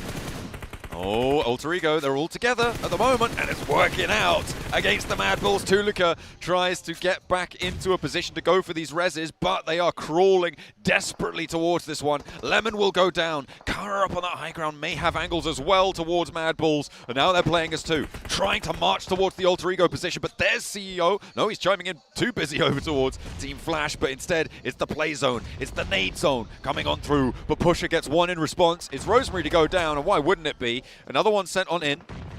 Maybe trying to keep himself alive for a little bit longer here, but the blue zone will push ever faster, ever further. I mean, Alter Ego took quite a few knocks in the midst of all of that. Pusher now has to swing through the blue. This is a lot of vehicles. They really do have a lot of vehicles here. Can they get them out, though? Yeah, well, I mean, this is the garage, but it feels like Alter Ego is playing more of a car sim at the moment. Oh, okay. Finally goes away for Regnakaya. Goes away from E-Arena as well on box compound. They've held this for so long, basically since second shift. Probably from first shift, actually. As the nades continue to pour on in overhead from Kara towards Team Flash. They're finding more and more. Tops is now in danger on the back lines. Tries to fade one away. Doesn't quite connect on it. But Alter Ego, they're on the rollout now. They do need to make a move. And this seems to be a fairly wise choice. They're going to be able to flush one out at least. But they lose Krypton on this approach. Blank, they are now down to 3. But I don't think it's their old tricks playing catch up to them. No, I don't think so either. I think they had to make this rotate eventually. And they made the rotate together too. Kara has Overwatch on this. But 9 elims on the game, great for them, 57 points. Like you say though, the sad thing for a lot of the teams in the lobby is that Alpha 7 is about to bridge a massive gap between them and a lot of other teams here, unless they go down soon. Absolutely.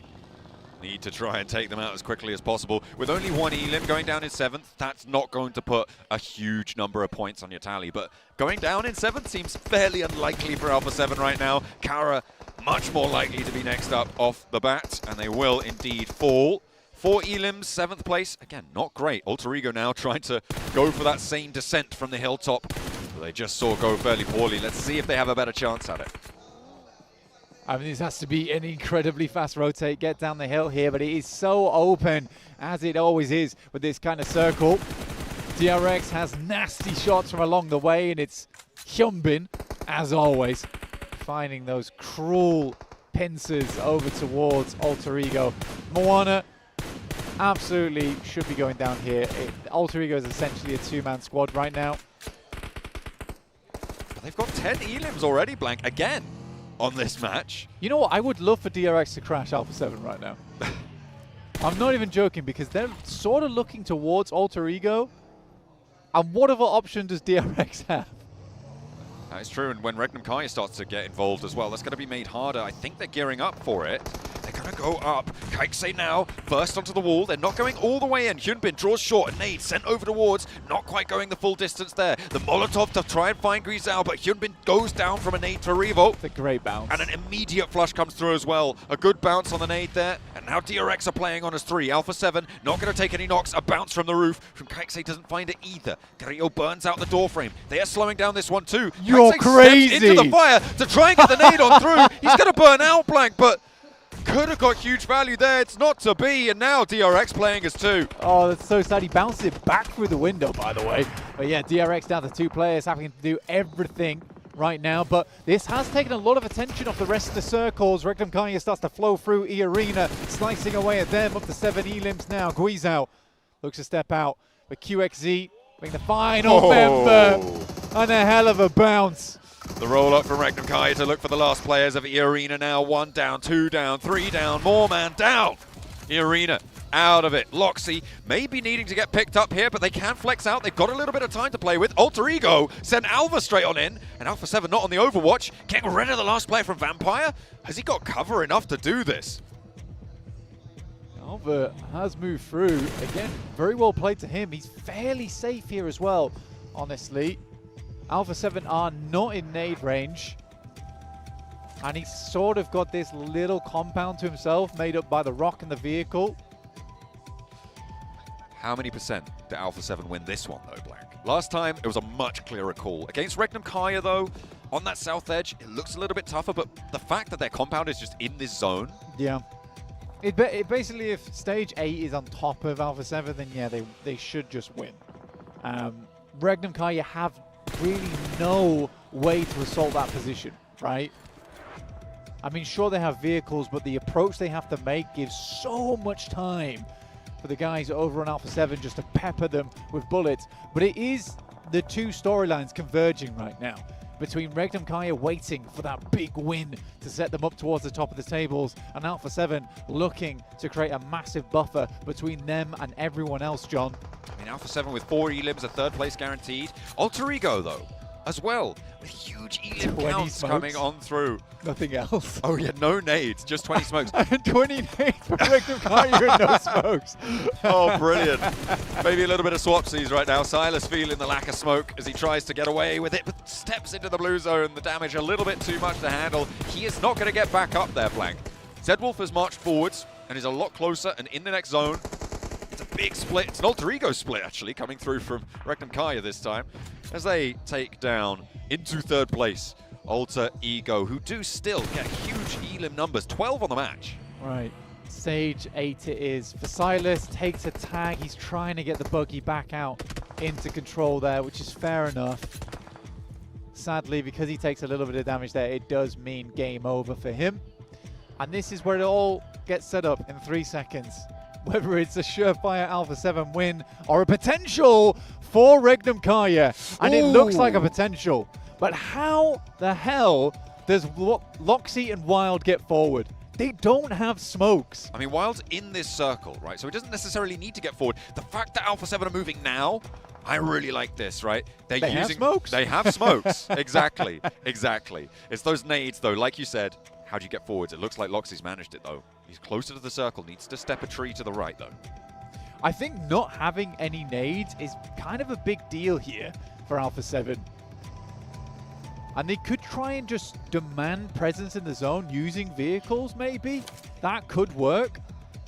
But yeah, as soon as Alpha 7 starts getting the nade range, Regnum Kaya has the advantage.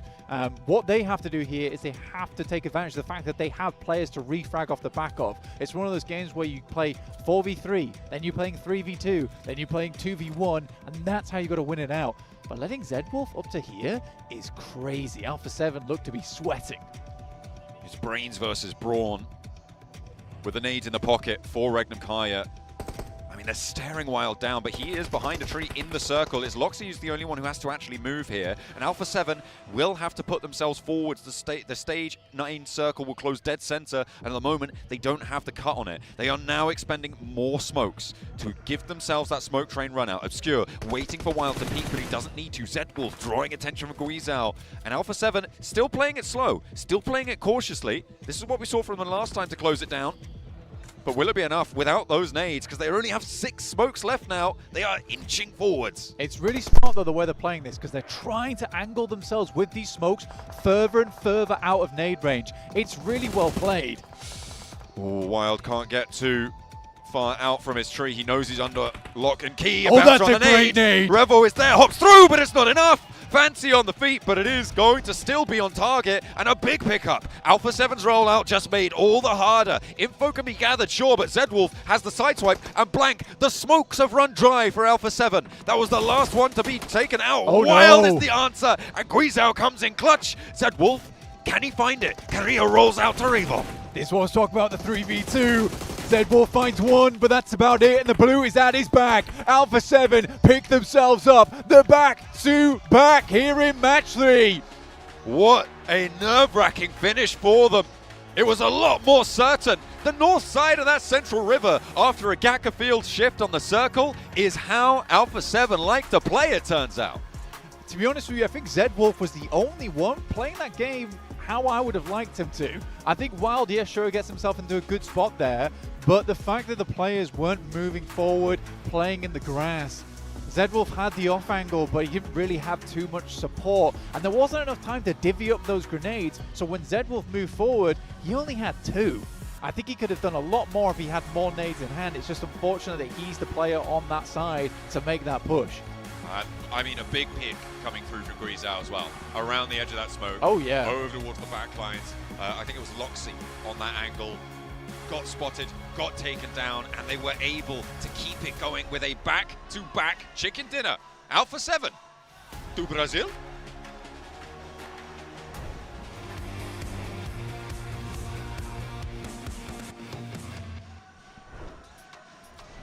Alpha 7 with the back-to-back chicken dinner. 7, let us hear it one more time. I think it's time we actually change it up. Max, back to back, I need it from you. Oh, really?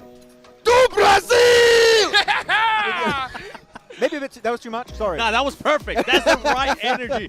Because Alpha 7, what a performance. Once again, a very similar circle that we got in the last match as well. But this team, the way that they were able to play that throughout, and I gotta talk about the way that they were able to defend when DRX came their way. The amount of utility and the great usage of utility, Max. They saw DX's game right next to Yasnai Polyana yesterday, like that Molotov to block the entry point?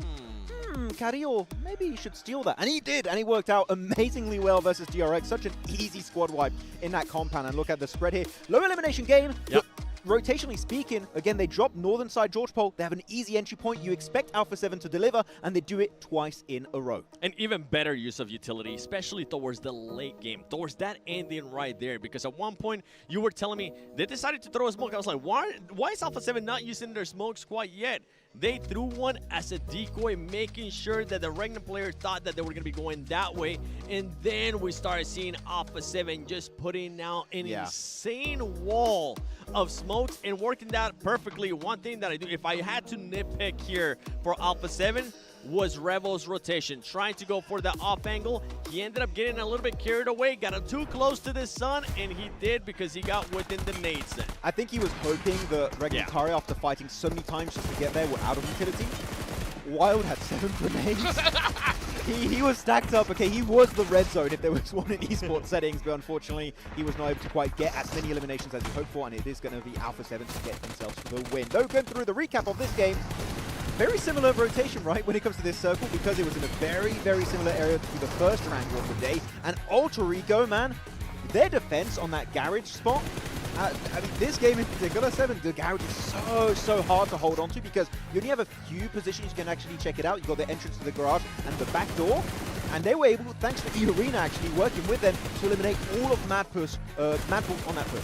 I gotta give props to Alter Ego, the way, not just that they play this match, the way that they have been playing today. Huge props to Rosemary, because Rosemary has been able to get the eliminations there for the squad. Yes, we've been pointing out how there's certain mistakes here and there for this squad. But remember, at the beginning of the day, this squad was just barely sitting in 12th place with 26 points. They needed to make sure they do those crazy plays. They needed to make sure in a way that they went for broke and got all of those elims possible. As we take a look here at the rotation graphic, Max, we definitely had some nice ones. Oh, I mean, Alter Ego, again, making it so far in a circle, just not favoring them. The opposite of Xavier compared to day one, right? They're doing these big moves, going on. Actually, I really like how here in the early game, they go for Potato Hill. Yes. Really good vantage point, high ground, getting a lot of information. They know school, apartment, Rozok is going to be free because Regnan Kara typically like to move away from that position relatively quickly in these matches. And here, the garage, all these teams trying to make the crossover, like your Xavier, your Mad Bulls. I mean, no chance in hell here, 7, they make it out alive. And in this case, they didn't. In this case, they waited for the right time to actually make their push. Because as you mentioned, E-Arena was there. And at one point, I want you to look at Regnum. Regnum is going to start pushing out more towards the west. As soon as it was much earlier. They ended up pushing out towards the west because E-Arena decided to send it to them. Good adjustments there from Regnum Karya. And Regnum Karya ends up with the most points for that match. Woo. I mean, Alpha 7 in third is pretty crazy there. You got Alter Ego with 17 points, and then a big drop-off from third to fourth, Max. Very top-heavy for the podium. 16 points Alpha 7, Alter Ego, 17 points, 19 points, Regnum Kara. I mean, they were defending their position so well. And actually, I don't think you talked about it yet here, 7. Looking at Regnum Kara, they play on the water side, that big flex out to the west. I think it was Wild doing that in particular. The amount of information that play alone gives them is just second to none. Even if I send it earlier into the match, they were doing a 2-1-1 split with Seawolf further to the north, just scouting around and making sure that they got as much control or as much information as possible. And actually, Regnum Karya was the team that ended up eliminating most of the players from DX Xavier. And that's right, what happens when DX Xavier doesn't get the circle? What you're currently looking in 12 plays, 0 points. Maybe Parajin was right. Maybe it was lucky. It was lucky. I mean, we talked about it at the top of the show, right? I mean, you expressed your concerns with DX Xavier. If they didn't get zoned, could they put up points? And so far, they haven't shown it here. Guizaldo, 3 eliminations. Another player I want to talk about, though, Max, right? Gotta be Carrillo. That Molotov was sick. Yeah, really good. Able to stop completely the push up from DRX on that little compound, that little shed on their spot. And that worked out beautifully for them. But actually, I want to go on another player here for Alpha 7. Big Spike Guizal, by the way. Congrats being MVP of the game. Very well done. 3 limbs, almost 400 damage. Massive, massive game. Actually, I'm going to shut up because leaderboard. 90 points right now. A 22-point lead created by Alpha 7 out of nowhere. 2 wins will do that for you. And that's what happens when those squads that were in second place, third place, fourth place just don't end up putting up those good amount of points. Remember, DX, yeah, even if you did get into the later of the match, the eliminations were not there. And that's something that we have to point out about Alpha 7. 51 eliminations for this squad, follow on with those placement points. I got to bring up something. I'm sorry, Regnum Karya, but currently in 3rd position. Korean team right behind him. They're like, oh no, it's not D+, but still Korean team. Well, let's take it to a quick break, guys. Don't worry, don't go anywhere. We're going to be right back in just a short minute.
Coming to you live from Bangkok, Thailand.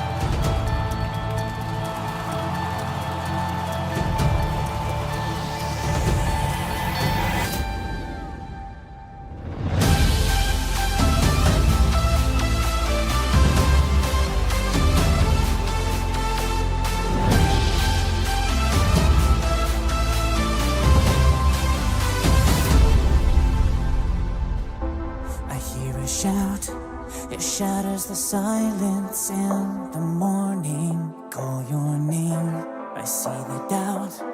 We're falling too fast without a warning. But if you stay, you'll battle by my side. You'll never ever win the day.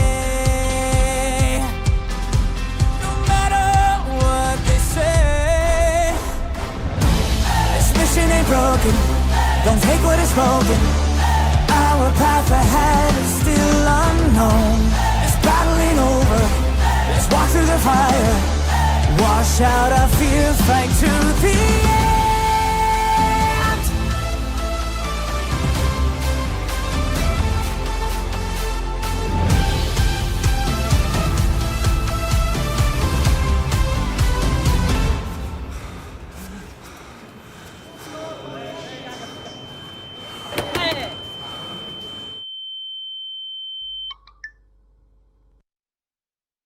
Here we go again. The scars are still fresh, but we will overcome the pain. The lights will never fade. This mission ain't broken. Don't take what is spoken. Our path ahead is still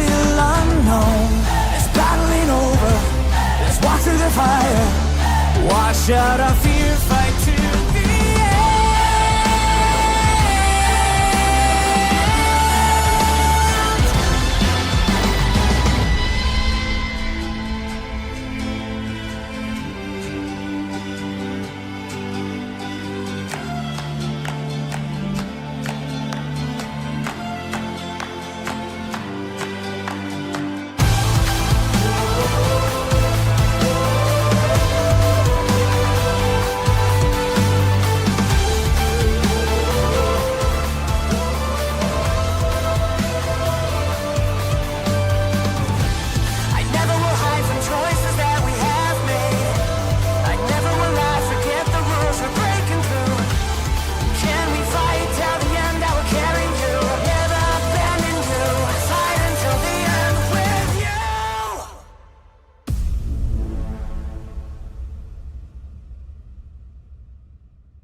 Well, that officially marks the halfway point here for the PMGC Grand Finals live in Bangkok, Thailand. This second half of the tournament.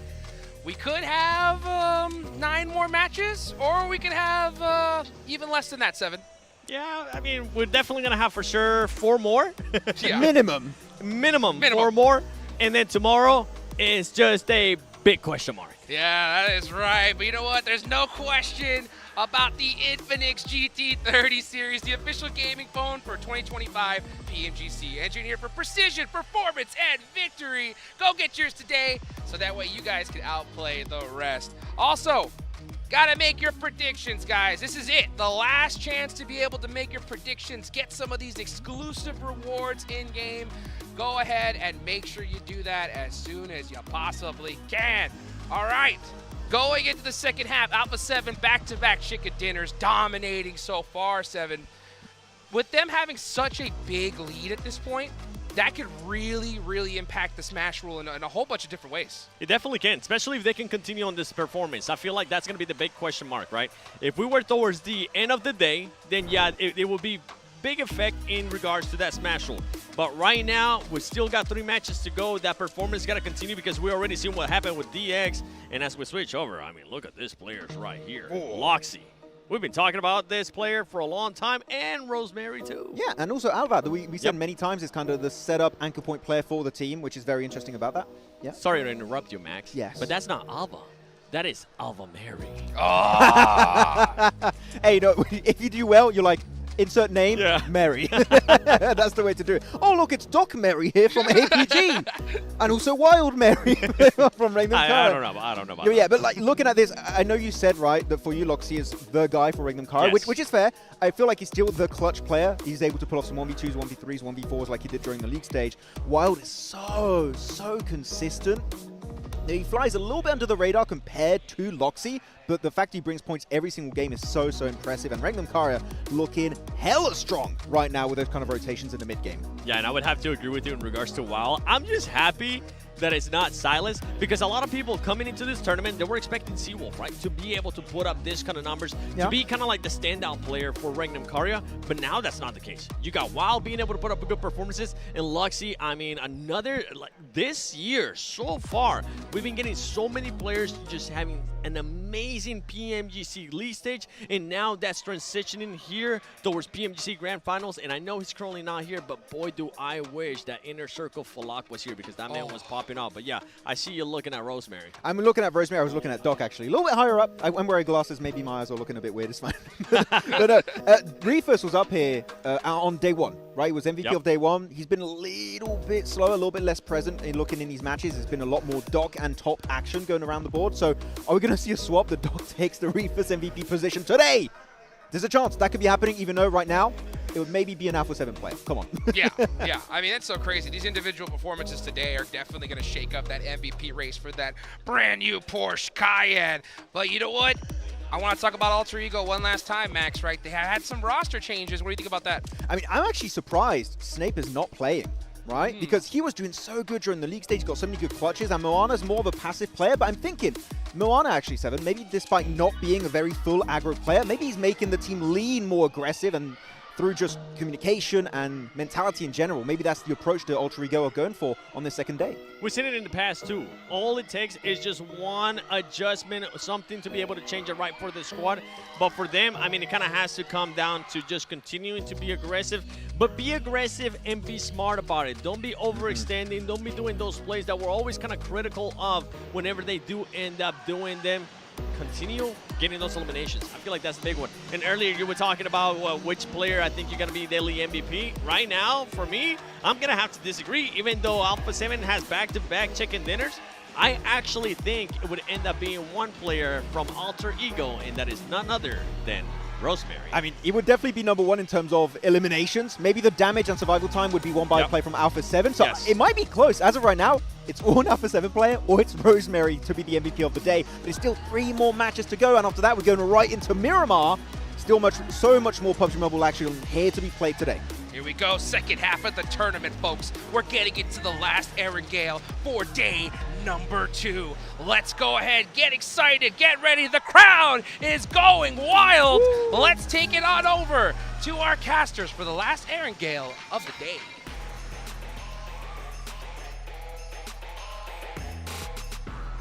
Let's get into it. Of course, we've got another Erangel foot to play today. North.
Some of the greatest teams and a lot of competitors in this lobby who have already defeated them in that arena.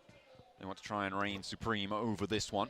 Generally, at the end of 2 days, Blank, you expect the top of the tables to be somewhere just over 100 points, maybe up towards that 110-point boundary on the 12 matches they will have played by the end of the day. And there's actually a lot of teams very far behind that, I think it's safe to say.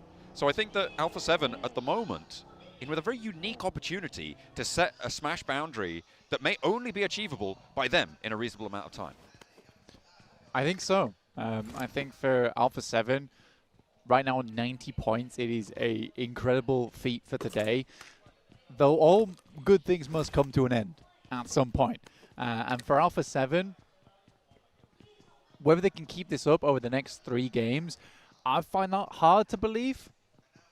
I do find that hard to believe, and I think that there will be teams catching up to them soon. I think so too. I mean, realistically, it's probably Gunts to happen. It's just going to be one of those teams chasing. Because, I mean, 68 points, down to 61 in 7th place. There's at least the entire front page and more beyond that are trying to chase it. And if they want to look good chasing, well, they should be using the Polar Party Minute 14. That's right. You guys at home can be grabbing that skin on board. Make sure you're logging in today or tomorrow, because that is when the deadline is to pick that one up for free. A permanent skin for your Mini 14. Or if you prefer a little to get a little dancey with it, get a little jiggy, you can get those free emotes all the way up until the 25th of December. So make sure you're logging in over on PUBG Mobile. If you're here at the event, you can grab one of those little blind boxes and tap the backpack. Open that app and immediately get yourselves those skins on board. Nice little goodies to be snaffled away. Make sure you get them.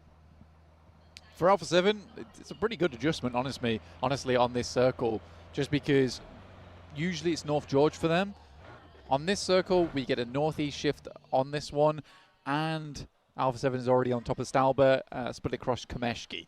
So things do work out rather nicely for this squad. Flash in Yasnaya, very central for themselves, who are currently in with 35 points, 14th place. It's not the best. It could definitely be better, but their Vietnamese brethren and Xavier are in second place, so they can be happy for them at least. For now. And also, as we've talked about so much now, it is a rookie season for them, right? It's a rookie year coming out of the gates, really swinging, getting through from last chance blank. It is, to be honest, a team that I think a lot of people are expecting to be low down on the tables here. We talked about how it would be a massive success to see them in the top 8. I think that still holds true, and I think it's possible, right? They're currently 21 points behind. They do need to tidy a couple things up right now, though. Their fights looking a little bit discordant. They aren't quite as cooperative as perhaps they need to be in those engagements. We've seen time and time again, they lose one, they don't quite have the confidence or the firepower to get those refrags in a lot of those 4v4 engagements. This is time for Xavier to step back into the ring. By that I mean the center of the circle. Because although, yeah, 68 points, they have allowed a lot of teams to catch up to them and one team at least to pass straight alongside them with Alpha 7. Regnum Kaya did get a lot of points off that game, though, up to 66 points now. And I was talking about how one big game for Regnum Kaya could get them into the top 3, and it absolutely does. Only 1 point ahead of both 4th and 5th place, though. Only but 2 still, points behind second. At third place is a third place. Absolutely. You're on the podium. You will be seen, but you know what? Finishing in another second place for Regnum Kaya in back-to-back PMGCs, I feel like that would be pretty galling. I think they would maybe prefer to come third. This kills the Silas. I mean, that's an absolute fib, because you definitely want the money for second place, right? There is big drop-offs when it comes to the cash, so making sure that you're getting that on board would be necessary. They would take the second. If it was denied, if they can't get the first. If they can't get the first. Oh, there we go. Hang on a minute. I was telling you about this. You were telling me about this, but I'm here. I'm a little bit louder. Hopefully, our audio I'm going to whisper for a little bit. I'm going to get slightly louder over time. Okay, the mic has been readjusted. We're fine. We're back in. But yeah, absolutely. Getting a little bit of ASMR now. But we're going to hopefully see Regnum Kaya jump up on those tables. A lot of fans out there are pulling for them. They've done their first rotation, though, Blank, right? And this is something that you were bringing up during that last game, right? Their follow-up has not been ideal. They are what I call a chocolate frog team in this tournament, it seems. They have one good leap in them. Beyond that, a little bit of a squib. For Regnum Kaya, I think there's been a lot of times where second rotations have been fairly decent, but yeah, PMGC so far, it has been frustrating where their initial rotate looks so nice, but the rotate after that, typically they're rotating directly in towards teams. I think they were given a lot more freedom in their region, they were given a lot more freedom in their group stage, and it remains to be said that when they're playing up against these strong teams, they struggle a little bit, where they need a little bit more time to adapt to that. Because obviously they didn't make it through Gauntlet, right? And I think that for them that was the case of the lobby was littered with fantastic teams. So it was much harder. So they went back to group stage where they were given a lot more freedom and potentially picked up some bad habits from there before coming back through to PMGC. But I do think that today is the day of adaptation. You get towards match 3, you're coming into match 4 now. We're past the halfway mark. This is where I want to see that adaptation start to take place, though. Absolutely. I'm looking at APG, and they're on our screens. And on the southwest side, they chose to go for Westbridge instead of going for Eastbridge to leave Sosnovka this time around. Blank. They're very close to Vampire, who have been out late in the circle. Now they will be ahead on the queue. Circle, not super dramatic, but it does mean that we are, well, not 100% certain, but almost entirely probable that we will be on that south side of the river. No shenanigans this time around. Mad Bull's actually crashing into a very important compound on the west side here with a decent amount of overlook to the Yaz Fields, which make up a lot of this next circle. Shots over towards Flip. And he's really having to flip the script here a little bit. Spinning around in circles, trying to get out of the way from those bullets whizzing past him. Even with a quick steps on the side of the wall. I mean, he's frightened. He's afraid. Worried that just like the crops around him, he's about to get farmed. Will pull away back in towards the compound alongside the rest of Mad Bulls. Teams are going to start to solidify on their position. Regnum Kaya bound back towards the center of this one as well. They are lining that southern border of the Yaz Fields. In the meantime, Vampire did manage to get in on that south edge. They pull up in the compound there, as you can see on your screens. And they will be able to take residence. Fairly uncontested right now, but APG are pushing in. They may be able to find DX Xavier on that push with APG. So we'll see. And some conflict over on the northern side. In the meantime, it is GOAT team to be able to find shots from Killer Joe out towards the open ground where he scouts an arena player and will be able to scrabble that point into the pocket. 3 players now remaining for arena, and they're under pressure from Alpha 7 on the northeast. Yeah, we're pulling down towards the south side now, around Yasnaya Fields actually. And Alpha 7, like you say, had to pull back off from Stalber Kameshki towards that south side, rotating on the eastern edge of the circle. Lipovka was controlled mainly by Alter Ego, so they were able to wrap out over towards Mansion. And what will they think about their next moves from there? There is still Dip in play, but not a lot of teams have really put a lot of focus over towards there just yet. A bit more split around the circle, which I think is absolutely doable on this particular area of the map. Little replay here on first blood drawn. Norman, ooh, okay. Cheeky. A bit of team fire going on there as well. Able to finally get that shot down just as he's cresting the ridge, so last moment to find that. Lemon is breaching out of the compound for Mad Bulls. He's flexing over towards DRX on these hillsides that do have one of the very few positions that have power over the compound that they hold. Technically, Killer Joe was first blood both games. Of the last 2. Died first last time. Yeah. Oh. He was involved. He was involved. He was there.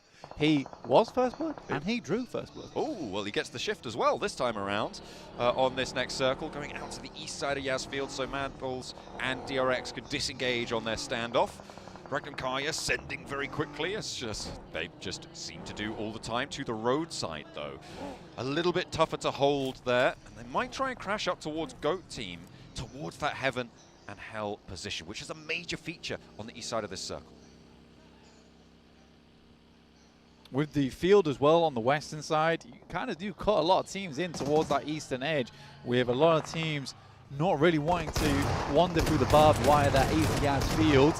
Vic here coming up against some opposition. It's E-Arena, Joker looking to pull the king here, but won't quite grab it. Instead is Royal flushed away.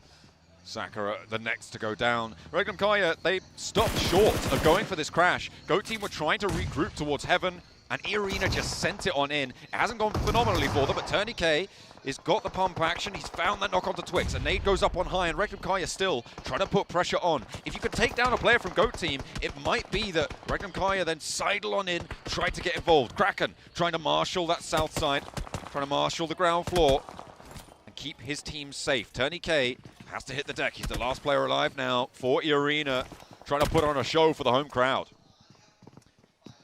Guess who Alter Ego just lost? Was it Krypton? No, guess again. Oh, was it Alva? And guess again. Oh, no. Well, let's see if E-Arena can have a little bit better luck. No, they won't. It was Rosemary, wasn't it? It was Rosemary. Okay. Well, less said about that, the better maybe. As E-Arena go down. No elims. The crash distinctly unsuccessful. Wait a second. Max, man, did you hear that? Rosemary's dead. he's died to damage. He took too much of it, and he's no longer playing in the game. Maxman's having a terrible time over there hearing that news. Goodness me. Him and most of Indonesia. Yeah. It's a tough break. It really is. You can tell how badly a game's going to go with how long Rosemary's alive for. Yeah, so now he's gone. It's going to go amazingly, right? So true, so true. Touché. Can't make a mistake if you're not playing the game. Yeah. DRX are sat on the western edge of Yasnaya. I think it's not a bad position to play. You are hoping the circle goes over towards the western side. And it really is a bit of a split at the moment. You got 50% of the circle wishing we played west side, 50% wishing we played east. But it can only go one way. Eventually. I mean, if it goes dead central every single time, no one's happy, of course. Except for maybe Regnum Kaya and Goat Team. Feel like they might be happy about it. Even then, these aren't ideals. Maybe for Goat. Maybe for Goat. Well, it's not going to happen either way because it goes up towards the north. This is great for Alpha 7. This is huge for Alpha 7 Blank. Over on that northern side with their 22-point lead. Well, they're up to 23 now with the elim they've found. They have been helped out here, but they do still need to hold it. I think they're going to do it, though. I think they're going to... A 3P every Erangel for Alpha 7? I think it will be the first time we ever see a turkey. I think we've seen unofficial turkeys before where a team has won the last match yesterday. A technical turkey. But we've never seen the real turkey before. APG with their turn to crash, taken to the skies. Reefus flying, soaring high, but Ziol is brought back down to earth. And no, it's just a ground floor assault. Goat Team, they don't even want to take part right now. They're peacing out. They're out of there. Happy to say, yeah, cool. You guys looked so good. Jumping up on your vehicles and your buggies and your cars. You deserve it. You can have it. We'll see you later on the fight when we try and leave. Well, they tried to leave and immediately got shot at there. Did Kara over on the western side. APG finding those shots through. Oh, D+. D+ are going to try and thread the needle. But at the moment, they are back in 16th. They certainly are. That is where they are, honestly. 32 points right now for D+. It is not great. So they do manage to get through, though, and into a decent position. Kara continuing to take casualties as they try and move up further towards the north. On the south side, it is getting dangerous. DX Xavier and Vampire both trying to march in.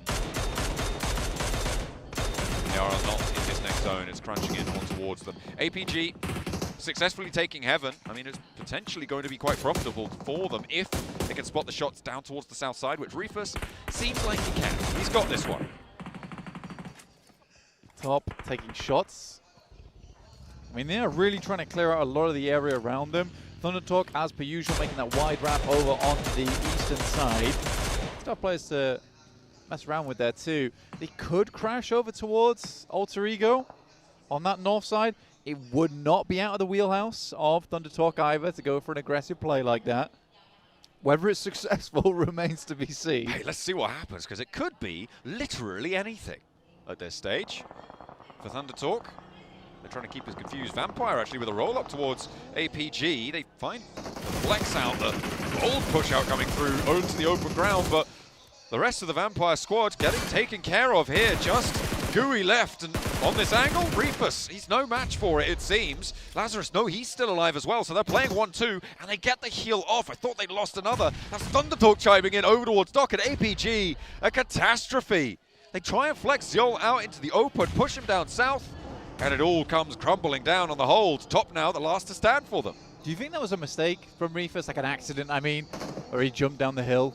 I think he could have backed off there. I don't think he had to fully commit to it. 1-for-1 though, because Lazarus is forced to drop down as well. Slipping, sliding away. Maybe teams not super expectant that that's going to happen, and immediately trying to go in for the repeat here, but it's too late. That's going to get stolen away though by Goat Team, who are still playing on Hell. APG, yeah, they fully lose Ziol now to the play zone. The rest coming through, but the nade from Lazarus is still there. Bounces incorrectly though, not finding its way through. Hard south shift in the meantime. Yeah, it does move away from Alpha 7, no longer towards the center. But it's instead Ulf that has that little mound to work with for themselves. The spot in Heaven is still a pretty valuable area for a lot of squads in terms of scouting, in terms of playability towards the end game. I am surprised Thunder Talk didn't go for the full wrap on it, but it looks like they're just trying to control this eastern side for as long as possible. AJ's keeping tabs, though. AJ is keeping tabs. He's a man of many notes, is AJ. He's getting the... he's doing the minutes. Getting the info. Folding it back in. Updating the agendas for the next meeting. We'll see if that is going to be efficacious or not. DXavier trying to make their way in all the way on the north side. They have a really tough approach. They were right next door to Vampire, and they tried to swing all the way very, very wide, and now they're going up against the last players of R8, oh sorry, one of the players of R8, but the rest of the players are sliding on in. It's just Lambo now. But he's not going to go for it. I mean, it's not in the next zone, so they do need to go further south. They're going to let him get away with it. It's a good timing there from R8, honestly. The fact that they're able to just swing straight in there in the midst of all that fighting, lovely stuff, and they're going to get stuck into it. Flashbacks to this compound where Team Flash were playing before. They weren't quite able to close down the match. But let's see if they can get a little bit more value from it this time. Win has that high ground that brought them to their knees before.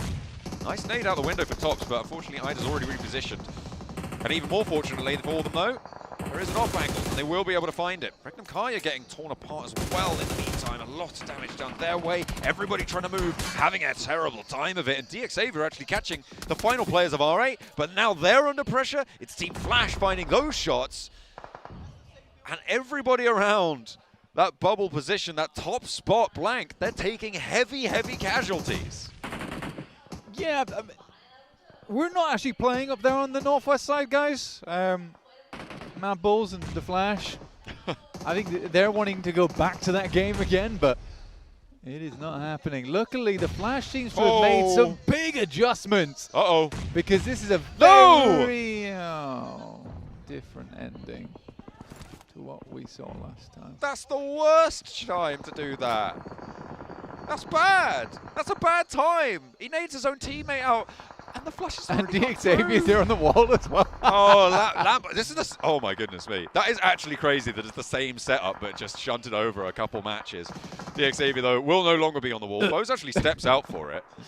I mean, they know the tricks now. APG going to walk into a brick wall and will be taken out. Regnum Kaya being able to weather the majority of that storm that was brought towards them is pretty impressive in that spot. Yeah, a lot of the knocks came through from Karo, who actually swung down towards that southeast side. They got taken out themselves, so it has given time for Regnum Kai to at least pick up their feet and get back into the picture. Alter Ego get themselves a nice central spot. And so that joke you made earlier actually is coming into fruition right now, funnily enough. There you go. They're going to have a great game. D+, detonated by their countrymen. The derby match of demolition between DRX and D+ Kia. Any other words that start with D? Because I'll throw them right in there. Seems like, though, D+ drawn short. They're not even going to get an elim here, Blank.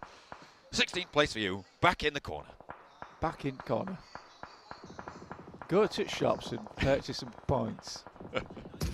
You got any chicken? Get that. Well, Cook it for dinner. I'm hoping for the turkey. Oh, that is I'm true. still hoping for the turkey. I mean, obviously, we do back Regnum Kaya. But that's not the turkey we're talking about. But I want to see Alpha 7 win, to be quite honest with you. I mean, it would be crazy to see a triple Erangel back-to-back. Regnum Kaya kind of getting lined up on right now, but not really taking too much damage. Killer Joe getting away with this. Not losing a tire, not losing the vehicle, not losing his health bar on a two-player lineup. It's pretty crazy. Very, very, very crazy. Shouldn't really happen. Regnum Kaya back out into open ground, which is giving them probably not the greatest of memories coming through from our previous game there versus Alpha 7, who are playing it fairly slow. It seems to be all they do today here on Erangel. Nice, slow game. Moving out, getting that roadside under control, getting a little bit more presence felt. Thunder Talk are still alive. 8 teams now remain. And on the eastern side, they have been quiet, so it's about time for them to do something absolutely mad. I think crash onto Ulf. Let's go. Yeah, just do it. Just send it. Make it happen. Get themselves into nade range, though. That is a lot of firepower being blasted their way. That's from Flash.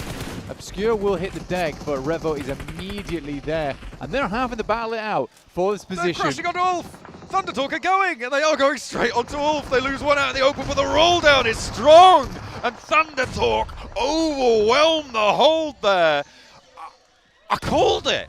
You actually did. I actually called it there. But and now the nades from Alpha 7 come in. At least we kind of know the personalities now from Thundertalk. I thought, what's the most unreasonable thing for them to do? Yeah.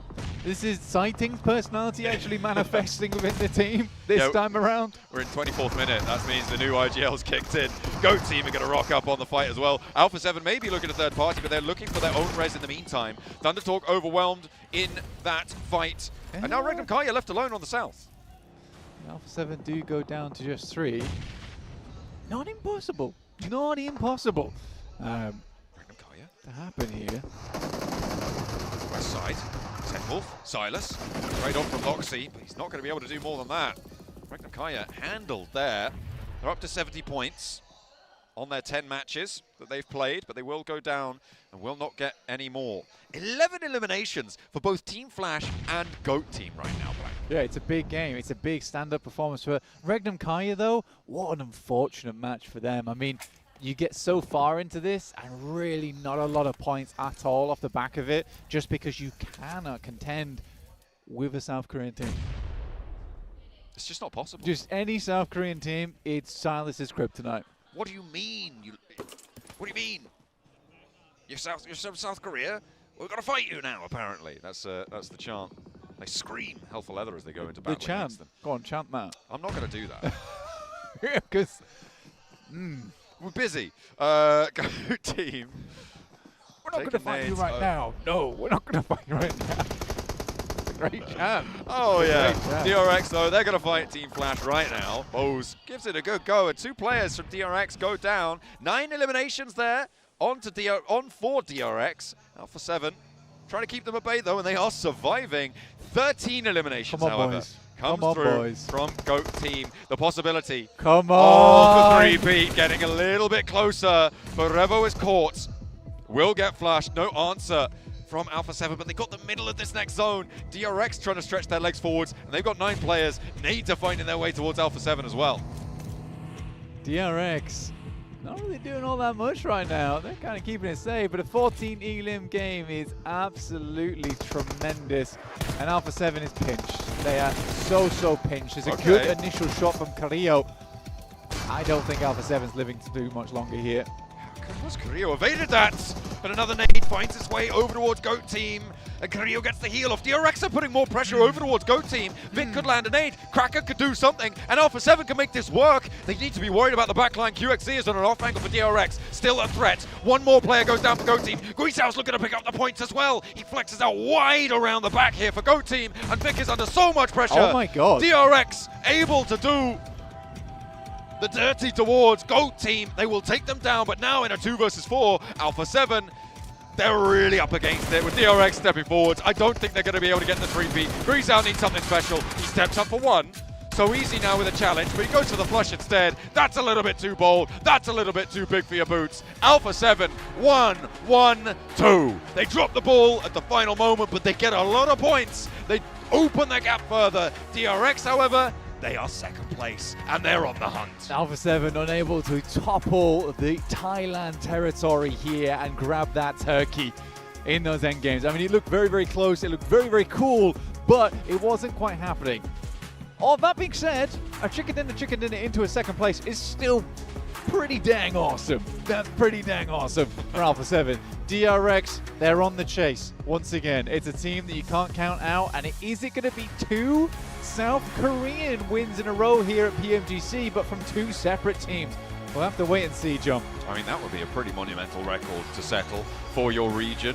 I'm sure they'd love to see it. T+, very unlikely now, still, to be able to do it. They are just too far away. Call them out. Okay, yeah, kind of done and dusted. They've channeled their win from last year over towards DRX. They're trying to boost them up, trying to give them that little leg up over the line. Will they be able to go the distance, or will Alpha 7 hold on? Let's head back to the desk to find out what they have to say.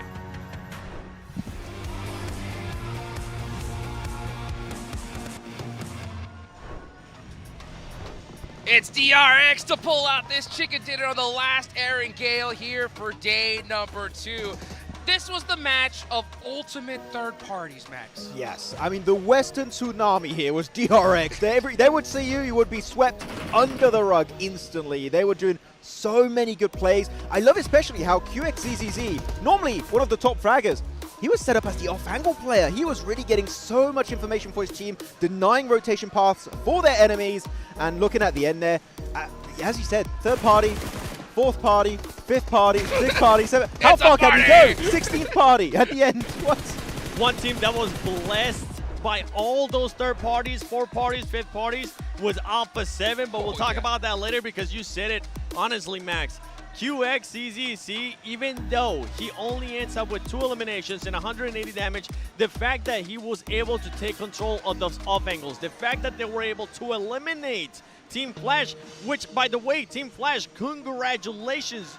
Much better performance in regards to being able to defend the compound that you actually had against R8, against Mad Bulls, and against the solo player of DX. But yeah, QXCC, I am super impressed with what I'm seeing. And also, on top of that, Hyunbin finally popping off. Yeah, very happy about that one for DRX. I mean, the fact they don't lose a single player while doing all of that on the West is really very impressive. Very stoked about this one from DRX. And they weren't too high, too far off the high portion of the leaderboards, right? So actually, how close can he catch up with Alpha 7 as you go through the replays here?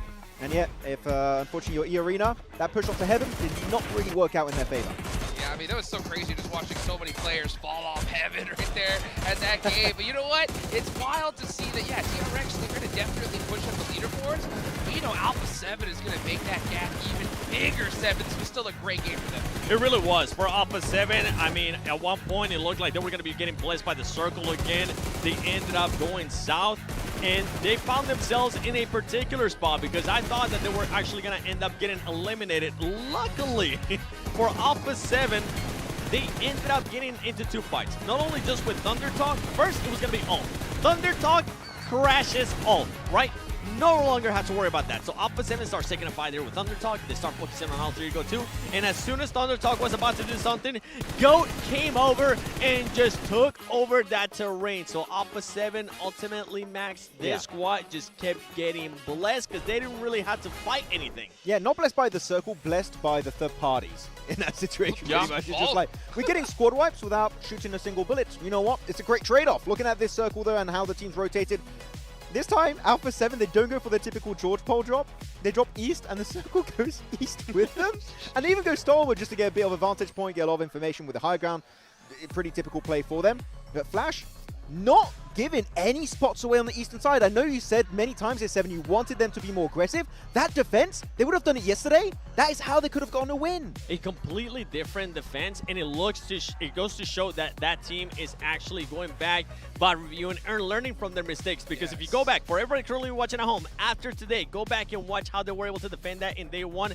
Completely different. But I gotta give some props. To Go Gaming. I think they ended up with a bunch of eliminations because of the aggression that we saw. There you go, DRX 23 points, but Go Gaming 14 eliminations. They were taking the fight to everything. At one point we saw APG push them towards Heaven, and they were smart. They didn't want to take that close range just yet. They decided to back off, with and ended up working out for them. And then we saw them going for the crash as well on Thunder Talk. So overall for Go Gaming, a confidence booster game right here. I mean, really, Go Gaming are at their strongest when they are together. Yes. And they know that if they were taking that 2-2 fight, APG were just completely going to demolish them in those buildings, especially on the southern one in Heaven itself. And definitely some big improvements. Very, very aggro. Those second page of the rankings there. Deke Xavier. Oh, another low point game, 2 points. Deke Xavier, the circle, is now going to Alpha 7. So you need to hot drop Alpha 7 if you want to get the circle. Is it safe to say now, Max, that it was circle luck? Because in a bit there, it did look like the rotations were good, right? To be fair, early on, the rotations were good, but later into the matches, it was just pure circle luck for that squad. I don't think it's circle luck. It is definitely circle luck. I know it is circle luck, right? Of course, they were able to play around the positions really well, but when the circle's not favoring them, they're not able to quite do as well compared to their first day of action. Though Hyunbin, MVP of this game, Master Angle, very happy with DRX. Again, the tidal wave on the western edge, doing very, very many good third parties in these western fights. And yeah, Human allowed to shy by QXZZ. I'm sure QXZZ really wanted to get involved, but it's good to see QXZZ is adaptable. He can play as one of your main fraggers. He can slow down a little bit to set up his teammates. Well, let's take a look at the overall leaderboards here, 7. And it's Alpha 7 to finally break that 3-digit mark. And luckily, not only that, DRX able to keep it close there with that win, able to keep it close with that performance as well, because if this squad wouldn't have been there, that lead that you were talking about earlier, Hot Jukes, would have been even better. Yeah, absolutely. And I'll tell you what, that's still a mighty nice lead. That is for sure. They'll take that all day long. Looking on down the leaderboards, though, guys, I think we heard John say it a little bit, and I'm going to definitely put that nail in the coffin. We're going to see a new champion here, without a doubt. D+, yeah, just way too far behind at this point. Yeah, it's game over. Yeah, do we agree? It's done? I think it is. I think it's definitely relatively close for them to be completely out of the race for this trophy, unless we have one of the biggest comebacks. But as of right now, currently how they're playing, 7, I don't think that's going to be the case. Okay, D+, I'm going to cut you some slack, because Ozal's my boy. Yes. This is the most biased thing you can say. Oh, hey, no, wait, hold on, let me finish. This is me being absolutely biased, by the way. Yeah, exactly. There you go. For them, they need to get back-to-back chicken dinners going into Miramar. If in the first Miramar it's not a chicken dinner, I don't care if it's second place. Even if they get 10 eliminations, no chance for that back-to-back championship. Yep, literally do or die. Do or die right now. I told you, the fact that their win was on a city finish, it did not give me any confidence that they were going to be able to maintain those performances. And you know what? I wish I wasn't right. I was on that one. City finishes are very random, and they were able to just keep the 4 players alive to the very end versus Alpha 7 to secure that win. It's done. Though looking at the top players of this game here, we see in top, top with a mini 14. Again, he gets 3 elims for almost 1,000 damage. He was popping heads always when you see top with a mini 14 and a 6x scope. You're in for a good time. Yeah, and I'm going to be looking at the #1 player right there, Killer Joe, with 892 damage, 7 elims. We'll be talking about Amori. We'll be talking about some of the other players starting to pop off here in this PMGC. I feel like that's definitely another player that has showcased his skills, especially for that squad. Every single time we talk about Go Gaming, we end up talking about Killer Joe putting up those eliminations or damage or just getting those off angles that we even saw yesterday in Rondo. Yeah, I was a little bit disappointed by Go actually during the league stage because all the players kind of had similar performances. No one really stood out. We didn't have that big MVP contender for the squad. We have that now in Killer Joe, which gets me excited of can we see him maintain these performances going into the next few matches, Miramar for today, maybe even day 3 of these finals. Killer Joe putting his name on the map here for the PMGC. I mean, he definitely holds the record for the longest S12K shot in the tournament so far. It didn't hit though. What do you mean? It didn't hit. Hey, but he took that shot, and we'll count it, baby. You know what I'm saying? No, we don't count. No choice. Yeah, no choice. You know what, though? We're going into Miramar. Max, right? Finally. What are your expectations going into Miramar? Alpha 7 are really good on Miramar. I kind of want to lean into that one a little bit. I mean, No. Come on. Go on that one. Go on that one. Okay. Alpha 7. Yes? Will do well on Miramar. Okay. That's my prediction. Thank you, Max. Why?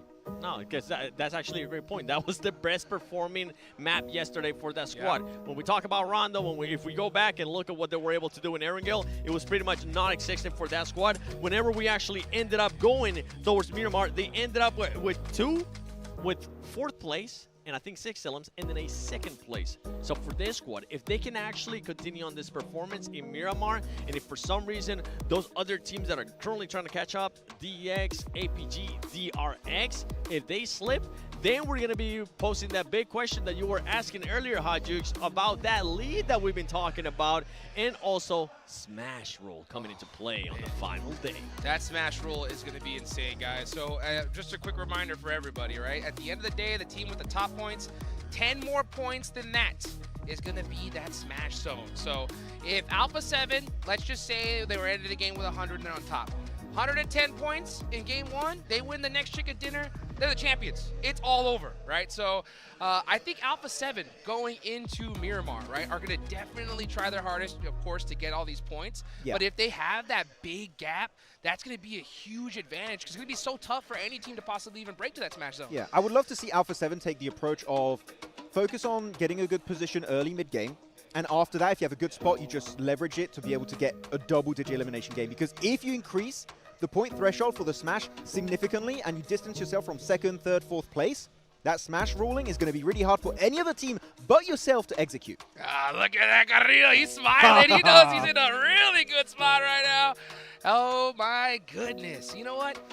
Seven, I'm asking you I don't like that smile. You don't like that smile? I don't like that smile. It's too confident. Carrillo, get back in the game. What you mean you're smiling? I like him being serious. This is, remember, I wanna throw it back to a couple PMGCs in the past. Alpha 7 goes into the last day as first place.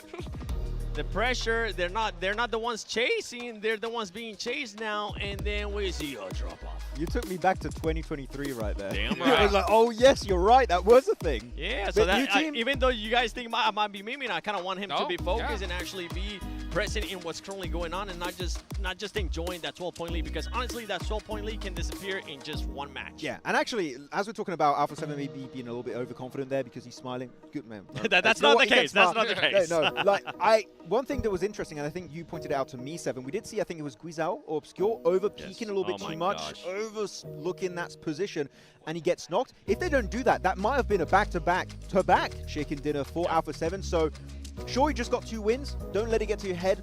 Play it safe. Play it in regular.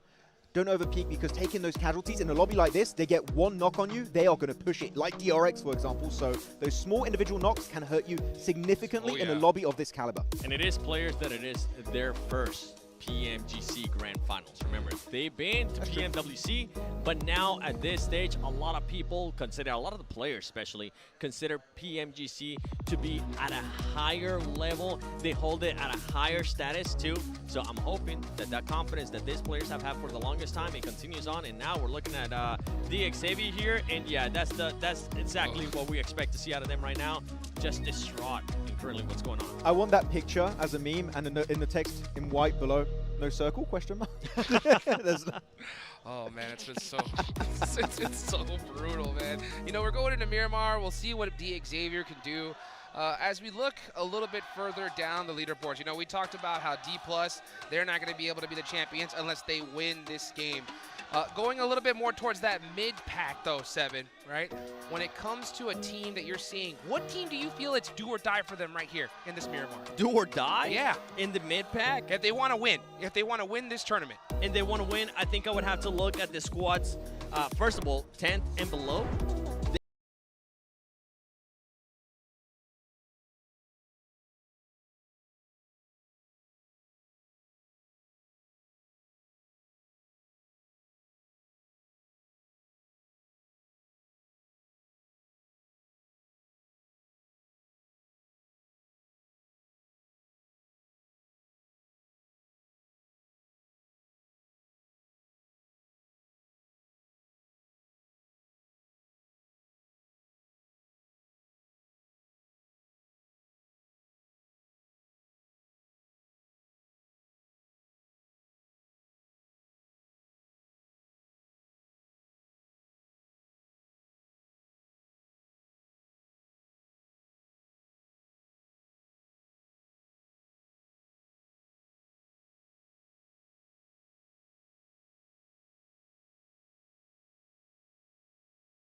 PMGC라는 무대에서 2연속 우승하기 위해 저희가 더 열심히 해서 꼭 우승하도록 하겠습니다.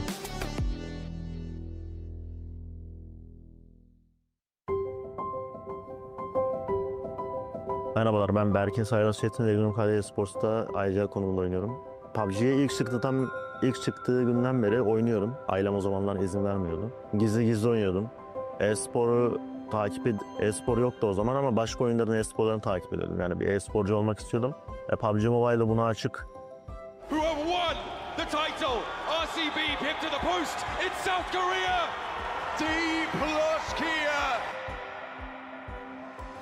Benim için geçmişte kaldı ama aklıma geliyor illaki tabii bazen. Geceleri özellikle turnuva bittikten sonraki ilk aylar böyle geceleri editleri açıp falan izlerdim yani duygulanırdım. Ama ileriye bakmak lazım yani bir yerden sonra. O yüzden o turnuvaya dair herhangi bir şey hissetmiyorum. İkincilikte sonuçta güzel bir başarı.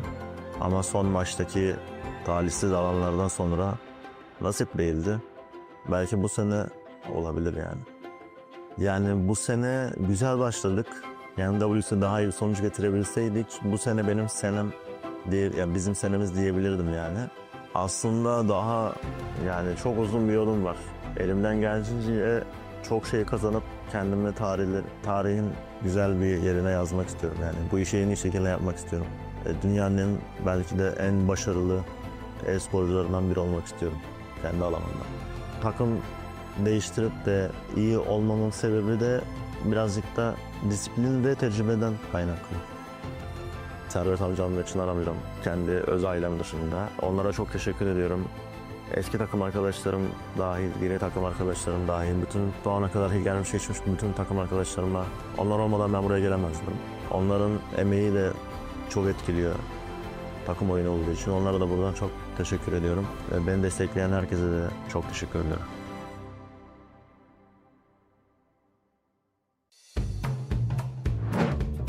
Siapa yang paling pintar ngendok di tempat-tempat yang aneh? Siapa yang mati duluan terus suka nyalain orang lain? Nih kadang ini kadang. Nih, dua nih. Siapa yang lootingnya lama, rotasinya juga telat? Nih, banyak. Siapa yang paling disiplin ketika di screen? Gak ada disiplin, gak ada. Siapa tukang ngeklat? Semua. Siapa yang ada air jago tapi chemistry-nya jelek? Siapa ya? Siapa yang paling bawel di tim? Ya paling bacot sih dia sih. Paling bacot. Paling bacot dia. Siapa yang paling lucu? Paling lucu. Aduh. Oh, ini paling lucu nih. Siapa yang kayak abang-abangan? Semua. Semua abang-abangan. Semua. Siapa yang paling kayak adik kecil gitu kayak orang yang harus menjaga? Nih, kita sama Moana berdua nih, berdua. Siapa yang suka ketawain orang lain? Semua ini ketawa di semua. Siapa yang tukang komplain? Gua. Paling dia lah. Rosemary. Siapa yang paling susah bangun tidur? Rosemary. Siapa yang makan paling banyak? Rian kayaknya deh. Moana, Rian nih, berdua nih. Siapa yang paling bersih orangnya? Paling bersih. Paling bersih. Sumpah paling bersih. Siapa yang paling gampang ke distract? Siapa ya? Kadang anak-anak ada sih semua rata-rata. Tapi semuanya ada. Semua. Siapa yang paling banyak fans? Masih Rian. Itulah kita permainan kita tadi yang kalian udah tonton. Terima kasih banyak dan see you. Kita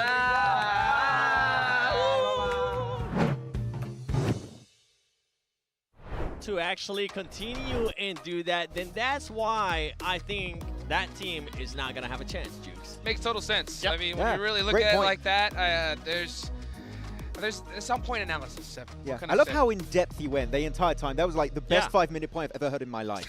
I love like it. life-changing, really. I love it. But you know what? For maybe Need a people sip that of are just water. tuning Good in, yeah, maybe people that are just tuning in right now, could you mind repeating yourself, Seven? Yeah, give me a second. I need a sip of water after that 5-minute spell I just did there. Yeah, that's right, that's right. Well, you know what? Actually, we have 45 seconds left into the game. We're going into the first Miramar. Max, how excited are you? I'm very excited, and I'd be even more excited if Vampire wake up. Oh! They are the local team. They're down in 14th. We're not seeing much from these guys. We know what they can deliver. I'm going to start being critical. You've got your home crowd supporting you. Vampire, where are you? What's going on? You're hoping Vampire wakes up. I'm hoping APG get at least some placement points because you have been non-existent. If I'm not mistaken, please let me know in the chat. If I am, they have not gotten a single placement point today. Well, you know what? It's time to heat things up. Let's get into the action. We're about to head into the sandy desert of Miramar. And I think that's a great call, Max. I think that's a great shout for teams that you're looking at. Any other squads you could possibly be looking at as well? I was going to say Team Flash, but they're kind of on the up and up, right? Playing more aggressive. I'm liking it. And they're going to be looking to get some big improvement, maintain their aggression. Yeah. But D+2, I mean, every team at the bottom I feel like should not be there, but this is because this lobby is so bloody stacked, man. Everyone should be higher up, but there's only so many points in these matches. I'm so hyped up for Miramar. I was already taking my headset off. I was cleaning my glasses. I'm like, all right, we're about to jump in. This is it. Show me another alpha. No, just kidding. I want to see, I genuinely want to see APG wake up. I think it's time. Wake up, guys. Get ready. Let's head on over to Miramar. The plane is flying. Let's go ahead and take it on over to our casters. We are getting back in.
A significant disadvantage here, and over towards the northeast side with the circle we go. So up towards El Azahar, up towards water treatment, Cruz de Valle, up on that northern edge. Let's see if APG will indeed wake up. The desires of Seven, will they be answered? Because in the party bus, it is not looking very festive. Oh, that's a bad start. Oh, they're taking a lot of damage. They are wending their way across the road. Slowly, slowly. They take the damage and they keep going. A couple more shots for Mormon. The iron sights are there. And APG on their last legs, but they're just over the horizon now. Mormon with 12 rounds left to go. Looking to connect a shot, but it will not be there. How on earth have they done that? A bulletproof umbrella out the window. Just about avoiding the damage that would have taken them down. Trading off beautifully, by the way. If either player had taken one more shot, they would have been down. Yeah, what a crazy escape that was from APG. You are right, they were definitely on their last legs, and they'd gone through at least 6 pairs by the time they got to that point. Wow, wow, wow. Not really sure I can congratulate them on that either. Yeah, no, I think you're right. A bit of an unlucky streak there coming through from EA. Not quite able to get those final shots in. Wow, you hit some, you miss some. They missed quite a lot though, didn't they? Yeah. I think the bus took a heavy hit for them as well. I think it was probably the perfect vehicle to have. Many seats to switch between. You're basically playing roulette in the back of the vehicle. That is true. I wanted that seat. No, move, move, move. Oh, well. They came up with the goods in the end. If you guys want the goods too, make sure you are redeeming using the code on screen, PUBG x PUBGM.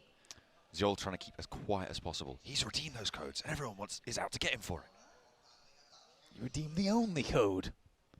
Potentially the top 3 code in 4th place right now. Tied up between 3 teams. The amount of times that we've had 3 squads on 3rd, 4th, and 5th tied. It's happened too much throughout the entirety of PMGC, in fact. It's interesting. I mean, it's an interesting feature, and I shall have to do some analysis on it as to why it is happening. So exactly what is causing this, because it is an anomaly.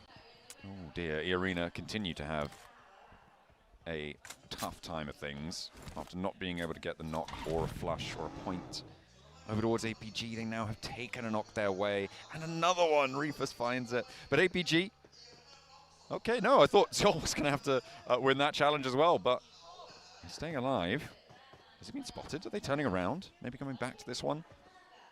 This isn't in the zone, so this is all chicanery on the southwest side. APG's had a bit of a weird start, haven't they, really? Trying to find some semblance of defense here, but nice shot from distance as well with a heavy over towards E8. It's not been a good start to the match. E-Arena and Vampire, the two home ground Thailand teams, are getting punished right now. 13th and 14th on the tables. It is not going to be a fun experience for them. And they are very limited in their possibility of getting up towards that top side now. At this stage, it is going to start to be more and more of the tables counted out in terms of getting up towards that first place position. And I think it feels like Kara and Vampire have joined that number alongside DK. E-Arena, they are very much on their last legs. If they don't do much by the end of the day, I'm counting them out too. Yeah. And beyond that, the same will start to happen. I mean, it's very, very, very cool that D plus Kia managed to make it here, but it's very, very, very uncool to end up in first place last year and then finish in 16th the year after. That doesn't feel great. But I want to make it clear, it's very, very, very cool that they're at least here. Oh, yeah. we love the fact that the back-to-back, well, potential back-to-back championship team are here, because it's still technically possible. They could still do it. Can you imagine? Goodness me. They could do it in 2 games, mathematically. Yeah. Because you can get 10 placement points and up to 60 elim points in a match. Oh, yeah, easily. Oh, and with a rondo, actually, you can get more. Yeah, easily they so, could do yeah, it. they can basically get it in 1 game. Yeah. And then pass that smash boundary, and then win a chicken dinner in the next one.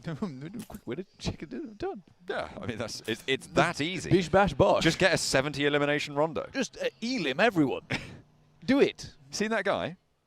Elim now. Elim him. Yeah, Right now. Elim him. Elim him. Oh, torn elim from elim. Seems like the rest of the lobby is sentencing DK to that fate. Vampire not having a good time of it either. A bit of a stake through the heart. It seems like they shall not arise today. But everyone's turning around and just getting away on super low HP on these vehicle runs, Blank. It's the Bandage Brigade for Gooey. And he will stay alive for the time being. CEO pops a shot, pops 2, pops a couple more, but again, they just get away from it. Yeah, well, this lobby is basically the entire lobby is the Bandage Brigade right now. We are wrapping ourselves from head to toe, and it's not looking great. It's not looking great. It's been a tough approach for a lot of our squads towards this circle. I believe Thunder Talk right now quite like their position. I also quite like whoever the IGL is right now. Can we keep it that way? Can we keep it that way, please? I think that they are the worst offenders. I complain about Rosemary, but I think they are the worst offenders. But to be fair, also, at least they do it together. Yeah? Yeah. Yeah. It's like the saving grace. That is true. When there's a call, they do follow through. They follow through on it. I have seen actually some chats online about Rosemary at the moment, and you know, it's good to see different perspective, because I think some people say that perhaps the rest of the team can't keep up with him. I'm not really sure what I lie on right now, but I think that patience overall would help the team tomorrow. Just a touch. Just a sprinkle. They're on 69 points right now for Alter Ego in 6th place. Nice. But not nice enough, unfortunately. No. It needs to be nicer. But for Indonesia, it's a ridiculously good result.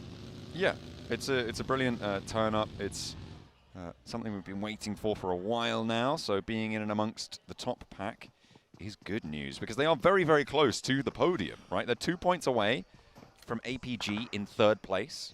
DRX, they're definitely not out of reach. Alpha 7 right now probably are for the time being, but they could slowly, incrementally make their way up there to join them. You could do it in 2 games. No. You can actually do it in 2 games. You can word this is not like joking. You can do it in 2 games. Oh, but like 70 elims. You don't need to. Elim him. You just need to get a couple. Just get a couple here. And give yourself some high placing games. But Alter Ego at the moment taking a bit of a fight with D+, who arguably is currently the weakest in the lobby. They've had a tough turn. Hey, Vampire can at least say they did better than the champions from last year. We beat the champions, guys. We beat the champions. That's all you need to say in the social media bio. Yeah. Champion beaters. Champion beaters by strong 10 points. For now, anyway. We'll see if that changes, because D+, they've still got some life in them, I think. I think they might not end on the bottom spot. But that's a strong might. Regnum Kari currently playing around the fielded area over on the northwest side. Don't always find this the most comfortable positions for teams, but it will keep them out for quite a while. Alpha 7 are coming in on their northern edge, so they will have to keep them out. Luckily for Regnum Kari, Alpha 7 is likely to combat Mad Bulls first. They might be able to pick up the pieces afterwards, but their position isn't amazing for finding those shots. It's not phenomenal. I'm curious to wait and see what happens from that spot on the map, though. I think there definitely could be some action in that area. Ooh, bit of action from Nolbu. Spots Alva and gets that knock, but has to reposition with the blue. Unlikely that this gets fully flushed. Alter Ego should be able to res this, but D+ want to put pressure on. Chips actually lighting up the off angle on Rosemary, causing a little bit of a back off there, which means that the approach over the hillside slightly easier. Rosemary very fast on the heel. And the blue zone starts to envelop the fight. Alva actually not getting fully rezzed here. But Rosemary with a long-range tip tap with the Mini 14 doing work. Back it off. He needs to back it off now. That's what Blank wants. Is it going to be in time, though? Has to hop out of the vehicle. It is too under pressure. Can't move fast enough. The blue zone's upon him. Needs to be careful. Rosemary's down. Takes too many shots. Could not get in the vehicle fast enough. Does. I feel like you're pretty vindicated at the moment, Blank. I don't really need to say anything, do I, honestly? No. You said all you need to. Yeah, again, the right play there is you get that initial knock, you've covered your team. But then you just get back to the rest of the squad. Rosemary down. Alter Ego did well. Potentially. It's the rules. Potentially. It's the rules. Yeah, I'm curious on this next circle, though, which does head over towards Vampire, in fact. Actually getting them a little bit further up the leaderboard. Thundertalk also meandering in the hills over on the eastern side. The Xavier, I do think that the desk was absolutely correct, honestly, on their assessment of that team. It's also a little bit sad from, yesterday, the desk hearing that they felt like a third-place team after they finished yesterday. But it seems to be the case here. I think the Xavier is a great squad. Oh, Wiles trying to hold the door frame, does manage to catch it on the pre-fire. Not even needing to go out for the flush. That will come through very thick and fast as Mad Bulls are down to 1. Pusher, the last to stand. Regnum Kaya playing on out the rest of this one. D+ Kia now moving up over towards Thundertalk. They have got 4 players alive. And they've left Alter Ego to their own devices. For the time being, they've allowed them to pick themselves back up to 3. So they can get towards Moana, who is really deep inside the circle, Blank. Yeah, he has created an anchor point. Kara finding Ida. I think RA was trying to make a little bit of a sneaky maneuver. I think it's pretty bold of them to go for that. Swinging through that eastern side. That western side, sorry, over towards the east. But they do grab themselves a building, and Kara wasn't quite able to stop that from happening. All right, managing to get along the roadside. Maybe it was a sick rotation. Maybe I'm wrong. I think I'm wrong there. Maybe. I don't know how they made that happen, though. I thought you were going to say, I don't know how I'm wrong. I'm never wrong. I'm wrong quite often. Frequently, you're pretty right, though. Yeah, it's true. It's true, but I definitely can be wrong. And in this case, I think maybe I am. I think it was maybe a good push from RA, but still, it just went unpunished, which I found surprising. I think that's the main thing. APG losing members on a slight split here. I think that is Rezable, though. Could be. It's a little bit out in the zone. on the western side, but it should be pick-upable, if not resable there. They can try and reposition it. And the blue zone, yeah, you're going to need to get a little bit closer with zone 4 coming on in. That shift goes down south, over towards the graveyard, over towards the positions that Team Flash hold fairly convincingly. That's the last player of the Bulls going down. That point goes over towards R8. And E-Arena, they're still giving it a good scrap on out the northwestern side near Hacienda. Having a good time of it, but they were busted down earlier to 2 players. There will be a limited point scoring capacity in this match. See how RCB handles this, to be honest with you, because they are sandwiched between quite a few teams, in fact. It's more like a cube sandwich, to be honest with you. It's a very weirdly, geometrically assembled sandwich, because there is a fair few teams around them, all locking them in place. It's more like a Scotch egg. It's like a bread prison. A calzone. I guess that's what a Scotch egg is, but for the egg. Yeah, exactly. It's a calzone, right? Yeah, Same thing. It's an egg prison. Egg bread prison. A burrito. Ooh. All things that it could be. Surrounded by bread. That is what we're looking at to get on with this one. Kara trying to make toast out of E-Arena right now, playing on us 2. They don't want to lose too many more, though. They've lost 1 already. And any more, probably going to spell disaster for them. Nade over the top from Tony K does not connect. Of course, R8 would love to chime in and third party this. Nades continue to find their way on through. The Villa may look like paradise to some, but right now, it is a nightmare lock-in for these squads. Because Kara can't leave until E-Arena are dealt with in some way, in one way or another. This fight must conclude, and CEO takes to the shingles, tries to step fancy. You could say that Kara right now is a little bit like an egg. Okay. Well, CEO looks to boil him. Will not be able to do so. Hops out the pan instead, and now Joker and Tony K are giving them a massive run for them. Wait, hang on a minute, they're down. All 3 of them fall. A little chime in comes through the off angle from R8. That's terrible news for Kara. Yeah, it's a good flex out from R8. All jokes aside about eggs, that was a fantastic flex out from R8. Just frying EA. Almost like an egg. And they're able to poach a point away from them as well. Absolutely. Right? So they're able to add that one to their tally instead. For R8, I mean, this was a surprise team, right? Coming in as top spot from the Gauntlet. It doesn't seem like they've kind of lived up to that target, but they definitely have shown a lot of potential, right? Specifically, a lot from Amori. The guy has been a massive clutch. The issue is that they haven't been able to channel that in the right directions, into the right situations. It seems like he is always having to clutch rather than being able to perform as a solid line. Yeah, I'd agree with that. I think that Amuri right now, if I'm looking at this objectively, I would say Amuri is really the only player here who is up to standards of a PMGC. Wow. I think that the rest of the team all has a lot of experience on side. I think for Marth, you could say that as well, to be honest with you. But I just think this team needs a little bit more experience on side. Ida has had a lot of experience in the past, but at this level, maybe not, right? However, the potential could skyrocket for this team over the next year. They could even make it happen on this PMGC, you know, if they're able to find the right zones, the right circles. But my point stands. For R8, there's still a lot of potential for this team. And just because Amuri is clear ahead of the rest of them, in my opinion, doesn't mean the rest of the squad can't get there, because they absolutely can. Ida can. Prestige has had a long history in PUBG Mobile, and I think that Marth, you know, taken under the wing of Amuri, so could be that guy for the clutch moments, much like Mafioso used to be for Alpha 7. We were talking too much about Amori, and he did go down. He tried to roll out for R8 on the northwestern side towards Reckon-Kaya.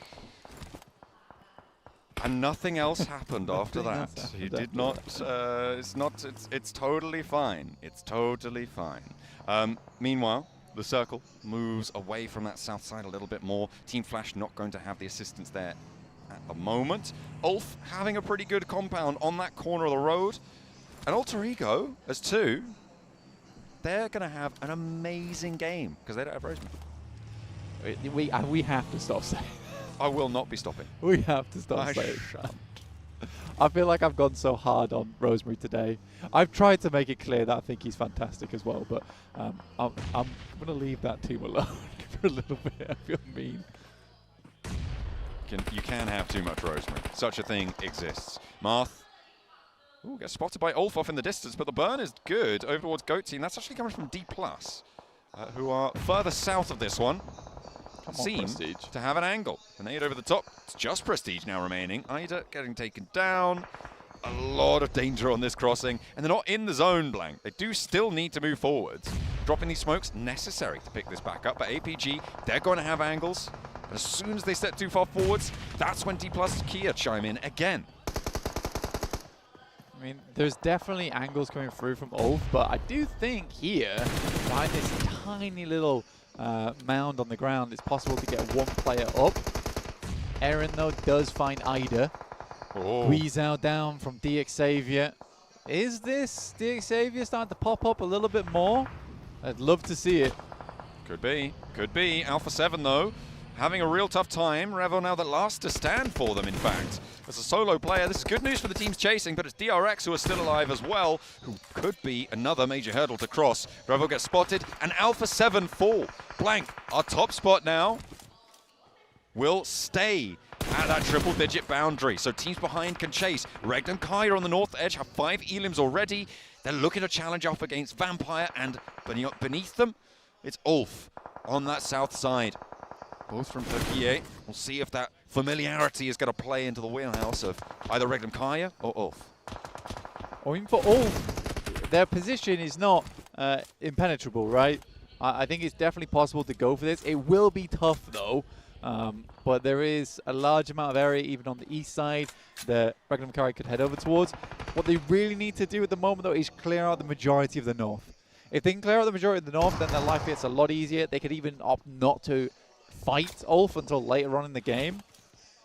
But yeah, I think at the moment for Regd Kaya, this is very much opportunistic gameplay. But with 5 elims in the match, again, we said it before, Regd Kaya, they're all about that consistency. They can set themselves up for success in that early game. Eventually, they're going to start to figure out that second rotation, which is what they absolutely have done today, I would say. And I think the assessment is that Regd Kaya is on the up and up from here. I feel like Regd Kaya in a 3-day tournament are a force to be reckoned with. I think when it comes to 2 days, they're a little bit easier to subdue. But in 3 days, on that stretch, they get a read. Somehow, they're able to just download that information. Well, I know how, it's Silas, but, well, to be fair, they do have analysts and coaches and things behind the scenes as well, but it's a steady head on the shoulders that is guiding them to victory in matches. Unfortunately, though, they've just lost Wild to a knock, and Vampire going to try and test them now. Lazarus spotted, though. Heavy hits coming through from Loxy, and a nade over the top from Zedwolf to keep Wild safe for a little bit longer. Steps back over towards a nade, though. Zedwolf, be careful. Just about dances out of the way of that one. Maybe the second follow-up will be a little bit more potent towards him, though. Does do damage, but doesn't take the cake on the shot. That nade, again, nearly taking him down. He is getting out of the way, but he's running straight into the firing line of the next one. Gets a flush, gets that knock, and Vampire, they're doing damage of their own. Regd Kaya down to 3, now have to cross the road all the way south. Vampire really making them suffer. Yeah, there's this case where Vampire is able to move up, but they would just not leave Regd Kaya alone. So it forces poor Zedwolf in that position where he is desperate to get a second knock there. If he's able to get the second knock, then maybe they would have had time to get Wild back up, but they're going back for it in earnest. There's a swing pass coming through from Loxy. That makes life so much easier now for Regd Kaya. And they go for another one. Gooey down as well. Zedwolf does get knocked, and it's a 1 versus 2 now on the challenge. Vampire caught lacking.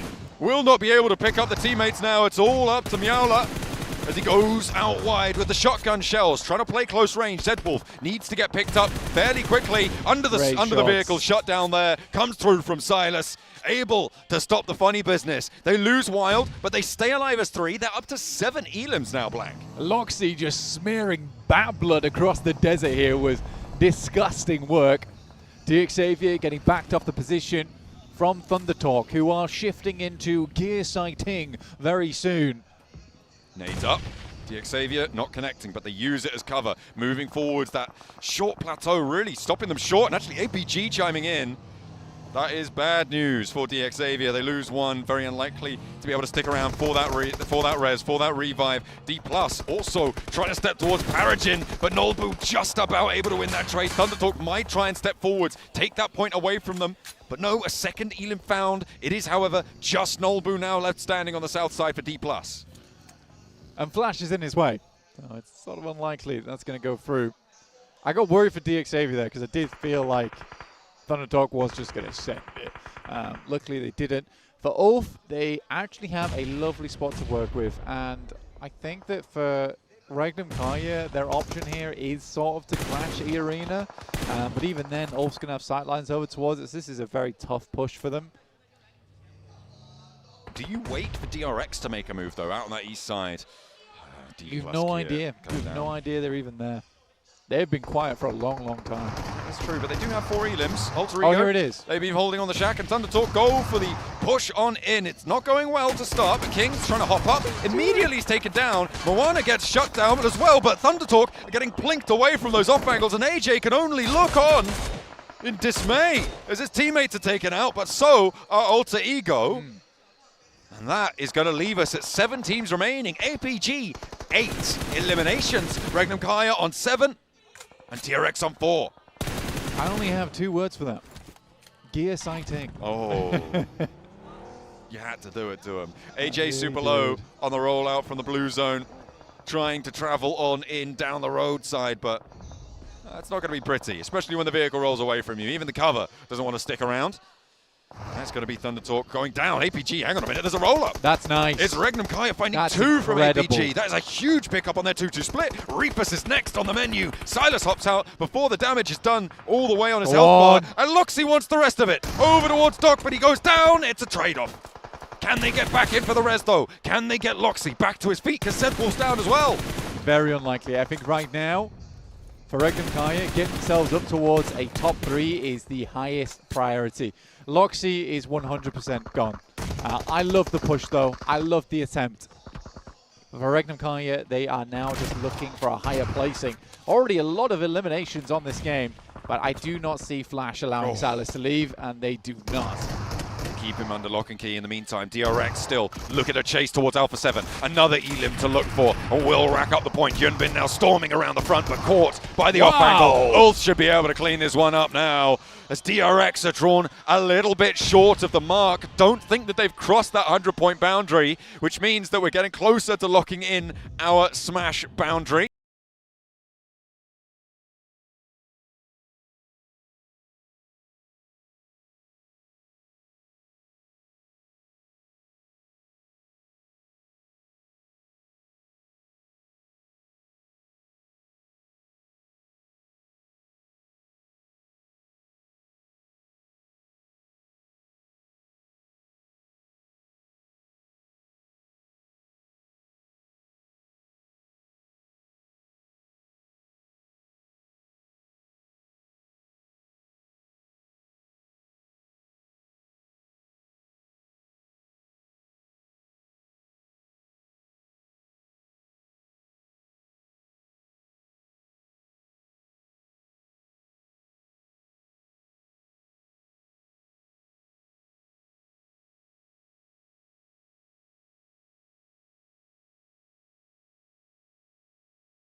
Of the day. They don't look super happy about it. It wasn't the biggest Elim count, but it will still put them in the running. I think that puts them up to 81 points, Blake. I mean, fantastic stuff. 2 phenomenal Turkish teams. We've got DRX as our South Korean representatives, Alpha 7 from Brazil. The regions that realistically do very, very well usually at PMGC. Super cool to see here. I'm glad to see Aaron get himself a win under the belt. I think most people know I'm a big Aaron fan. Been saying this for multiple years now. Absolutely. I mean, he took the European scene by storm as a rookie, having a major impact, getting MVP type titles. And he's moving from strength to strength, Blank. He's maturing, he's developing as a player, and he's stepped into a roster that supports him. It is scary for me. I saw him earlier outside the green room. It's no longer a small child. When I first saw him, he looked so young. Absolutely. But he's a real man now. He's got hairs on his chest. Let's head back over to the desk to see what they have to say about the grown-up Aaron.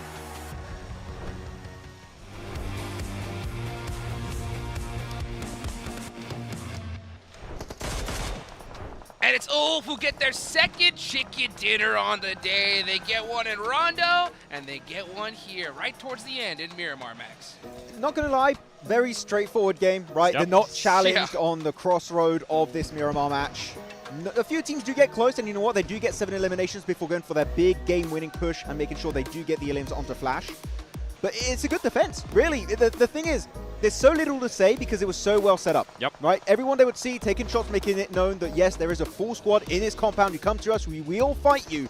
And we still have the resources to take on those fights eventually. They do even pull up with their cars, with a buggy, the roll-up here into the backseat. Ketch able to find himself that elimination, and of course the chicken dinner. And the spread, Aaron, the rising star from Turkey, stepping up big time with those 4 eliminations. Not just any Aaron. According to our casters, the grown-up Aaron. I mean, putting out those 4 eliminations, 872 damage, but I'm with you, Max. Yeah, pretty straight cut win for them. And a team that's currently not on your screen that I do kind of want to highlight because I feel like they have been improving on their mistakes from day one. Team Flash, once again, able to defend against the push from Alpha 7 and stop sending them back to the lobby. Alpha 7 ends up getting 0 points in this match. And for that squad, I mean, after that fight, they were avoiding just so many fights and just moving with the circle, playing that edge, and ultimately it secures them a 2nd place. Yeah, I mean, a crazy game overall. Another team that we saw some really good effort from was Regnum Karya, Max. Yeah, actually, northern side position, very good hold. They got a good fight versus DP. I was a little bit surprised. I think it was Silas and Wild who were like taking their time to approach that fight, and unfortunately they did take a casualty off the back of that, so I was quite surprised by that regardless though. The big send, the big sweep here, 7 onto APG instead of crashing the compound of Ulf. I think that was a good decision because again, Ulf were fully ready for that crash to happen. So going for APG, that would have possibly given them full control of the southern side, but guess what? Flash were there and they kind of ruined it for them. Yeah, Flash, I mean, as I mentioned earlier, Flash just kept moving up there with the circle little by little and just stopping. Even though they didn't end up getting a huge amount of eliminations, they just kept stopping certain teams from just making pushes. But for Regnum Karya, I mean, this is going to be a great performance for that squad in regards to eliminations because if I'm not mistaken, they ended up getting upwards of 10 eliminations. And I'm with you. I was hoping to see a little bit more proactiveness on that fight that was happening with Vampire Esports. Ultimately, they got their stuff together and actually pushed as a team and were able to eliminate Vampire. Yeah, very good execution there at the end. They were able to fix those slight little mechanical mistakes very quickly, which is what we like to see from an experienced team like Regnum Karya. Here we go, though, the rotations of these squads. Alpha Gaming, pretty typical, dropping Chumasera. No Orangutan to deal with this time. And they're going to be moving in on the southern side of San Martin. And it's been just very clean cut also for APG rotation-wise. It's very step-by-step, playing the western edge, which APG like to do. And they took especially some big fights to control those dips over to the west, which are very strong to hold on to. Until, and I think that was kind of their undoing, they go for a little bit too big a split, which Regnum Karya saw, and they used to instantly turn the fight to their advantage. Yeah, take full advantage of that in Doc. I mean, we got to back it up a little bit more. Doc with the nade on D+. That was perfect for that squad. I was hoping to see some placement points, remember, before we went into this match from APG, and boy, did they answer that question and follow it up with a lot of ilms. I mean, look at the top 3 teams. 9 or 10 ilms for those squads. Oh, very top-heavy elimination-wise. But look, another game where we have a lot of Turkey teams at the top. We had 3 earlier today, right? I think it was maybe on the Rondo game. And now we have Ulf first, Regnum Karya second. Turkey here, they pop it off. Jukes, I think they know. PMGC 2026, where's it going to be? Turkey. That's right. They're fighting for who's going to get invited. Yeah. yeah. Take us straight there, baby, because, man, it's a lot of work to be able to get here. And this was a really, really big game for Regnum, especially the fact that, you know, Alpha 7 didn't put up any points. And there's another team as well. Once again, huge underperformance here, Max. Yeah, I mean, Xavier, I'm kind of used to it. Xavier, Yep. no circle, no points. Sad Xavier. Also, D+ Gear not able to quite leave the bottom of the rankings. But yeah, grown-up Aaron. Is that what? Aaron Prime. Yeah, I think that's what Blank was saying. Grown up Aaron. Giga Aaron. No, is that not? No. No, okay. Well, yeah, but again, good presence from him. And it's so cool to see, right, that during last year, he was stepping up massively for his team. It was Zeus back then. Yep. And he was given a shot for this tournament with a very knowledgeable team, and he's been doing great things, and actually so good, in fact, that they are going to be pushing up very nicely here in 5th position. Oh, let's take a look at these leaderboards, though. Alpha 7 stay exactly where they were. DRX inch closer, only 3 points behind, and with that performance from Regnum, they put themselves in a great position to possibly catch up to them here, 7. Yeah, this is what I was talking about, Jukes. That lead that they have with 12 points can just disappear in a blink of an eye.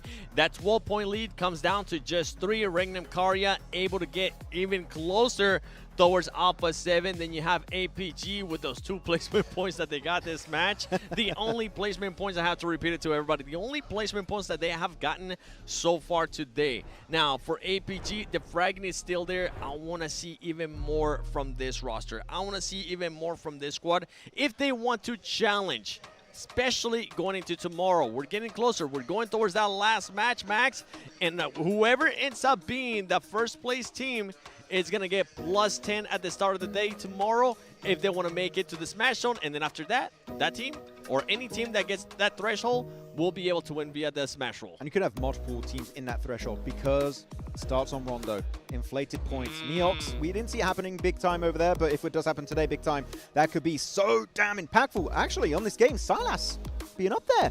No, we've seen Wild, Loxy, we've been seeing Z-Wolf, but no, this time around it is going to be Silas. The IGL popping off every once in a while. It's always good to see Silas still performing at this level. Hey, right? Yeah, put that stamp down, right? Say, hey, I mean business. I'm here, baby. And he's putting in work. One team that really kind of stands out to me, it's kind of like, I get so excited because I think they're doing great, but at the same time are just struggling. It's Alter Ego, right? I mean, we're seeing like pop-off performances from singular players. Like in that last game, you see Krypton by himself putting in work, Max, you know? Yeah. But I mean, how do you feel like Alter Ego's feeling right now, where they're at? Oh, they're getting caught a little bit mid-rotation, unfortunately. Here they were down to just a duo and a Shed, which that Shed was, luckily enough, still in circle very late into that game, and Krypton got an amazing Molotov and grenade that allowed them to completely outplay Thundertalk. But yeah, the rotates here, I'm not seeing as much scouting as I saw initially at the start today. They're just sending it because the circles are kind of shifting away from them, and when you do that, you lose a player to a very good shot. I mean, you're in a lobby like this, they see you coming by, you lose at least one player, and in this case, you lose big, heavy hitters. Yeah. Well, guys, make sure you go log into the game right here, right now, so that way you can get that mini 14 skin, the Polar Party skin. You have only until today or tomorrow in order to get it. And as well, guys, if you want to get that permanent Rev Up emote skin, you got a little bit more time, but don't waste any time, guys. Hop in game. Make sure you get all the goodies that we got going on right here. Last match of the day is coming up. This is the game that will set that Smash Roll threshold. I really do. It's going to be exciting because there are a lot of squads that can set it right here, right now, Max. Yeah, really, it's so close at the top. I'm loving it. So many different regions too currently in the top 4, which I'm very excited to see how that's going to be working out. But looking at Alpha 7 still right now, they're the ones that can be setting that threshold super high, trying to distance themselves from those teams that are also near the podium or in the podium. So how high is it going to be? And are we going to have multiple teams like 10 plus somewhat points away? Because that, I'm telling you, sure, this game is very important because, as you said, it sets the pace, it sets the point threshold for the Smash Zone. That Rondo tomorrow, you're going to see teams go ballistic just to try and get in that Smash Zone early on. And one team that hasn't been performing well in that Rondo, at least so far in the past 2 days, Alpha 7. So we are hoping that today they finish off strong here in Miramar, especially for all the Alpha 7 fans out there. Now, the top 5 are currently just separated by 19 points. That's close. That's not going to be enough. I mean, if anything can happen, we already seen multiple times throughout the day where second place, third place, and fourth place get eliminated early. At the start of the day, that kept happening over over and over again that allowed Alpha 7 to push themselves up and propel themselves to that first place. Those top 5 teams need to make sure they put up a great performance here. You don't want to be going into a big gap tomorrow and having to play catch up. And the thing is, the top teams are being very consistent. You have one bad game, you start to fall behind. And be with a smash roll. If it was like 2024 without the smash roll, fine, no problem. You can come back. But with a smash roll, it's a bad time. Yeah, and the fact that we got Rondo, right? Rondo, I mean, we talked about it, right? It's going to mix things up so big time. And when it comes to Rondo, we haven't seen that crazy Neox Factory hot drop. We were talking about it a lot. We didn't see it today. We didn't see it yesterday, right? With teams especially, right, that need a bunch of points. What do you got to lose at this point? I think tomorrow they have to do it. Yeah, I mean, you could if you're at the bottom. I don't think the teams that are close to making in the Smash Zone want to go Neox. I think it's too risky, because if you lose it out, you're not in the Smash Zone for another maybe 2 games, right? Yeah. I would recommend not going for it. You can do what Team Flash did during the league stage, which is you wait outside Neox Factory. Whoever tries to leave, you third party it, you shut down that rotation, get easy eliminations. There's a game plan that could be really good. Or, one thing we did talk a lot during the league stage, Hot Jukes, you find that solo player that's trying to go for the recall, playing it passive, and you target that guy to ruin the chances of one of these top 4 teams. I say this, teams, before we even think about what's going to happen tomorrow in Rondo, we got to focus on this last match, on Miramar, because that's what's currently at stake. They need to be able to put up the points. They need to be able to do whatever it takes to make sure they are within contention. I mean, you can see just how crushed DX has looked throughout the whole day. They just haven't looked like themselves. They haven't played like themselves, and it has to do because the circle hasn't been really favoring them. They haven't been rank pushing. If we had to compare 2 teams, Max, I would say DX Xavier yesterday, bronze rank pushers. Today, Alpha 7, conqueror rank pushers, because whenever they were placed by the circles, it wasn't just the placement points that they were getting, they were backing it up with eliminations. It was an ultimate royale lobby. Just higher tier level, kind of PMGC level right here. And actually, I'm looking at R8, they've been slowing down quite a bit. They had so many big flash out performances during the first day. Hot Jukes, right now, R8 been slipping, currently standing in 10th position. If there's any point in time you should try and initiate that comeback on day 2, it's in this next Miramar match. You need to get it done. So many squads have to win this game if they want to be able to be crowned champions tomorrow. Let's go to Miramar for the last time here in day number 2. One more shot to set the smash boundary. That's right. I'm going to talk about it again, and you can't stop me because it is good.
There's a lot. Okay, Yeah, no, I'll there's take a that big back. difference, I shouldn't have said that. I'm so sorry. Yeah. That's my bad.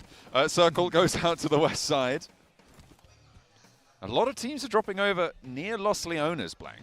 Got DX Xavier, you've got Team Flash, you've got... who else is that down there? Getting in amongst Who is it. that? That's D+. That's D+ Kier. They're also around that area. Could be a little bit treacherous.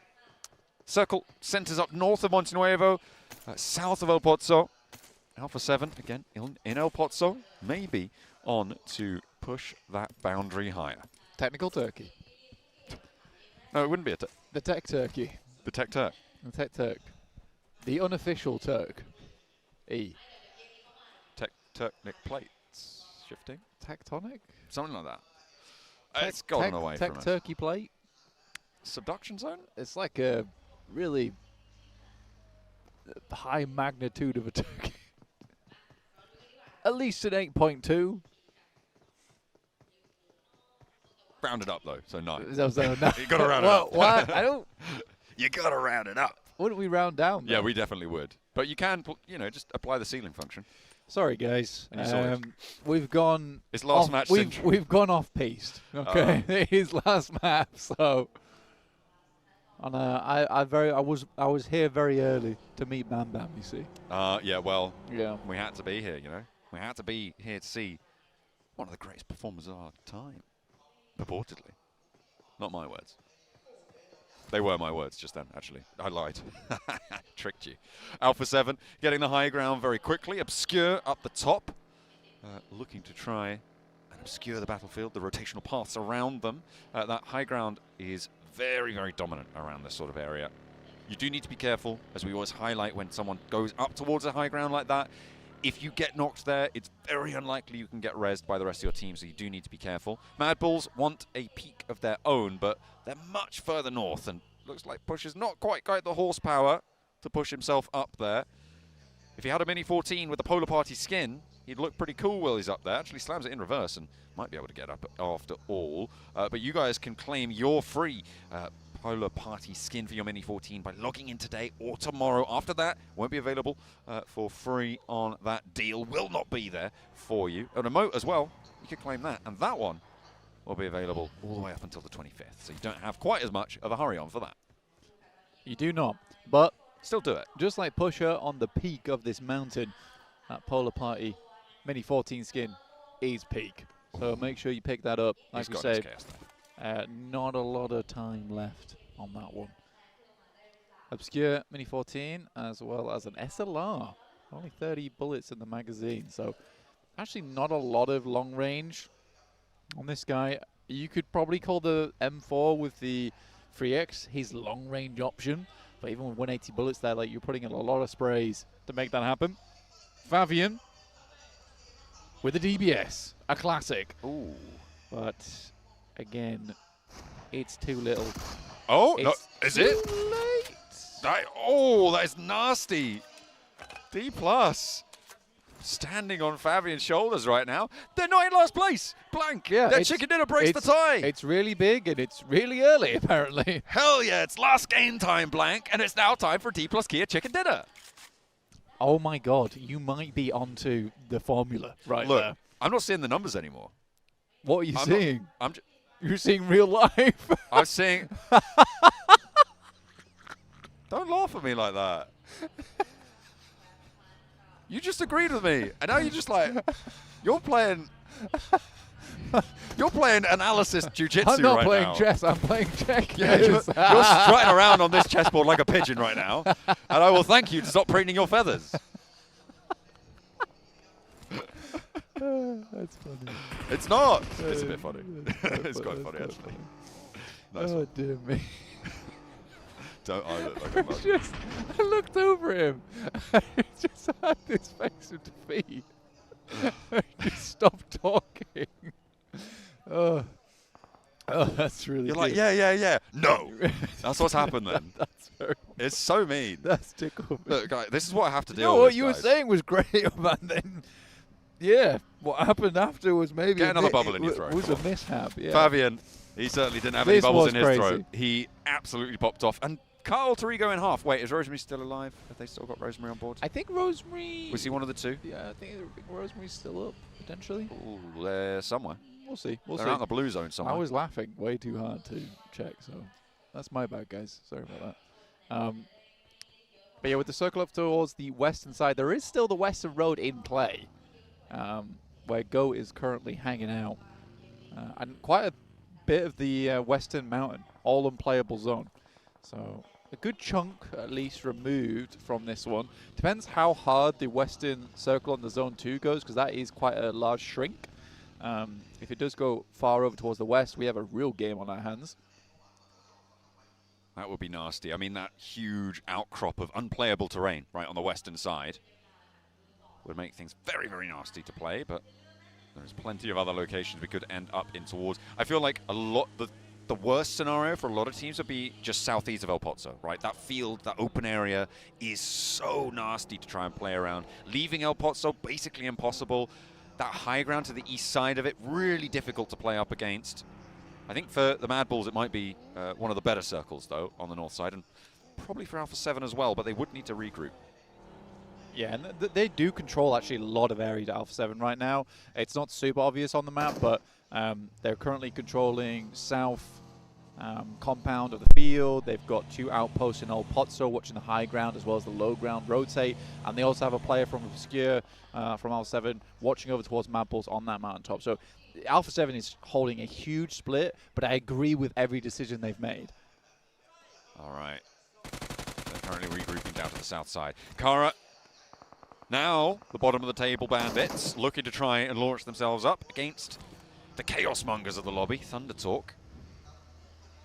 On the south side of San Martin, north of Picardo. There's a hard north shift. Ooh, it's all the way up to the Mad Bulls territory. Let's get a carry on. Let's get these roads rolling with players right now, because they are going to be chock-a-block. The traffic, it's going to be rush hour, Blank. Everybody moving north, and Regnum Kaya leaving destruction in their wake. May allow Team Flash to pick up their player, sure, but that's going to slow Team Flash down and allow Regnum Kaya to make their second rotate, Blank. It's time. My God, it's happening. Whoa. I do think that Thunder Talk as well as DXavia might clash into one another, you know. I'm almost sensing the wide wrap coming through from Thunder Talk, who are currently in Gear King, over towards that north side where DXavia are currently wrapping around to La Cobreria, probably trying to get towards the hills on the north side of Credit Fields. That would make the most sense to me. This poor Lance has been left out in the open. That is cruel, out in the cold. Well, at least the heat here on Miramar, which is probably beating down upon him. He's received a beating from some bullets across the way previously. And now the sun as well. Could it get any worse? Oh, man. He's real dehydrated there. Make sure you guys are staying hydrated. Don't end up like this right now. Hydro homies. Terrible idea. Dehydration. It sucks. Don't do it. Thunder Talk. I've tested it. It's really bad. Regnum Kaya do finally get that point, actually. They leave it and think, okay, they'll res that and they'll come in later, whatever. And then they're just like, oh, I've actually got a point now. Nice one. Spray down from Kara over towards Thunder Talk. They don't go up towards DXavia. Are you mad? No, they don't actually. They take a bit of a different rotate on this one. Try and go towards the roadside. Whoa! On the other end of things. Whoa! That has gone poorly. Yeah. That was like looking like a beached whale coming over the top there in the party bus, and really not seemingly having the maneuverability of 1-2. Not great. Really rough way to end for Regnum Kaya. I think it's very difficult to wild back up again. Likely they'll be able to pick up 2 here, but even then for Regnum Kaya on Zone 2, that's bad news. I mean, getting over towards Wild would require yourself to put yourself in the sightlines of Tulika. What's Korea? Tough. That is a nice shot from Zed Wolf at distance. Very surprising. But Loxy does go down, and now it's very likely that Regnum Kaya should be going out fairly shortly. So that second rotate does come out to bite them. Not that I blame them on this particular rotate, on this zone. It's a very, very tough task to make happen. But it's that opportunity that they've squandered now. Zedwolf with another challenge for Carrillo to roll up towards. I mean, he is going to be trying to call out a 1v1 here. Carrillo does have the cover from range. You can see Guizao and Revo on the west. So he can potentially get knocked and maybe even res beyond that, but the zone goes up to the northeast side. So Alpha 7 going to have to leave. Mad Bulls really want to hold on to as much of this ground as possible, but I think that's going to be made harder by DRX on that north side, who love this sort of quiet early game, put pressure in towards the mid and on towards the late game. A real build-up team. I would actually 100% agree with that. Why did you say that surprise? Don't be so surprised by that. I'm not surprised. I'm more surprised I haven't really thought about it that way first. Okay. But yeah, I'd agree with that. They definitely are a team that builds pressure, much like a closed valve there, and then all of a sudden the floodgates are open. I do think that this is the right move from Alpha 7. Regroup, make sure that's secured. Now you have a position to hold for yourself. Very nicely done. It is a tenuous position, but it is inside the circle, right? And it's going to be a while before APG do make their way over here. Likely they know a team's going to be crossing through that location. DXavier do make a quick rotate over towards the northwest side. I like that play from DXavier. They might want to recall Paragen at some point, just because DRX is not a team that you can really hold out 3v4 unless you're getting initial knock over their way. Yeah, it's something that you do need to knock the wind out of the sails somehow. That's a way to knock Ulf's wind. So it looks like Team Flash are looking to join towards the top side of these tables. At this point, from 8th place and down, Blank, if they don't get a big game here, they are going to fall by the wayside, right? So for Team Flash, it is kind of their last chance to step in and amongst that front page to join the top of these tables, which is what we said we've wanted from them for so long. They're actually on the doorstep of overtaking DXavier. Yeah, again, I think that for the Flash, they're still making it happen. I'm very, very proud of this team, what they've done, what they've achieved, and what they've overcome throughout this entire year. It's very, very impressive stuff. I don't think you can ever take that away from the Flash. It's a team that I'm very willing to give some slack. Yeah, I think it's only right, you know. They, as we've highlighted so many times, performing as a rookie in this arena, on this stage, is just so tough. It's just so tough, and Nerve's got to be electric right now for Team Flash as they make their way in on that southwest side under the purview of Vampires now for 7. Oh my Big God! aid comes through from Seoul. That is huge at DRX. Holy! The pressure is vented off to the side, and it's immediately snapped up. The hunt is on for 2nd place as well. APG able to do damage to DRX. Oh my days, they called in Ziol the plumber, releasing that valve a little early there. And all you get is a tiny stream out of DRX, nothing to be afraid of, as Ziol does patch up the pipes. DXavier do have Paragen on that south side towards the edge of Crater Field, so can potentially look to regroup there, but it's under duress. And the shots are going to be sent over their way, not only by APG, but also by D+ Kia, who are on that east side flank and looking to try and push through the same angle. APG will take shots at D+ Kia, but this can be covered off fairly quickly. They can move back into more sensible positions to face off against this. DXavier getting out of this is a really, really big pickup and actually getting away with it, seemingly, without taking a knock. It's pretty huge. Playing on us 4, but there's still damage to be done, maybe. Not quite finding it. Yeah, D+ looking to chase there, but it is APG in the wing, looking to appear on stage now. Pull DK apart. We'll see what D+ can get done. They do spread themselves over the northern side ahead of Kara. And I think Kara being in 16th place is a big surprise to me also. They were the team with the highest points performance, I think, outside of APG over the group stages for PMGC. It was a very impressive result, but they have not translated that very well at all through to the grand finals.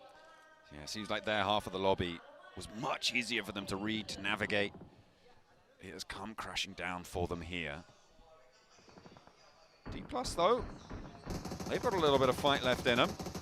Ulfa chiming in towards APG as well, so a difficult rotate from that northern side has left APG playing as 3. Top yet to regroup onto this position, and they are really under a lot of pressure now. And it was Rosemary, one of the 2 players to go down for Alter Ego, which means they're going to play well. Yeah, which we found out a good 14 minutes later. We had to finally check in with them. Of Moana doing their best to live on over towards those silos to the east of Credit Fields. Thunder Talk has had such a chill game. Okay. Waiting for that to change. Yeah. We're not quite at 20 minutes just yet, though. So we might have a little bit longer to work with for that team. What's the crazy crash? Where is it? Where's the happening? Crazy crash? I think the crazy crash is onto DXavier. Onto this position. That's the craziest crash I can think of. I mean, the craziest crash would be down towards RA. No, I think that's fairly linear. You know? It's like you see, you just go down the hill. You go uphill. attack DX Xavier in a position that may not be the best, but they commit. That's what I'm saying. That's why. Yeah, that's my guess. That would be truly gear sighting for them. Oh yeah.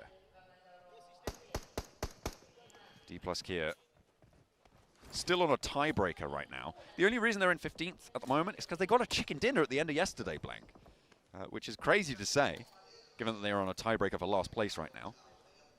Yeah. All right, getting in towards our next zone now. Where is it going to hit over towards? There's a lot of high ground still inside of this lobby available. Goat's been trying to shift their weight around inside of this one. We do get a shift over towards the eastern side, which keeps Thunder Talk in. So I think we're going to stay in Gear King for now.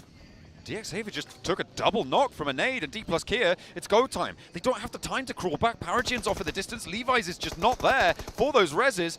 And D plus Kia gonna go slap bang into a wall. Feel like they could have walked there in the first place, but Levi's looks for the spray down through the V-Rock, looks for more damage. He strafes against one, he strafes against two, but it's not quite enough. Paragin, can you keep your team together? Because Levi's has fallen. Osal now down in the divot of the rock, and I think he's going to give up the ghost on the hold there. Paragin keeps his distance.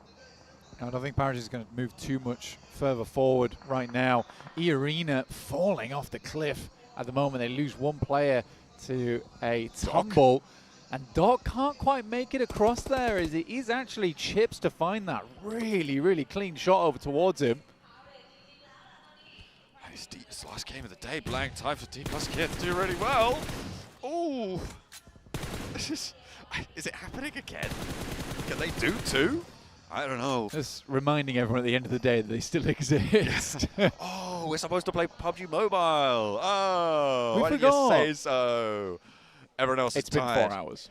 it speaks to stamina on D plus Kia. It does. Being able to pop off right at the end of the day. You know, it's usually those first games where they're the big ones. Moana gets taken out by D+. Oh. Who else really at this point in time? And another. They do control a really nice stretch of land. It's getting through Paragin, which is going to be a little bit more of a difficult scenario for them. Good tags. Not the knock just yet. APG wanting to chase Alpha 7, but Alpha 7 have 7 elims. They've been farming this southwest edge flank. They're split. They're still 4 players, but they're 2 and 2 at the moment. And they are kind of trying to get stuck in on the north side. Vampire suffering to APG. This is dead center on the circle. You can see that roll up on the hillside, that flat open ground. Miaola stays alive against Reefus on the challenge. Top now, the last player alive for APG. Moves back, looks for the flush, looks for the res rather. Over towards his teammate, and they hold each other at distance for the time being, continuously looking to take those shots at each other. Goat team losing one. Lazarus and Miaola now in a challenge. 2 versus 2, and APG get the drop on them. Top looks for more. Lazarus able to win that challenge, but Rufus on a sliver of HP stays alive. Where are the third parties? Where is Alter Ego, Alva, Paragin? Someone peek over. Just spraying through the smoke with a hope that he hits, and he absolutely does. But what a stacked out western side of the lobby here. You have Alpha 7, Goat, you have Mad Bulls, Alter Ego, E-Arena still living here. And nade over towards Kraken? It just disappeared. Did you see that? I missed it. Interesting. I missed it. So did the game, I guess. Wow. Either way, flip, underarm, over towards Carrillo. Doesn't quite tag on the damage. They know he's there, though. They're going to be able to spot that one out. Tunica going down in the meantime is nasty, but Carrillo has that high ground over another player from Goat Team. This time it's Mad Bulls up the top. And Kraken's the last player to stand for Goat Team. Circle shifts. APG's duo right in the middle. And D plus Kia. Look at a goal up top now. Split the pins for Paragin. And now with the challenge not landing on target, will not be able to connect. And it's a clean take on the top of the hill, which could have been a major hurdle for them. But they're up to 8 now. Will have to descend, though, from this high ground. Yeah, it's starting to push across, but it's a great spot for D+. I think they have a really good control over the zone now, right in the center. You can say APG also has a good spot, but there's only 2 players there. For D+, if they are able to refrag efficiently, that should be an easy wipe. It's a question whether they keep all 4 players alive there, which I hope they do, because the storyline of D+ only being able to win right at the end of the day is quite a fun one to have. Carrillo takes a fall. Right down, and Alpha 7, Guizao, as well as Obscure, a little bit confused on what to do next. That slows them down so much, Blank. It was a fully just misstep coming through You saw him just slipping, thinking, hey, oh, catch on something, but no. Goes down all the way, and that's going to slow them with the blue zone pushing in. They needed all the time that they could get, and it's not going to be provided to them. They're looking to pick this one up. I think Carrillo will be able to get up. Oh, maybe not. No, okay, he has been rezzed there, and will be able to start getting that healing on board. Obscure nails the shot towards Joker, takes the arena out, so that will end their day on 55. And starting to count these teams out. Both Thai home ground teams have taken a tumble. Marceau now, they were joined on that bottom spot for a while by D+, but now with 9 elims, they're looking to put that 10th on the board and have a monumental game here, potentially. On the north side, they've got a decent split. There's one other team with 4 players alive. That's R8 on the south edge. And ThunderTalk. Oh, yes. And they are pretty crazy, so maybe don't get stuck in a fight with them. Yeah, well, I mean, they're taking their time with it at the moment. This has been a very, very, I don't want to say passive game from ThunderTalk because, well, it has been, but where they've been playing, there's been no reason to leave, no reason to move, so you can't really blame them for that. You can see everywhere else around the map has been a bit of a bloodbath, honestly. APG now dropping smokes in the face of R8 as they attempt to grab on towards his position. Prestige finding the first over towards Reefus, and now top left all on his lonesome once again. I don't know, complete broadside challenge there. Luckily, though, Prestige is backed off by an off angle. I think that is from ThunderTalk across the way. Could be from D+. Crash time. It may It's well be 24 crash minutes. time. I mean, 24 minutes. Do you go to where DX Xavier were playing, right? Do you crash onto D+ Kia? At the moment, it looks like D+ Kia are trying to guard out that rollout, and that might be the wisest way to handle this. You know they're going to put you under threat if you don't. Nades over the top for R8 to back APG off. They're leaving litters of smokes behind them, but that's not going to stop the bullets. It will find their mark. Amori steps up for the spray down, and APG fall before him. Amori able to immediately shut that down there. The janitor on R8 sweeping teams aside. D+ having these angles down towards ThunderTalk. How do they leave? And I think D+, it's sort of the bee's nest that you don't want to have to poke here over towards ThunderTalk, but already finding the first knock on towards them is a great result. Very unresable now for ThunderTalk, I would say. So they're 100% down to 3. And that will just confirm it. Big nade. Nade in response. Not going to connect either. More sent out their way. ThunderTalk have to leave first. They have 11 eliminations right now on D+ Kia. Trying to add as many more as they possibly can. And slowing down ThunderTalk, I mean, this is necessary. HA goes very, very low to that nade. And now has to dash out. Osal looking to try and peek forwards. See if there's a player close by. Chips. He's crawling in the smokes. He's trying to play it secret. A little crafty-like. Maybe find AJ caught unawares, but gets that full med kit off. We'll see if he can get that one converted. In the meantime, ThunderTalk are actually taking down players from R8. There was a roll down in the meantime, by the way. AJ did fall. Amori looks for the challenge and will be able to take down the final player. ThunderTalk fall. R8 have lost 1. Amori's very, very low. And now it is just D+ Kia on 12 eliminations with 4 players alive. Alpha 7 been up here for quite some time. Now finally get themselves in. Alva with a smoke inside the bushes. I feel like we've seen this somewhere before from Indonesia. Real flashbacks over towards Ryzen. He's pretending he's called Alva 7 right now. Joining the ranks of the Brazilians. Oh, he's biding his time. Such a flashback. It's such a flashback. Oh my goodness me. That is years ago as well. A real old school reference coming through of the Bigatron players not here, but Alva channels them in spirit. Doesn't stand up to strike though, and now Kraken has the challenge. Carrillo looks for it. The shutdown is there. Kraken around the edge for 2. Now another one. Obscure the last to stand. Alpha 7 will draw short on that bubble. They will set that smash boundary, but Obscure's there. Did he get that point? I think he did. D+ Kia chime in, but Fabian's down. D+ would have loved to have third-partied on that. That's quite a few points to be able to grab there. Norbu has the nade. Looks to pick them off from the side of the blue. Maybe tags on there for quite a lot of damage. He does. He gets 3 hit markers. Now he absolutely knows. But the bleed outs, they're going to go over to Goat Team with the blue zone being right there. And Guizhou now getting stopped on that bleed out as well. They're more concerned with the rest of the lobby. Alva is going to go down though. And 4th place, no elims. Not as big as they would have liked, but 4th place, still not the end of the world. However, all eyes on the returning champions. It's match 6 on the day, and it's just something about it. The stamina on these guys must be impeccable. Pity they can't do it earlier. I mean, this is absolutely a redeeming game. This is the redemption game for D+. If they get all of these elims, damn, it puts them up towards like the middle of the pack, honestly. Even then, though, I don't think it's possible. No, absolutely not. But I think for D+, either way, it's a redeeming game. Absolutely. I think that's the correct way to frame it. But they do need to win this. Yes. I think if they that don't, is the test. If they don't, then it's not. It is a very much last chance to save face. Even if you aren't going to save your run for the top to defend that title. Nolbu nade goes long, doesn't connect with the building. He's out. Could be in trouble though, because he's getting a 0 on. Unfortunately, though, the blue zone's going to push him away. Nolbu has to regroup. We're in from stage 8 in 30 seconds. It will close dead center. No one really has control of it though, Blank. Alpha 7 might actually have the better end of the deal when it comes to getting that full crunch on. But of only 2 players, it's got to be tricky. Alright, getting a knock sent their way is another brilliant pickup coming through from D+. I mean, Nolbu's coming alive again. They know they already got a knock onto this team earlier, so it should be a 2v3, which they're very happy to take here. But Amori, off in the distance, that's the guy I'm looking at.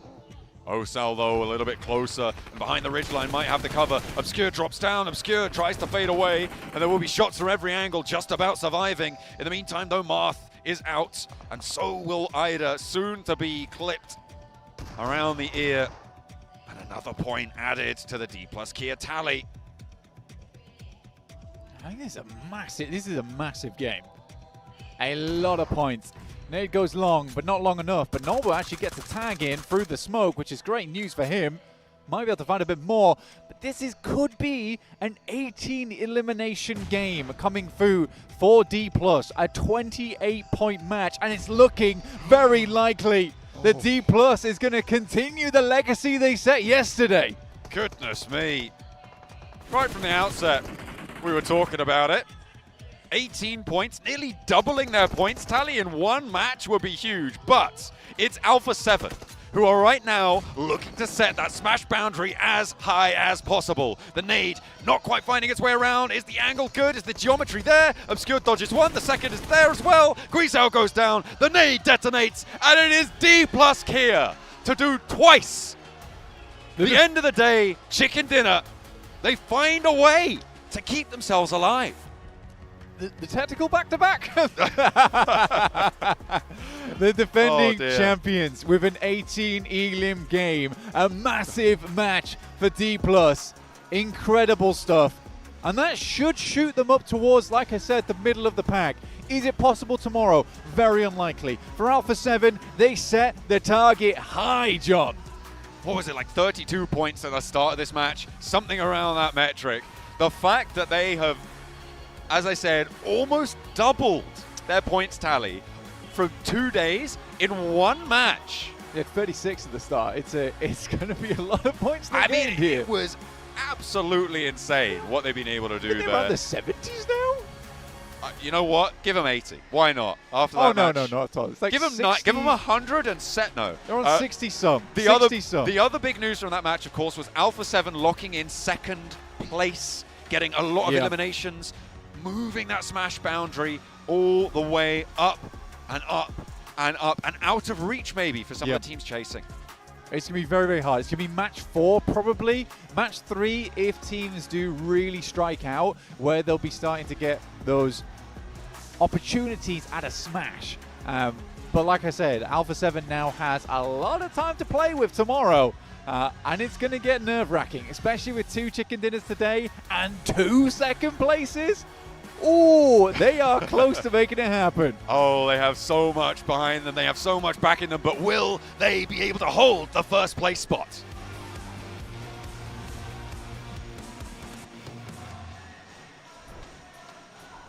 Alpha 7 finished the day on top with some serious numbers here. But it's D+ Kia that get the chicken dinner once again in the last match. What is going on with this tournament, Max? I have no idea anymore. The top team's dominating. D+ be like, oh, it's PMGC Grand Finals. Here we go. Here's a big game. And they were dominating the Northern fight. Like, this felt like OG D+ Kia. They fought APG. There was the side of Xavier. There was Kara. Full Southern control of the ridge, eliminating R8. Then onto Alpha 7. So well done. What was going on? Dude, I have no idea. This is just so crazy. At this point, I mean, is that the highest elimination game we've seen so far in the finals? In the I was like, DRX had a pretty big one during league stage, but finals, I think so, yeah. That's 15. crazy. Yesterday was 15. I can't remember the ones from today. Yeah, I mean, that's wild. It might have been. It might have been. Yeah, it might have been. I mean, and it's so crazy that they do it right here at the end once again. It definitely is going to put them at least in a position to get some serious cash here, Seven. Man, they wanted to go for that back-to-back. You know what, D+, I have a challenge for you. Okay. Oh. I'm about to be on some serious copium. Because if this squad... Nah, I'm just joking. I'm just joking. Yeah, I was good. I had him. I was like, nah, there's zero chance. way. As much as I like the squad, as much as I would love to see another team get a back-to-back win and become back-to-back champions, we haven't seen it since Nova, it's just not going to happen. Sorry, man. It is. See what we do D+ to my boy? Come on. Hey, well, you know what? We could have an Alpha 7 champion here. A good old-fashioned Brazilian team crushed it today. And it's so wild, right? Because we saw D Xavier, right? Yep. On the top at day number 1 with those placements, and they just could not replicate that here today. Yeah, they just fell off massively. No circle going their way whatsoever. And Alpha 7, Yep. at least, you know, they got some circles given to them on the Erangel, but boy, they were using it so well to just obliterate the entire lobby, getting so many high elimination games. They get second place here. I can't see what the point threshold is going to be for the Smash rule, and to see exactly how close the teams just below Alpha 7, how far they are away from that Smash ruling. I really wasn't lying earlier when I said yesterday, day 1, D Xavier, bronze rank pushing. Today, day 2 of Grand Finals 2025 PMGC Alpha 7, Conqueror rank pushing, because that's exactly what it felt like. I mean, we talked about it yesterday. The eliminations just weren't quite there for DX. Even when we talked Peregrine multiple times, we have said it today. I got to repeat it just one last time. Sure. Even they thought that they ended up getting lucky as well. For me, Alpha 7 was able to take massive advantage when the game was given to them and put themselves into position to actually be able to get the eliminations and back it up even with good performances here in the last Miramar. Because remember, in that first Miramar that we played earlier today, they did absolutely nothing. They needed to finish strong, and boy, did they take advantage, especially after all those teams that are chasing them got eliminated. It's true. I mean, we lost DRX, Regnum, Kara, Ulf instantly. Alpha Gaming down to just a duo. Ultra Ego down to also a duo. It was the perfect setup for them, but not only them, not just Alpha 7, also the side of R8 that were in the middle pack. All the teams above them got eliminated, meaning that was a golden opportunity for them to do that catch-up play, and they got a third position thanks to, guess who? It's always Amori. He's popping off for this team and keeping the hope alive for Mina. Yeah, Amori, definitely the big standout player today. I mean, it's so crazy. We had all, I mean, there's definitely some individual players that if you keep them alive, they are going to punish you one way or the other. There's a player always on a team where you're like, oh, they're down to 1. Oh, wait, it's Amori. Or maybe. Yeah. Or both. but it's good to have at least one player that can do that for your squad. Even if this squad doesn't end up getting into a top 5, this is the best performance, hands down, that I can think of that we have seen coming out of Mina. A huge step up this year when it came down to PUBG Mobile Esports for that region, and I'm hoping it's going to continue, because what do we end up seeing most of the time, Max? When we see certain teams step up in the region. Oh my gosh, Korea. Okay. I was like, I was about to say, Korea, ain't no way you're going to be able to survive that one. But going back to what I was saying in regards to Mina, for this squad, I mean, they're just going to keep improving, and I'm hoping that everybody in that region is taking notes, and it's going to improve as a whole as well. Yeah, maybe Falcons are like, maybe we pick this up for EWC. We'll see how it goes. No, they got R8. No. I was expecting maybe more stuff from Genji, but no, R8, Amori, one of the best pickups, I would say, maybe ever in the MENA region. Has been doing so much heavy lifting as we go towards the final plays. That grenade, by the way, from Orsal. In the smoke, right behind that palm tree, beautifully executed. You can see excited about that win, but not over the moon because they also know, right, it's a little bit too late to really compete at the top despite getting that massive win. Yeah, you know, just some quick little fist bump, just quick little, just like, hey, good job, we'll take that, you know. Was that Tomorrow is going to be absolutely insane, right? Because we have that smash roll coming into effect. We're going to take a look at the overall leaderboards here in a little bit, and that'll definitely show exactly what we got going on here, right? But going into, I think at the end of the day, right, what really surprised you, Seven? Anything that really stood out to you? I think it has to be Alpha 7's performances. For sure. Honestly, if You're we're asking being him. completely Yeah, honest, that's it has true. to be Alpha 7's performances. A DX drop-off, which honestly, we kind of knew it was going to happen as soon as the circles didn't end up going their way. I tried to highlight it as much as we could. All of us tried to highlight it as much as we could when it came down to those placement points, discrepancy to the eliminations. That was a big one. And another big one, if I'm being completely honest, is the team that I have winning PMGC. Yes, this PMGC, Alpha Gaming. I was expecting them to show a little bit more of what they were able to showcase yesterday. That wasn't the case. At the end of the day, luckily for this squad, they started waking up, which was nice to see. But overall, I would say for Alpha Gaming, just an awful performance in day 2. They have no placement points, man. Yeah. That's the main issue. If they would have as much placement points as they have eliminations, first place. No doubt in my mind, right? That's what we could be expecting from Alpha Gaming.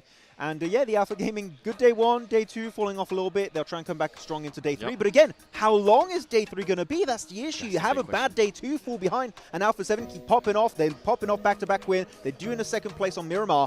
It sets a very, very negative precedent for can these teams even compete in the first place if we see Alpha 7 just popping off. They get a good circle next to next to George Pole. It's done. It's game over. Yeah, I mean, man, tomorrow is going to be absolutely crazy, guys. We had a great day number 2 here.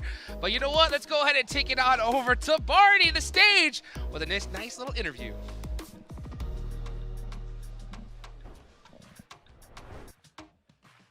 Two winner chicken dinners today and an absolute masterclass on Erangel from this team, now causing Alpha 7 Esports to be at the top of the leaderboard. I've got Revo here joining me. Revo, congratulations for such a great day, for first and foremost, but secondly, we have to talk about your new duo. You know, Grisao and Obscure playing out of their minds. I mean, they both got MVPs today. How much of an impact are they making on the team at the moment? Então, primeiramente, parabéns para vocês pelo resultado. E ganhando essas 2 partidas seguidas, com o Guizão e o Obscure ganhando MVP. O que você tem a dizer sobre eles no time agora? Ainda mais ganhando MVP essas 2 partidas. Bom, acho que eles são uma aquisição muito forte para a Alpha 7. Eles são jogadores excelentes, eles sabem o que deve ser feito. E é um conjunto de equipe. Eles jogaram muito bem e vão continuar jogando assim para sempre, se Deus quiser. E é isso, vamos embora para cima. So yeah, they're excellent players and we have like a very good chemistry in the team. So yeah, we plan to be together forever. And yeah, that's it. Together forever, that sounds great. It sounds like a fairy tale, I like it. 1 day remains. The trophy awaits, of course. Day 3, it's always a super tough day. We've seen glory and we've seen defeat on day 3s, haven't we? What's your thoughts going into that final day? How confident are you you're going to be able to lift that trophy? Então, o terceiro dia é sempre bem difícil, né? Bem tenso ali, todas as equipes querendo pegar o primeiro lugar. O que vocês vão mudar para amanhã, vindo para esses últimos 6 jogos? Acho que não vai ter mudança nenhuma. A gente fez um jogo bom hoje. Claro que tem algumas coisas para corrigir. E a gente está preparado e que seja feita a vontade de Deus. So it was an amazing day for us. We are not planning on changing like a lot of things regarding gameplay. We are like very safe and we are playing super good. So yeah, I want to thank God for everything, and I'm super happy to be here. Well, as long as we see more of what we saw today, I'm sure that you guys will be lifting that trophy by the end of the day. Revo, thank you so much for joining me in this post-match interview. 1 day remains here for the PMGC Grand Finals of 2025. But before you go anywhere, let's send it back to the desk to round out today. Oh, you heard that with Seven screaming out that do Brazil, baby. You know, Rebel feeling good. Hey, he's all smiles going into tomorrow, Seven. Remember what I said about smiling so much? Remember what I said about smiling so much? Calm down with that smile. And he actually ended up smiling because we were. I was yelling at him. I was yelling at him. Calma, like calm down. It's okay. You guys been here before. That's what I'm hoping. I mean, we're seeing the stats here for D+. Congratulations. But right now, the main storyline is Alpha 7. For this squad, they've been in this position before. And I'm sorry, Alpha 7 fans, me included, I have to remind us of this. This squad has choked in the past when they go into the final day with a lead. They play completely different, but that was before we had the Smash Roll. Now we have the Smash Roll. Now things are different, and honestly, I cannot wait to see what the overall is going to be looking like, because that will give us a bigger picture of not just the gap that they have, the gap that is going to be for the other teams to reach that threshold of the Smash Roll. I mean, you said Alpha 7 used to be chokers, but they have Obscure and Guizel. Does that still apply compared to the old Alpha 7? I don't know. A little bit of a roster change up. Maybe the ones who choked are not that. I'm not putting the blame on them. I mean, it could end up being in regards to like the IGL, which at this point is Carrillo as well. Yeah. Right? We have a superstar within that team that is none other than Revo. He's been through those stages as well of the squad. So they have a lot of maturity. They have a lot of knowledge here. And as we're looking at the match ranking, look at that. I mean, Alpha 7 ends up with 15 points. And then there's a big drop-off until we see APG Max. Yeah, 7 points for APG here. Luckily enough, they still have 2 players alive pretty late into the game, so it kind of redeems it for them this match around. I'm still on Alter Ego, though. These rotations for the second half of the day, mid-rotate, losing 1 player, losing a second, down to a duo. In a lobby like PMGC, I'm sorry to say, a duo is just not going to cut it. You're not going to do well. And here we see also GRX not quite able to back up their good performance earlier on today, especially on that final wrangle near Yasnaya Poliana, so they're also having a significant drop-off. I really want to see the leaderboards, man. How close is it going to be? Yeah. What's the point threshold going to be looking like for the Smash Rolling tomorrow? And are there teams that can compete, maybe, with the other teams in the first match? Before that, we got to check out to see who our match MVP is. Of course, it is going to be Osal. Again? Your boy. Yeah? My boy Osal, My but boy. it's a not back-to-back. Back-to-back at the end of the day. It's so wild, right? And it's so crazy to see. It just wasn't like a regular, like, oh, you know what? We got Impala and we just snuck in. No, they got a crazy amount of eliminations here. Oh, yeah. This one, I'm like... This is a good one. Okay, this is a good win. This is a good one. I cannot be too critical about it. Good push onto the southern side, too. Love to see how they were trying to execute that entire game plan, just sweeping the northern side, the big high ground positions, getting as much information as possible, and able to get himself a massive win that they needed. Now it's just for extra prize pool. Again, top #1 race. For me, it's over for D+. We should be crowning a brand new team tomorrow. And it's gonna be... We don't know yet. We don't know yet. Like, yeah. Calm down. Yeah, it's so I'm not jinxing. I'm not you, Max. Yeah, I mean, it's so crazy that you bring up that, you know, Alpha 7 have had trouble in the final day, but I will say they are just set up perfectly. I mean, you couldn't really ask for it. I mean, in this game, the last one, 2nd through 6th place out, they put up a big performance. It's going to be looking really, really good. You know, now, another team that could possibly catch up to them. Which one do you think it could be here, Max? I don't know. Which one do you want to talk about? Yeah, which one? DRX? APG? I think it's got to be DRX, right? Okay. I mean, DRX are right there.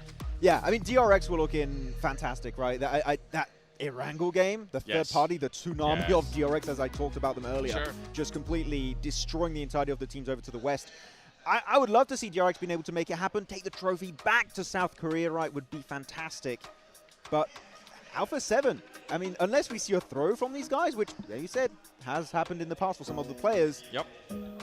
Anyone could take it for me in the top, currently 6. Top 5, really, if I want to be very confident on it. By the way, earlier I was absolutely wrong when I said Alpha 7 hasn't really been performing that well when we go to Rondo, because I just took a look at the actual stats, and I think I'm going to be thinking of some other completely different squad, because Alpha 7 ended up 3rd place. And you know what? That doesn't even matter, because we have a match point. Alpha 7 finishes off with 115 points.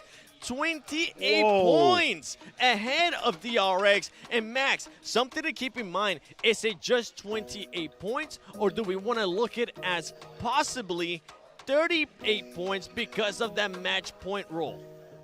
This is a massive point threshold between the match points and DRX. Yep. And the fact that we have a Rondo actually almost doesn't apply. No way you get, what is that, 28 point, right? In the first game on Rondo for DRX. That is a massive game. That's ludicrous. You'd have to beat the record in terms of how many elims you get for Chicken Dinner, which we've only seen once so far, 20 elimination bomb. It was on Miramar. It was DRX. but to do it twice in the same event here, 7 is going to be so hard to execute. Yeah, and the reason why I wanted to correct myself in regards to Alpha 7's performances in Rondo is because they just need to get those 10 points. And so far, every single Rondo that we have played, they have been able to get those 10 points or more. Yo! And your daily MVP, Jukes, no surprise there. Wait. That is, oh my Wait, goodness. what? Since when do we have an average elimination of 2.5 for daily MVP, and he's only got 13.40 second minutes of survival time? Unreal. Unreal. That's got to be a world record in terms of how low survival time is for daily MVP. That is mental. It's so crazy. Every single time we got to see their cameras, we just saw frustration, right? Because they look to have so much success at times, but just little tiny things would just punish them. So, I mean, yeah, Rosemary, daily MVP, but you know, they're just not that happy, you know, coming into the final day. But man, when we look at that smash point rule, that is going to be a crazy thing here. Now, to remind everybody, right, you have to end the game passing that threshold and then win the next chicken dinner in order to end the game. So if Alpha 7 get 10 points on Rondo, win the first Erangel, this tournament's over. They're champions. It's going to be tense. The fact that we could only have 2 games possibly is kind of a crazy setup. Actually, I'm going to have a little bit of a theory here for Alpha 7 on Rondo.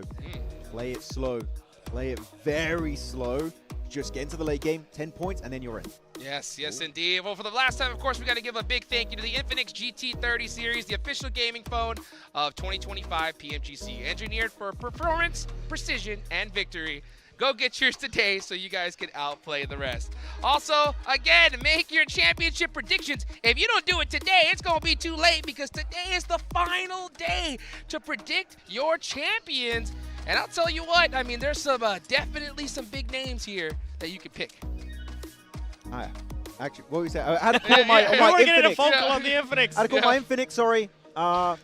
What were you saying, Jukes? Absolutely. We No, got it's distracted, we got distracted with the Infinix. Look, last day of the prediction game, you know, everybody that's popping in game, make sure you do it. I'll tell you what, if you pick Alpha 7 DRX, I think you're going to be looking pretty good, Max. Oh, yeah. I mean, DRX. I'm going to be pretty happy if they can win it.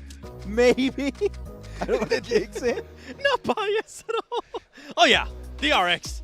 I think even though they're currently at a 28-point gap to first place and 38 points to the Smash Roll, I'm confident. And honestly, with the way that team has been able to play so far this PMGC, especially when we're talking about Ron, especially when we're talking about Erangel, that is one team that could take the challenge to Alpha 7 as well. For me, tomorrow comes down to what is Alpha 7 going to be doing and how they're going to be adjusting themselves to some of the other teams, right? Because the other teams are going to be looking to stop that, especially those teams that are currently not in contention, especially for those teams that might just need to be able to do just enough to actually get in contention to maybe stop them from getting those 10 points and extending their life. That's the big thing. Maybe you drop around Alpha 7. Maybe just get rid of that solo player, right, that is going to try and go for the recall. If you get rid of that one player, you hinder the chance of getting a double-digit point game. Yep. If they can do that, maybe they buy themselves even more time to get close to that point threshold for the Smash Rolling. Well, that's it, folks, for us here for day number 2. The final day's tomorrow. Make sure you be there to see who's going to be the PMGC Grand Finals champion.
You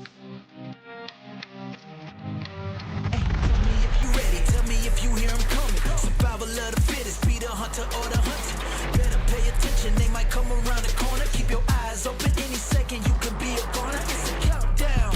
Hey, I got to remind you, if you wanna survive, better not let them find you. High beams on, all the lights they could blind you. Keep your head on a swivel, I'm airdropping behind you. Bow down to the boss, never taking a loss. If you ready, let's get involved. Make it happen like any day. Your crew cannot be saved. In the zone, I'm not afraid. Set the whole town in a blaze. Hey, I ain't scared of nothing. I'm going all in. It's my time. I know that it's my calling. Coming at 'em, they ain't even see it coming. Survival of the fittest. Be the hunter or the hunted. If you the one, show 'em you the one. Champions never back down and they never run. Never run. Coming at 'em, they ain't even see it coming. Survival of the fittest. Be the hunter or the hunted.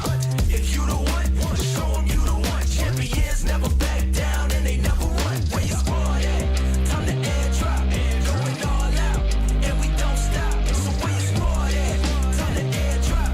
Going all out and we don't stop. Don't stop. Hit up in the game, I ain't running from nothing. Got them jumping, they ain't see it coming. Bang. 0 to 100 miles an hour. You my chicken dinner. Watch how quick you get devoured. This is my domain. This is way more than a game. Check the stats. I'm the best. Better stay up in your lane.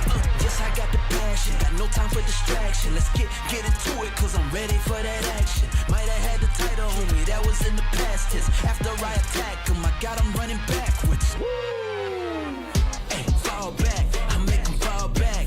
If I ain't the greatest, then what you call that? Number one, the champ. Yes, I am all that. Legacy in the making. That's where my heart's at. My opponents, I make them vanish. You just collateral damage. Don't really think you can manage. Put heat on them like they branded. Studied your every weakness and I'm about to take advantage. I'ma hit them right where they standing. Let's go. Coming at them, they ain't even see it coming. Survival.